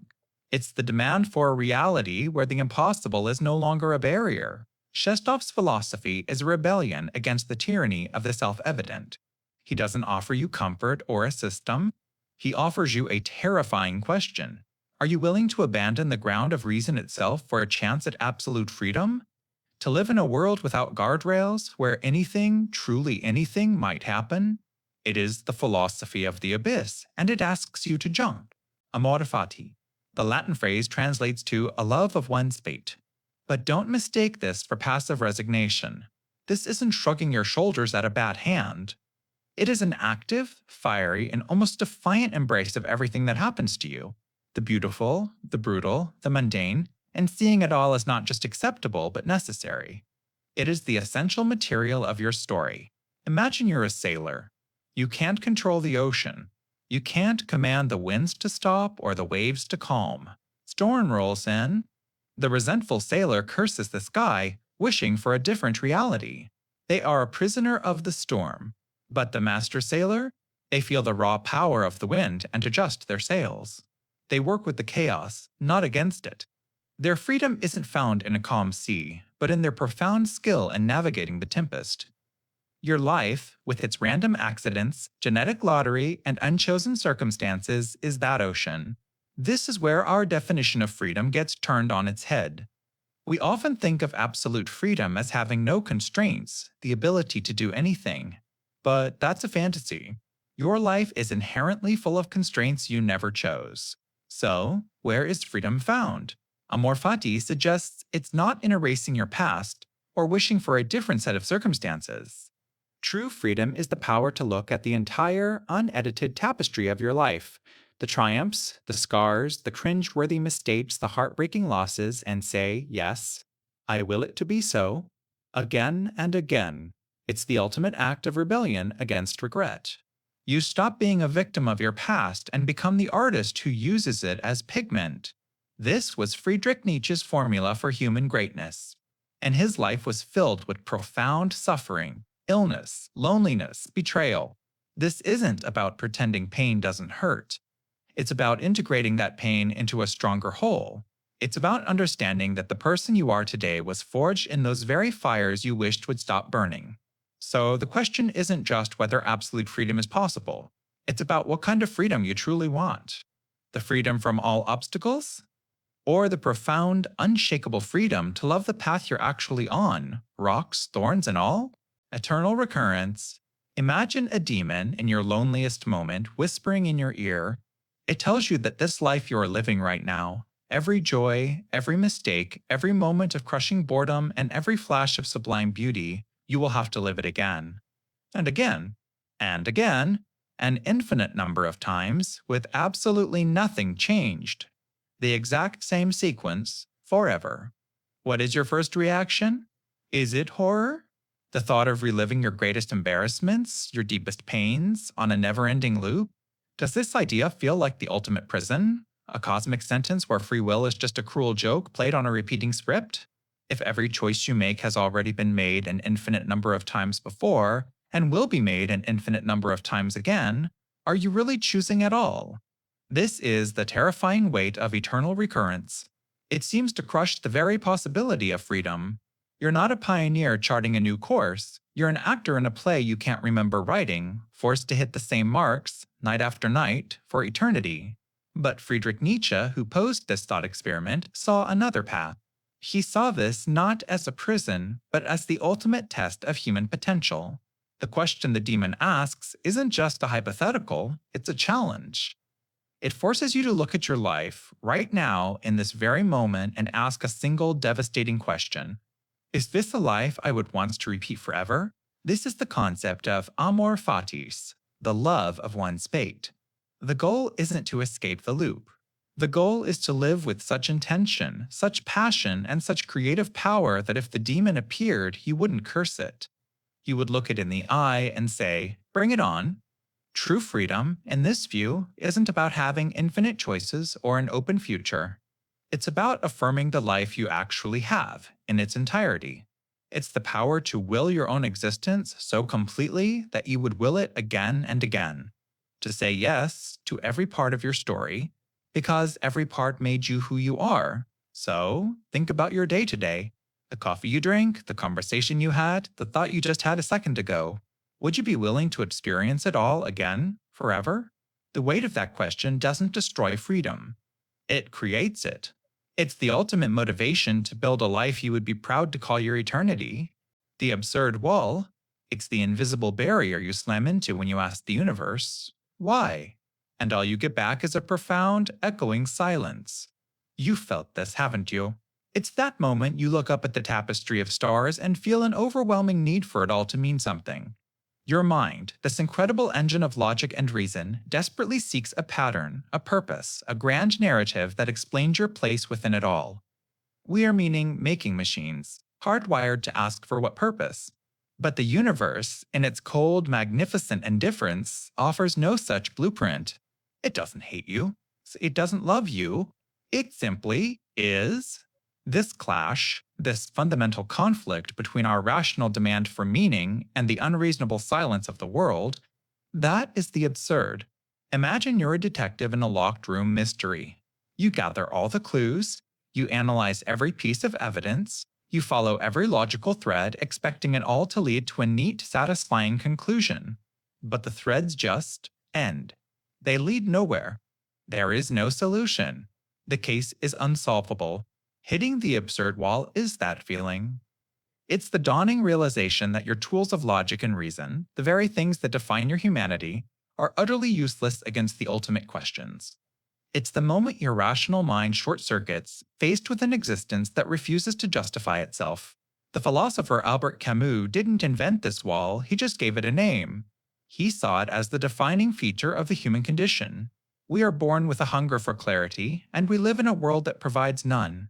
So, when you hit that wall, you face a critical choice. You can collapse in despair, shattered by the meaninglessness. You can take what Camus called a leap of faith, choosing to believe in a higher power or a preordained purpose, essentially vaulting over the wall into a system of belief. Or you can do something else. You can stand before that wall, look it dead in the eye, and acknowledge its existence without surrendering to it. You can accept the paradox. This acceptance is not an act of defeat. It's an act of rebellion. Because recognizing the wall, truly seeing it for what it is, doesn't have to be the end of the story. For the existentialist, it's the only place the story can truly begin. Finitude. It's the frame around a painting of your life. You can't see the picture without it, but you also can't paint outside its lines. It's the simple, profound awareness that you are a limited being. You were born at a specific time, in a specific place, to a specific family. You have this body, this mind, this history. You cannot be everywhere at once, know everything, or live forever. Every path you choose to walk is, by definition, a collection of all the paths you didn't. Each yes as you declare is built upon a mountain of silent no's. This isn't a tragedy, it's just a fact. It's your facticity, the concrete, unchangeable details of your existence. Think of yourself as an artist given a single canvas. The size of that canvas is your lifespan. The paints you're given are your circumstances, your talents, your culture, your luck. Now, the idea of absolute freedom might sound like an infinite canvas with an infinite supply of every color imaginable. But faced with that, where would you even begin? The sheer boundlessness would be paralyzing. A single brushstroke would mean nothing against an infinite backdrop. You could procrastinate for an eternity because, well, you'd have one. This is the great existential paradox. Your limits don't just restrict you, they define you. They give you a space to create within. It's the finitude of the canvas that forces you to make choices about composition and subject.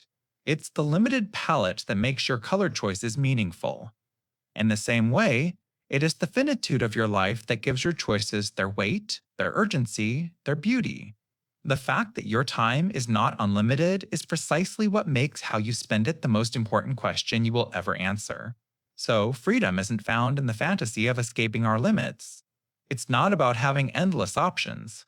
It's about what you do with a specific, limited canvas you've been given. It's about acknowledging the frame and then pouring all your energy into painting a masterpiece within it. Your finitude isn't a cage, it's the very thing that makes your freedom matter at all. It's the deadline that turns a blank page into a story. Immerse Kierkegaard, the patron saint of insomniacs, the poet of decay.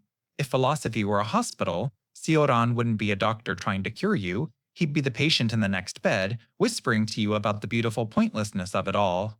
His central idea is a gut punch. He wrote about the trouble of being born. Think about that phrase. Not the joy, not the miracle, but the trouble. For him, our birth was a fall from the perfect peace of non-existence into the chaotic, agonizing state of being conscious. It's like being pulled from a warm, silent sleep and thrown onto a stage under a blinding spotlight, with no script and no idea why you're there. You are exiled from nothingness, and for Kierkegaard, that is the original wound. This isn't a philosopher who builds elaborate logical systems like a skyscraper. Reading someone like Kant or Hegel is like trying to decipher an architect's blueprint. Reading Kierkegaard is like walking through the ruins of that skyscraper after an earthquake. He wrote in aphorisms, short, sharp, poetic fragments. Each one is a perfectly polished shard of glass, beautiful to look at, but dangerous to hold. He believed that any attempt to create a coherent philosophical system was a lie, a way of papering over the cracks of an absurd reality. His entire worldview was forged in the crucible of chronic insomnia. Night after night, while the world slept and dreamed its comforting dreams, Kierkegaard was awake. He was face to face with the raw, unfiltered noise of consciousness.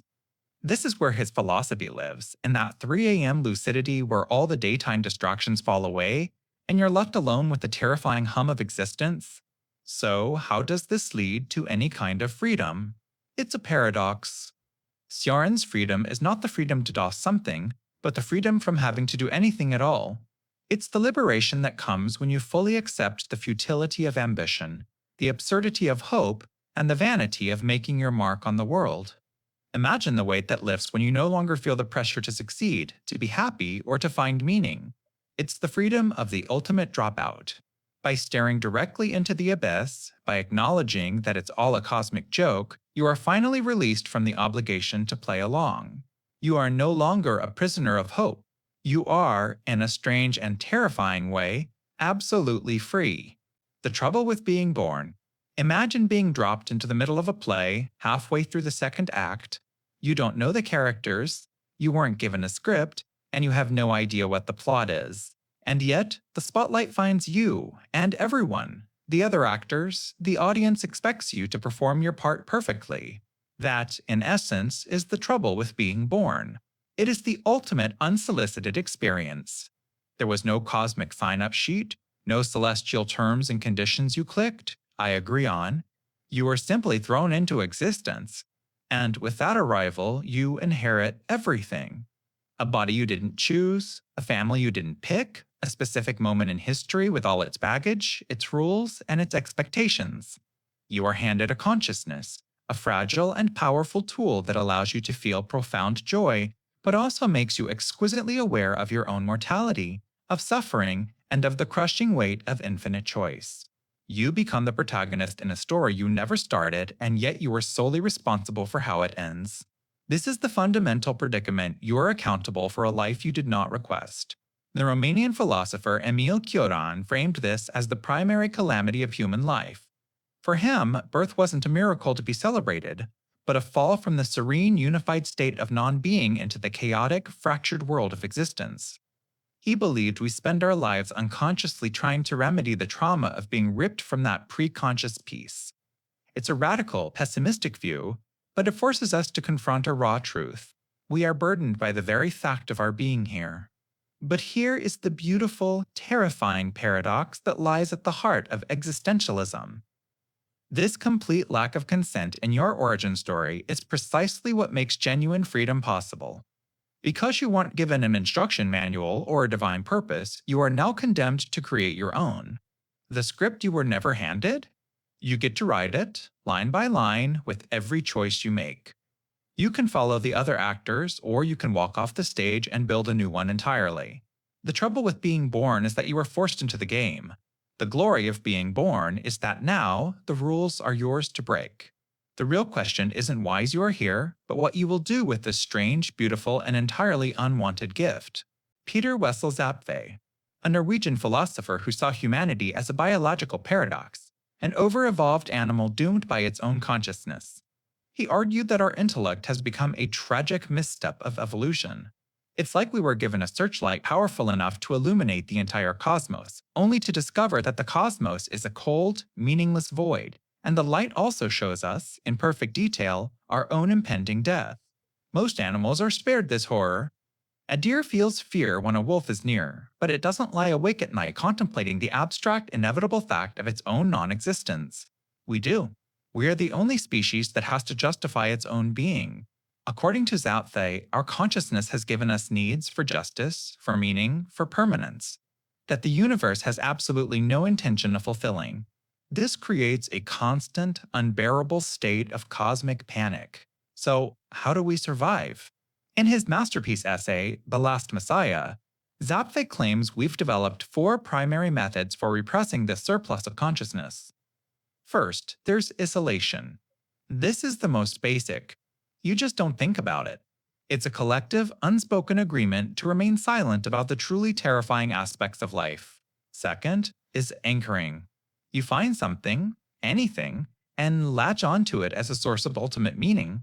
God, the state, your career, your family, a moral code. These are artificial anchors we drop to give ourselves the illusion of stability in a chaotic sea.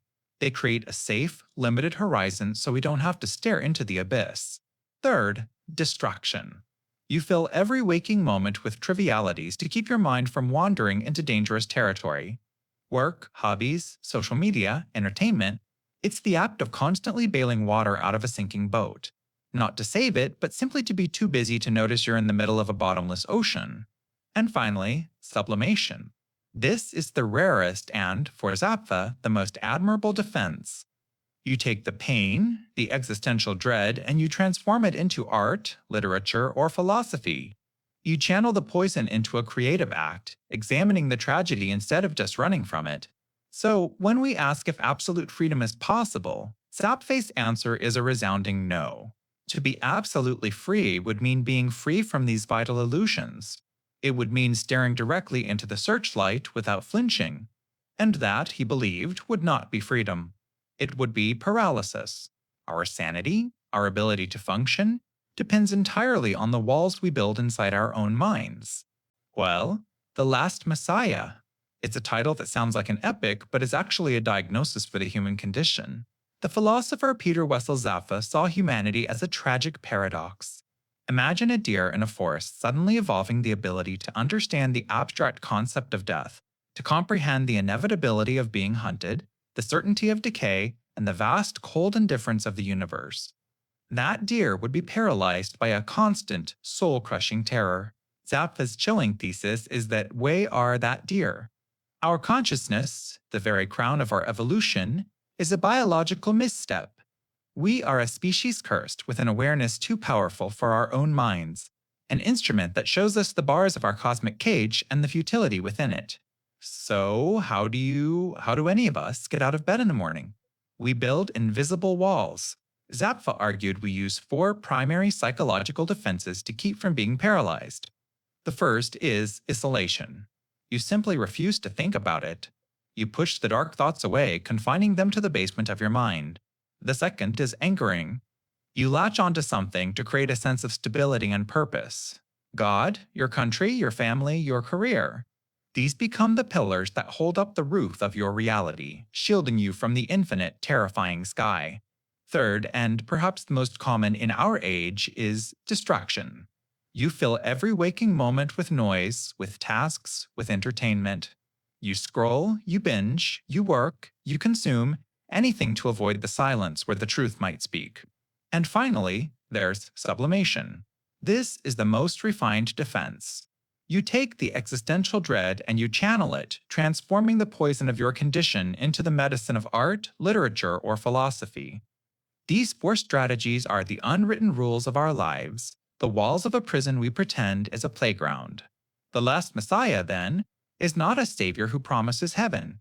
The Last Messiah is the person who sees through the entire game. They see the flimsy anchors, hear the desperate noise of distraction, and recognize that even the most beautiful art is just a scream given form. And this Messiah comes with a new gospel, a final, devastating commandment born from ultimate clarity and compassion. Salmon is a whisper. Know yourselves, be infertile, and let the earth be silent after ye. The only way to truly end the suffering caused by our tragic consciousness is to perform a final, gentle act of collective kindness, to cease bringing new players into a game that can't be won. Antinatalism. Imagine you're handed a ticket to a play. You didn't ask for the ticket, you don't know the plot, and you can't leave once it starts. You're told the play contains moments of incredible joy, but also guaranteed scenes of profound suffering, pain, and boredom. The antinatalist argument is simple. Is it ethical to force someone into that theater without their consent? At its core, this philosophy isn't about hating life, but about preventing suffering. It hinges on a crucial idea called the asymmetry of pleasure and pain. Think of it like this. Bringing a person into existence creates both good things, pleasure, and bad things, pain. The presence of pain is bad. The presence of pleasure is good. But for someone who never exists, there is no pain, and that absence of pain is a good thing. The absence of pleasure, however, isn't bad for them, because there is no one there to be deprived of it. So, by not creating a life, you guarantee a good outcome, the absence of all suffering. By creating a life, you are rolling the dice, guaranteeing they will experience pain for the mere possibility of pleasure. This leads to the ultimate question of consent. Procreation is perhaps the only major, irreversible decision made for someone else, entirely without their permission. You are conscripted into existence, thrown into a world of biological needs, societal pressures, and the inevitability of your own death. You are forced to play a game you never agreed to, a game whose rules are often cruel and arbitrary. And this is not misanthropy. In fact, many antinatalists argue from a place of deep compassion. It's a love for humanity so profound that it wishes to spare future generations from the burdens of consciousness. It's the belief that the empty nursery is not a tragedy, but an act of ultimate kindness. So, in our search for absolute freedom, antinatalism presents a haunting paradox. It suggests that the only way to truly grant someone freedom, freedom from need, from pain, from the struggle to find meaning, is to deny them the one thing required to experience it: existence itself. It asks us to consider whether the most profound act of love is not to create a life, but to quietly close the door, allowing the peace of non-being to remain undisturbed. Silence of God. Imagine you're an actor on a vast cosmic stage. You've been pushed out from behind the curtain, the spotlight is on, but you haven't been given a script. You don't know your lines, your motivation, or even the plot of the play. You look to the director's chair for a sign, a nod, a single piece of guidance. But the chair is empty. The theater is utterly, profoundly quiet.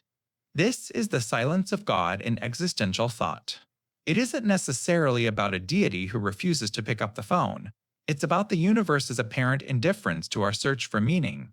It's the recognition that there is no pre-written cosmic rulebook, no divine blueprint for how to live a good life, no inherent purpose whispered into our souls at birth. The universe simply is, and it doesn't offer any explanations. This silence is the source of what many thinkers call abandonment, the feeling that we've been left alone to figure it all out, and at first, this can be terrifying. It's the dizziness you feel when you realize there's no safety net below the tightrope of your choices. It's the feeling of being a stranger in your own life, shouting questions into a void and hearing only the echo of your own voice. Why am I here? What is my purpose? The cosmos offers no reply. But within this terrifying silence lies a radical, earth-shattering gift: absolute freedom. If the director were in his chair, giving you lines, you would just be a puppet. But because the chair is empty, you are forced to become the playwright. The silence isn't an absence of meaning, it's an invitation to create it. You have to write your own script, choose your own values, and decide for yourself what makes a life worth living. The silence of the universe doesn't negate your existence. It makes your choices the only thing that truly matters. It's a terrifying burden, yes, but it is also the very condition of our dignity. The quiet isn't a void to be feared, but a blank canvas waiting for you to make the first mark.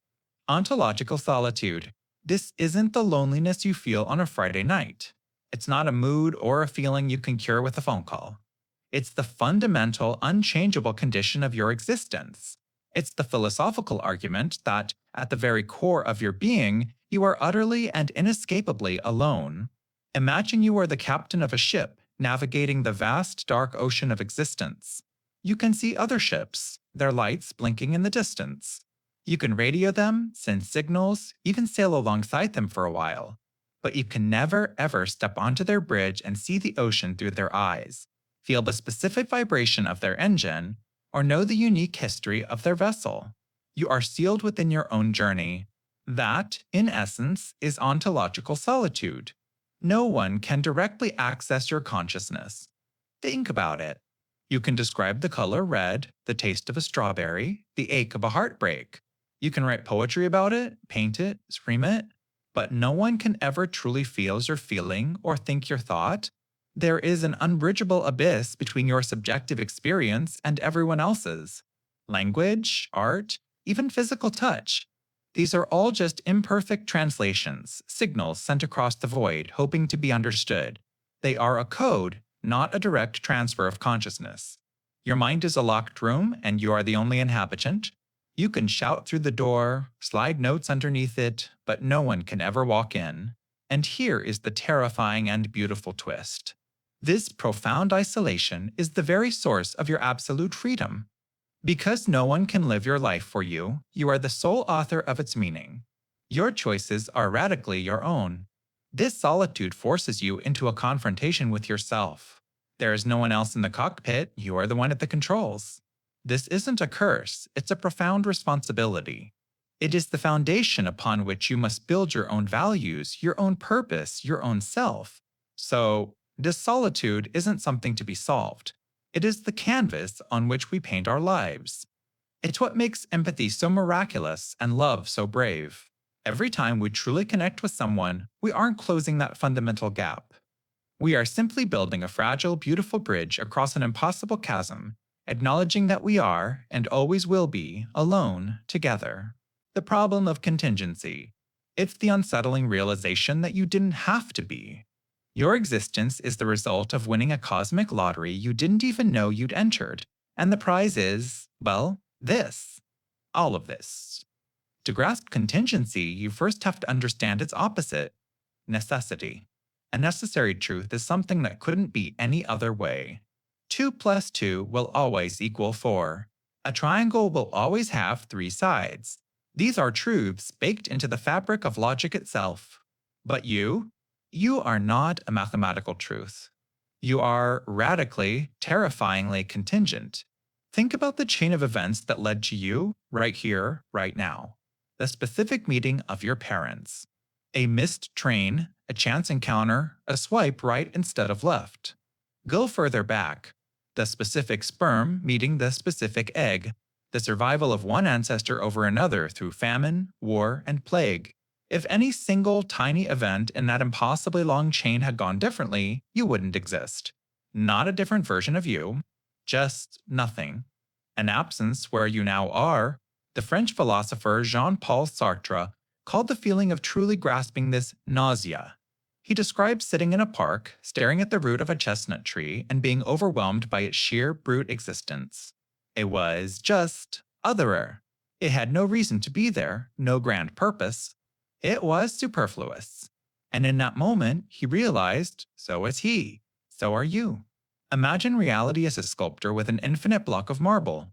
They could have carved a star, a void, a creature with 100 eyes, or absolutely nothing at all. But for no particular reason, the chisel struck in just such a way that it carved you, your consciousness, your memories, your specific place in the universe.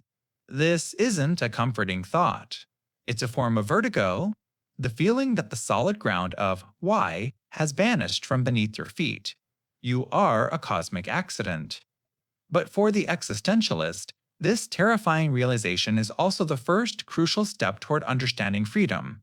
Because if your existence wasn't necessary, if you weren't designed for a purpose, then no path is written for you. You are utterly, dreadfully, and magnificently untethered. Metaphysical horror. This isn't the fear of a monster hiding under your bed. It's the dawning terror that the floor beneath your bed, the concept of a bed, and even the you lying in it, are all built on a foundation of absolute chaos. It's the gut-wrenching suspicion that the fundamental laws of the universe, the ones you rely on to simply exist, are either a cosmic joke, a glitch in the system, or worse, a set of arbitrary rules in a game you never agreed to play. Think of reality as a piece of software. Most horror is a virus, an external threat that invades the program. Psychological horror is a bug that makes the program behave erratically, making you question its outputs. But metaphysical horror is the moment you gain access to the source code and discover it's not elegant, logical, or divine. It's a tangled, nonsensical mess, written by something utterly alien. Or worse, you discover there is no programmer. The code wrote itself, and it's fundamentally broken.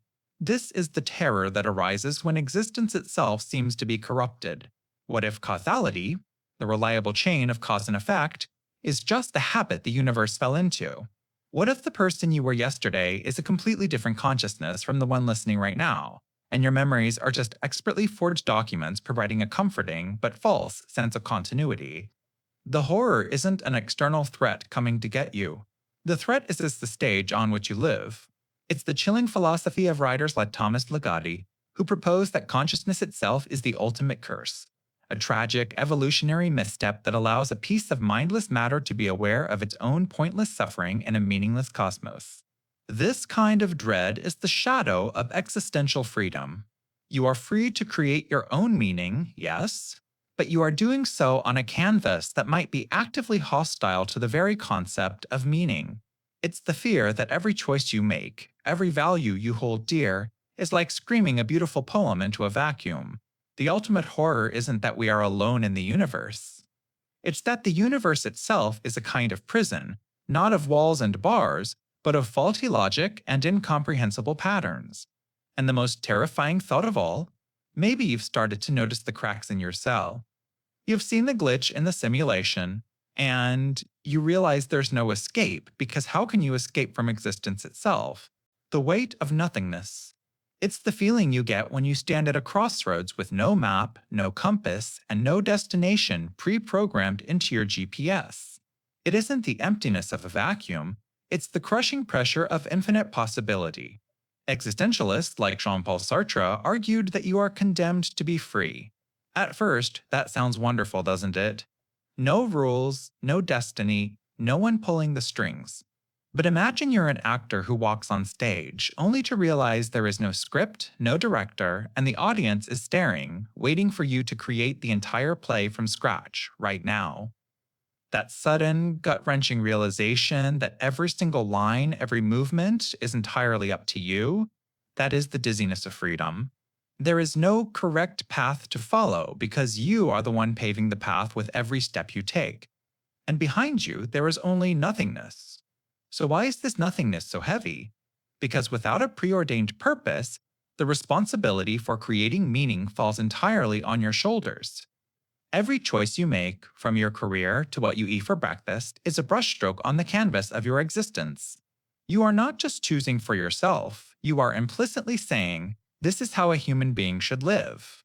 You are legislating for all of humanity with your actions. It is the weight. The knowledge that your life's meaning isn't something you discover, but something you must build from the ground up, with no blueprint, and the terrifying awareness that you could build it all wrong. Faced with this burden, many of us flee. We pretend we don't have a choice. We say, I have to go to this job, or society expects me to act this way. Sartre called this bad faith. It's a form of self-deception, a comfortable lie we tell ourselves to escape the anxiety of our own freedom. We hand our pen to someone else and let them write our story, just to relieve ourselves of the pressure of holding it. The alternative is to stare into that abyss, to accept that the universe is silent on the matter of your purpose and to choose anyway, to build anyway, to love anyway. The weight of nothingness is the price of authentic living. It's the profound gravity you feel when you understand that your existence is entirely your own project. It's not about finding the meaning of life, but about accepting the challenge of giving life meaning. The weight never truly disappears. But perhaps, like an astronaut learning to move in zero gravity, you learn to carry it. You learn that this very weight, this absolute freedom, is the one thing that allows you to truly float. Post-existentialism. This is what happens when you stare into the abyss of absolute freedom, and the abyss stares back and then asks you what language you're thinking in. It's the nagging question that arrives after the existential party is over. You've accepted that existence precedes essence, that you are terrifyingly free to define yourself. But then a quiet voice whispers, "Are you though?" Asks, "Ooh." Imagine existentialism gives you a blank canvas. It tells you that you, the artist, are completely free. You can paint a masterpiece or a monstrosity, the choice is yours, and yours alone. This is your radical freedom, your burden and your glory. Post-existentialism walks into the room, looks at your canvas, and says, "Interesting. Where did you get the canvas? Who manufactured the paint? Who taught you what a brushstroke is? And isn't the very idea of being an artist something you learned from the culture around you?" Suddenly, your absolute freedom feels conditioned. You realize you're not painting in a vacuum. You're painting within a gallery you didn't build, using tools you didn't invent, speaking an artistic language you didn't create. This is the post-existentialist shift. It takes the existential focus on the individual and zooms out to see the systems that produce the individual. It suggests that yourself, that core being you're supposed to be creating, isn't a solid singular thing. Instead, it's more like a crossroads, a point of intersection where language, power, culture, and your unconscious all meet and argue. You're not the sole author of your life story, you're the page the story is being written on by countless invisible hands. So, is freedom an illusion? Not entirely. But it's redefined. Freedom is no longer about creating your meaning from absolute nothingness. Instead, it's about finding the wiggle room. It's about becoming aware of the invisible rules and structures that shape you, and then learning how to play within them, to subvert them, to bend them. It's the difference between believing you can fly and learning how to expertly navigate the winds that were always pushing you around. It asks us a final, chilling question. If the stable, free self is a fiction, then who exactly is it that's trying so desperately to be free? The paradox of self-creation. It's the existentialist riddle that whispers you are both the sculptor and the marble. You are the sole author of your life, yet you didn't write the first page. So, how can you be truly free if you're building on a foundation you never chose? On one hand, existentialism hands you a breathtaking, terrifying gift: absolute freedom. It tells you that you arrive here as a blank space, a void. There's no pre-written destiny, no divine instruction manual, no inherent human nature telling you who to be. You are what you do. Every choice, every action, every commitment is a brushstroke that paints the portrait of your soul. You choose your values, you define your purpose. This act of self-creation is your life's ultimate project. The dizzying weight of that responsibility is yours alone. You are condemned to be free. But here's where the paradox truly bites. You may be the artist, but you didn't choose your canvas. This is what the philosophers called your facticity. You were thrown into a world, a time, a body not of your own making. You didn't choose your parents, the language you first spoke, or the historical circumstances that shape your opportunities. These are the unchangeable givens of your existence. Think of it like being a player dropped into a video game. You have the freedom to explore, to fight monsters, to take on quests, and to forge your own path. But you didn't design the game engine, the laws of physics, or the world map. Your freedom exists only within the unchangeable rules of that world. And so you are caught in this beautiful, impossible tension. You are a sovereign creator fashioning a life of meaning from thin air. And you are a creature of circumstance, bound by the raw, unchosen material of your reality. True freedom, then, isn't the power to erase your past or become anything you want in a vacuum. It is the uniquely human ability to decide what your unchangeable circumstances will mean. The sculptor doesn't create the block of stone with all its flaws and veins, but they are entirely responsible for the statue that emerges from it. Your life is that statue. You are perpetually creating yourself from a self you did not create. And that struggle, that constant negotiation between what you are given and what you choose to become, that is the art of being human. Freedom from the self. It sounds like a paradox, doesn't it? Like wanting to escape your own skin, but this isn't about annihilation. It's about liberation from the most persistent narrator you will ever know, the voice in your head. You know the one that's chattering right now. It's the voice that replays embarrassing moments from a decade ago, that worries about a meeting next Tuesday, that crafts your identity out of job titles, memories, and anxieties. This voice is the architect of what we call the self, or the ego. It's a character you've been forced to play for so long you've forgotten you're the actor. This self is a fortress, built to protect you, but its walls have become your prison.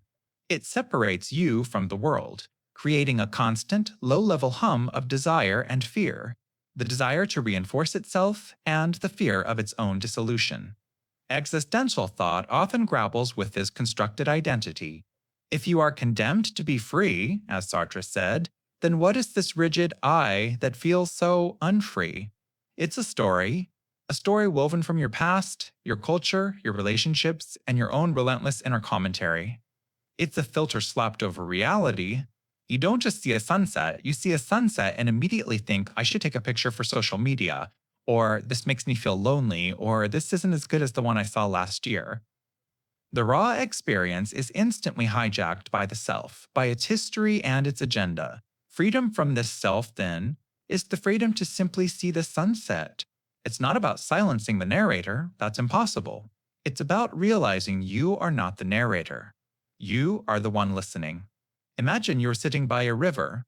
The thoughts, the fears, the judgments of the self are like leaves floating by on the current. You can choose to leap in and get swept away by a particular leaf, or you can simply watch it drift past. That space, that moment of pure observation without identification, is freedom. It's the gap between the thought, I am a failure, and the simple recognition of a thought about failure is occurring. This is the profound shift. Absolute freedom isn't about having the power to do anything you want in the external world. It's the internal freedom from the very mechanism that wants, that craves, that fears. It's the quiet realization that the character you play every day is just a role, and the deepest freedom is knowing you are not the character but the silent, aware space in which the entire play unfolds. You are the state itself. Cosmic dread. It's the quiet, sinking feeling that washes over you when you truly, deeply grasp your place in the universe. Not just knowing the facts, but feeling the scale. It's like you're a single sentient ant, crawling across a vast and intricate circuit board stretching beyond your sight. You can perceive the glowing pathways of copper, the towering black monoliths of the microchips, the low, constant hum of some unknowable energy flowing beneath you. You live your entire frantic life on this board, fighting other ants for crumbs, building your tiny nests, believing your struggles and triumphs are the most important thing in existence. But you can never, ever comprehend the mind that designed the board or the ultimate purpose it serves. You can't even be sure it has a purpose. You are just a biological accident, a temporary glitch in a schematic you will never be able to read. That circuit board is the cosmos. You are the ant. Cosmic dread isn't the fear of a monster in the dark. It's the far more profound and chilling fear that there's nothing in the dark that thinks about you at all. The universe isn't your enemy, but it's not your friend either. It is a vast, unthinking machine, and you are not a gear, you are dust on a gear. The silent, absolute zero of space doesn't hate you. The supermassive black hole at the center of our galaxy doesn't want to consume you. They are simply facts of physics, as indifferent to your existence as a mountain is to the lichen growing on its surface. Think about it. Your greatest achievements, your most profound loves, your deepest, most gut-wrenching sorrows, they are all just fleeting electrical sparks in the brain of a creature living on a speck of dust. A speck orbiting one star out of 400 billion, in a galaxy that is just one of 2 trillion we can currently estimate. When you stare up at the night sky, you are looking into an abyss of time. The light from the Andromeda galaxy that hits your eye tonight began its journey 2.5 million years ago. Hominids were just beginning to use stone tools. In the face of that scale, our entire civilization is a brief, frantic flash. Your individual life? A subatomic particle of time. This realization is paralyzing. It can strip away the comforting narratives we build that we are special, that our existence is part of some grand plan. It's the chilling awareness that you are a conscious mote on a fragile rock, hurtling through an endless, silent, and utterly impersonal void. And it forces upon you the most terrifying question of all. If the universe provides no script, no inherent meaning, are we just screaming into the silence? Hyper absurdity. This is the final stop on the train of thought, where you realize the tracks, the train, and even the destination were concepts you invented to make sense of the motion. It's the moment the abyss looks back at you and says, this whole abysses thing? That was your idea. The classic absurd, the one Camus spoke of, is a duel. It's you demanding meaning and the universe offering a profound, indifferent silence. You stand on one side of a chasm, the universe on the other. But hyperabsurdity is the dizzying realization that there is no chasm. You are the chasm. The silence isn't an answer, it's the medium in which you formulated the question.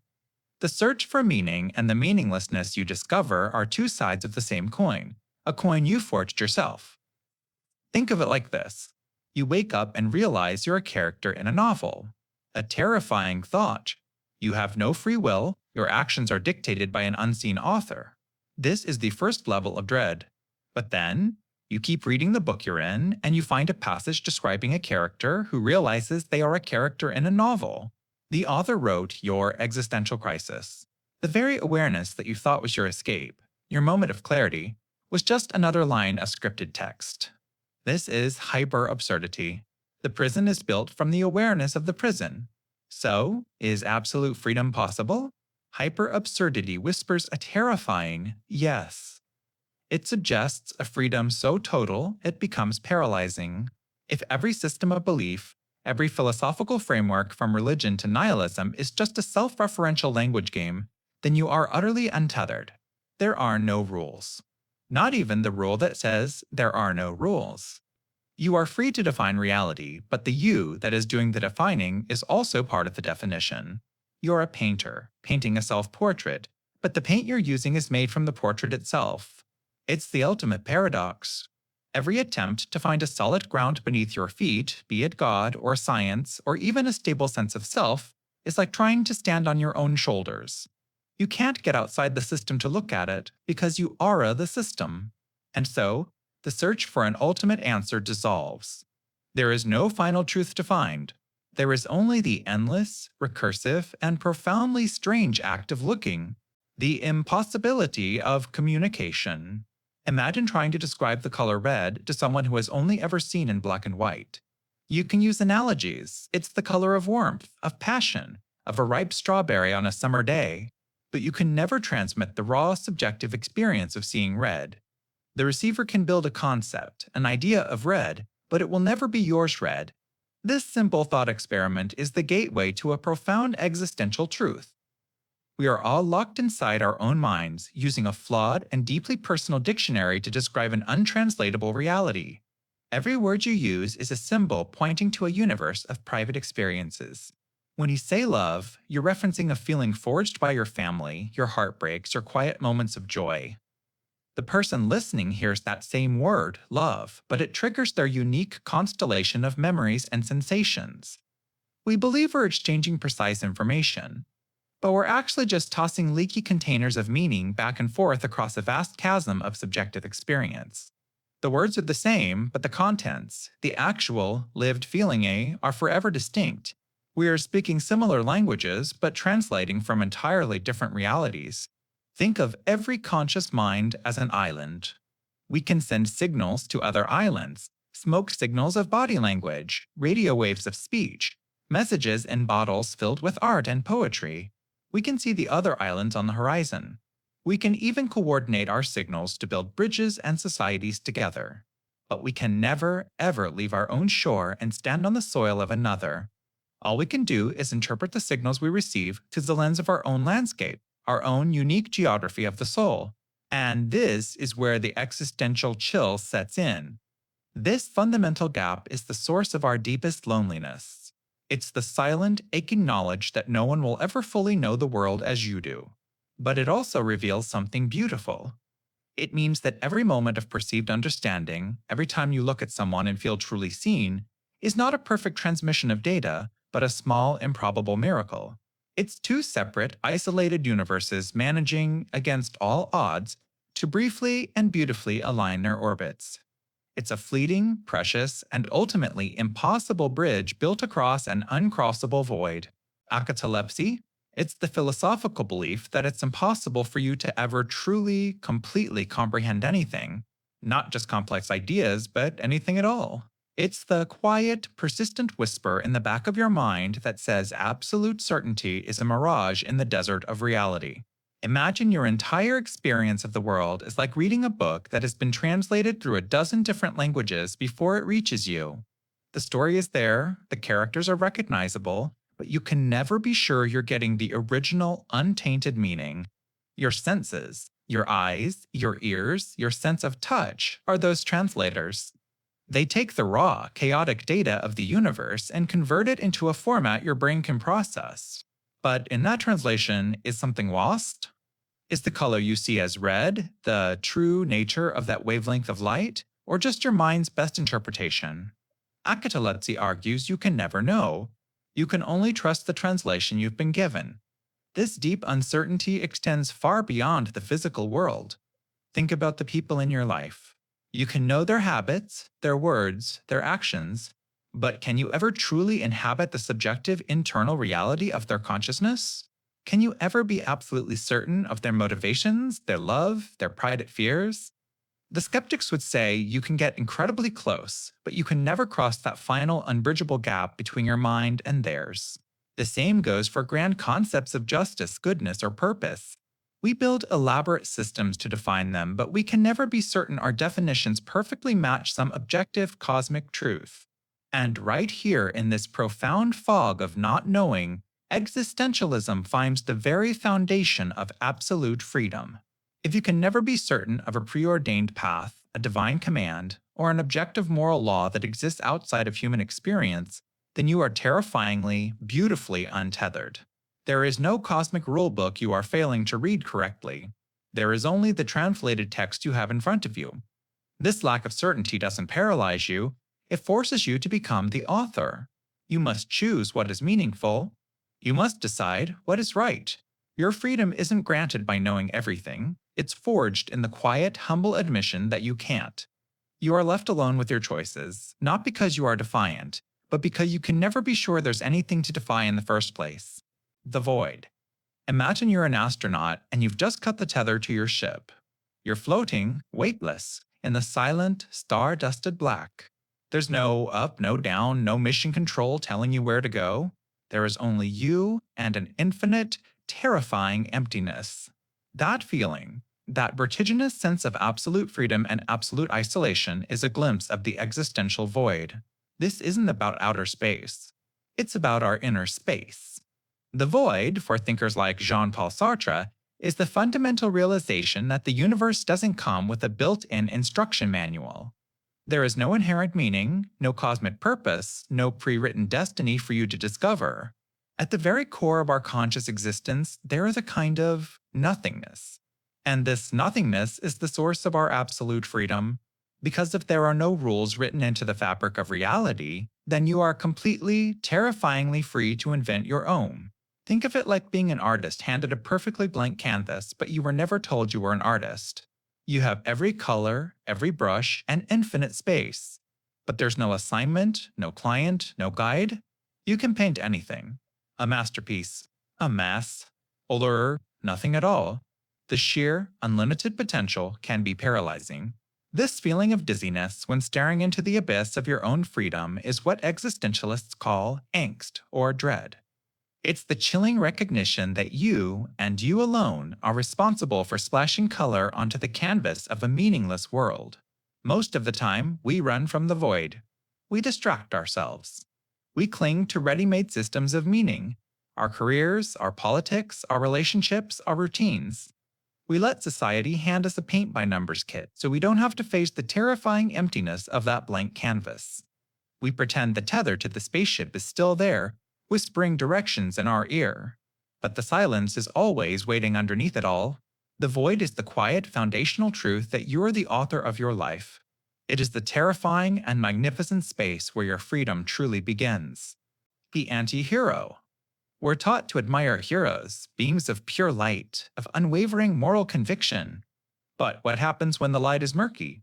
What happens when the person saving the day is doing it for all the wrong reasons? This is the territory of the anti-hero. They aren't villains. A villain wants to watch the world burn. The anti-hero might just be trying to save their own corner of it, and they don't care who gets scorched in the process. They lack the classic heroic virtues. Courage is replaced with desperation, selflessness with self-interest, and honor with a cynical, pragmatic code they've written themselves. Think of the detective who breaks every rule to catch the killer, or the vigilante whose methods are just as brutal as the criminals they hunt. And yet, you find yourself drawn to them. Yay! Because on some level, they feel more real. A traditional hero is an ideal, a symbol of what we should be. The anti-hero is a reflection of what we often are: conflicted, compromised, and making difficult choices in a world that isn't black and white.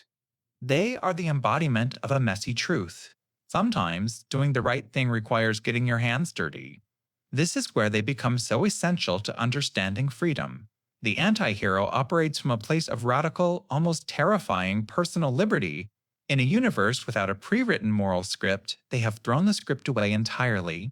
They have looked at the void and decided to forge their own set of rules, based not on universal good, but on their own pain, their own goals, their own survival. They are a walking existential crisis, asking the question, if you are truly free, are you free from the burden of being good? Imagine morality is a journey. The classic hero takes the well-paved, government-approved highway. It's safe, direct, and the destination is clear. The anti-hero takes the unpaved back road through the mountains. It's dangerous, unpredictable, and they might run a few people off the road, but they argue their destination is just as valid. They force you to confront an uncomfortable possibility that in a world of absolute freedom, the path to salvation might look an awful lot like a path to damnation. They don't just save the day. They hold up a mirror and ask you what lines you would be willing to cross when nobody is watching. Absolute freedom. What if I told you that you already possess it, and that it's the most terrifying burden you will ever carry? The existentialist philosopher Jean-Paul Sartre famously said that we are condemned to be free. He didn't mean you can defy gravity or ignore the laws of physics. He meant something far more profound. There is no pre-written script for your life. No human nature, no divine plan, no destiny. You are terrifyingly, dizzyingly, completely free. Think of it like this. You've been set adrift in a small boat in the middle of an infinite ocean. There's no map, no compass pointing to a predetermined north, and no distant shore in sight. You have a rudder and a sail. You can go in any direction, but by choosing to go east, you are simultaneously choosing not to go west, north, or south. Every moment, you are creating your path and abandoning a billion others. That choice and the total responsibility for it is yours and yours alone. This is the weight of absolute freedom. Every decision you make, from the mundane choice of what to eat for breakfast to the life-altering choice of who to love, is an act of creation. You are painting your own self-portrait with every single action. And there's no one else to blame or credit if you don't like the final picture. We desperately try to escape this vertigo of possibility. We tell ourselves, I have to stay in this job, or I can't pursue my dream because of my past. Sartre called this bad faith. It's the comforting lie we tell ourselves to pretend the prison walls are real when in fact, we're standing in an open field. We invent rules, adopt rigid ideologies, and conform to social roles just to have someone else tell us which way to steer the boat. Your past, your upbringing, your circumstances. These are just the facts of your situation.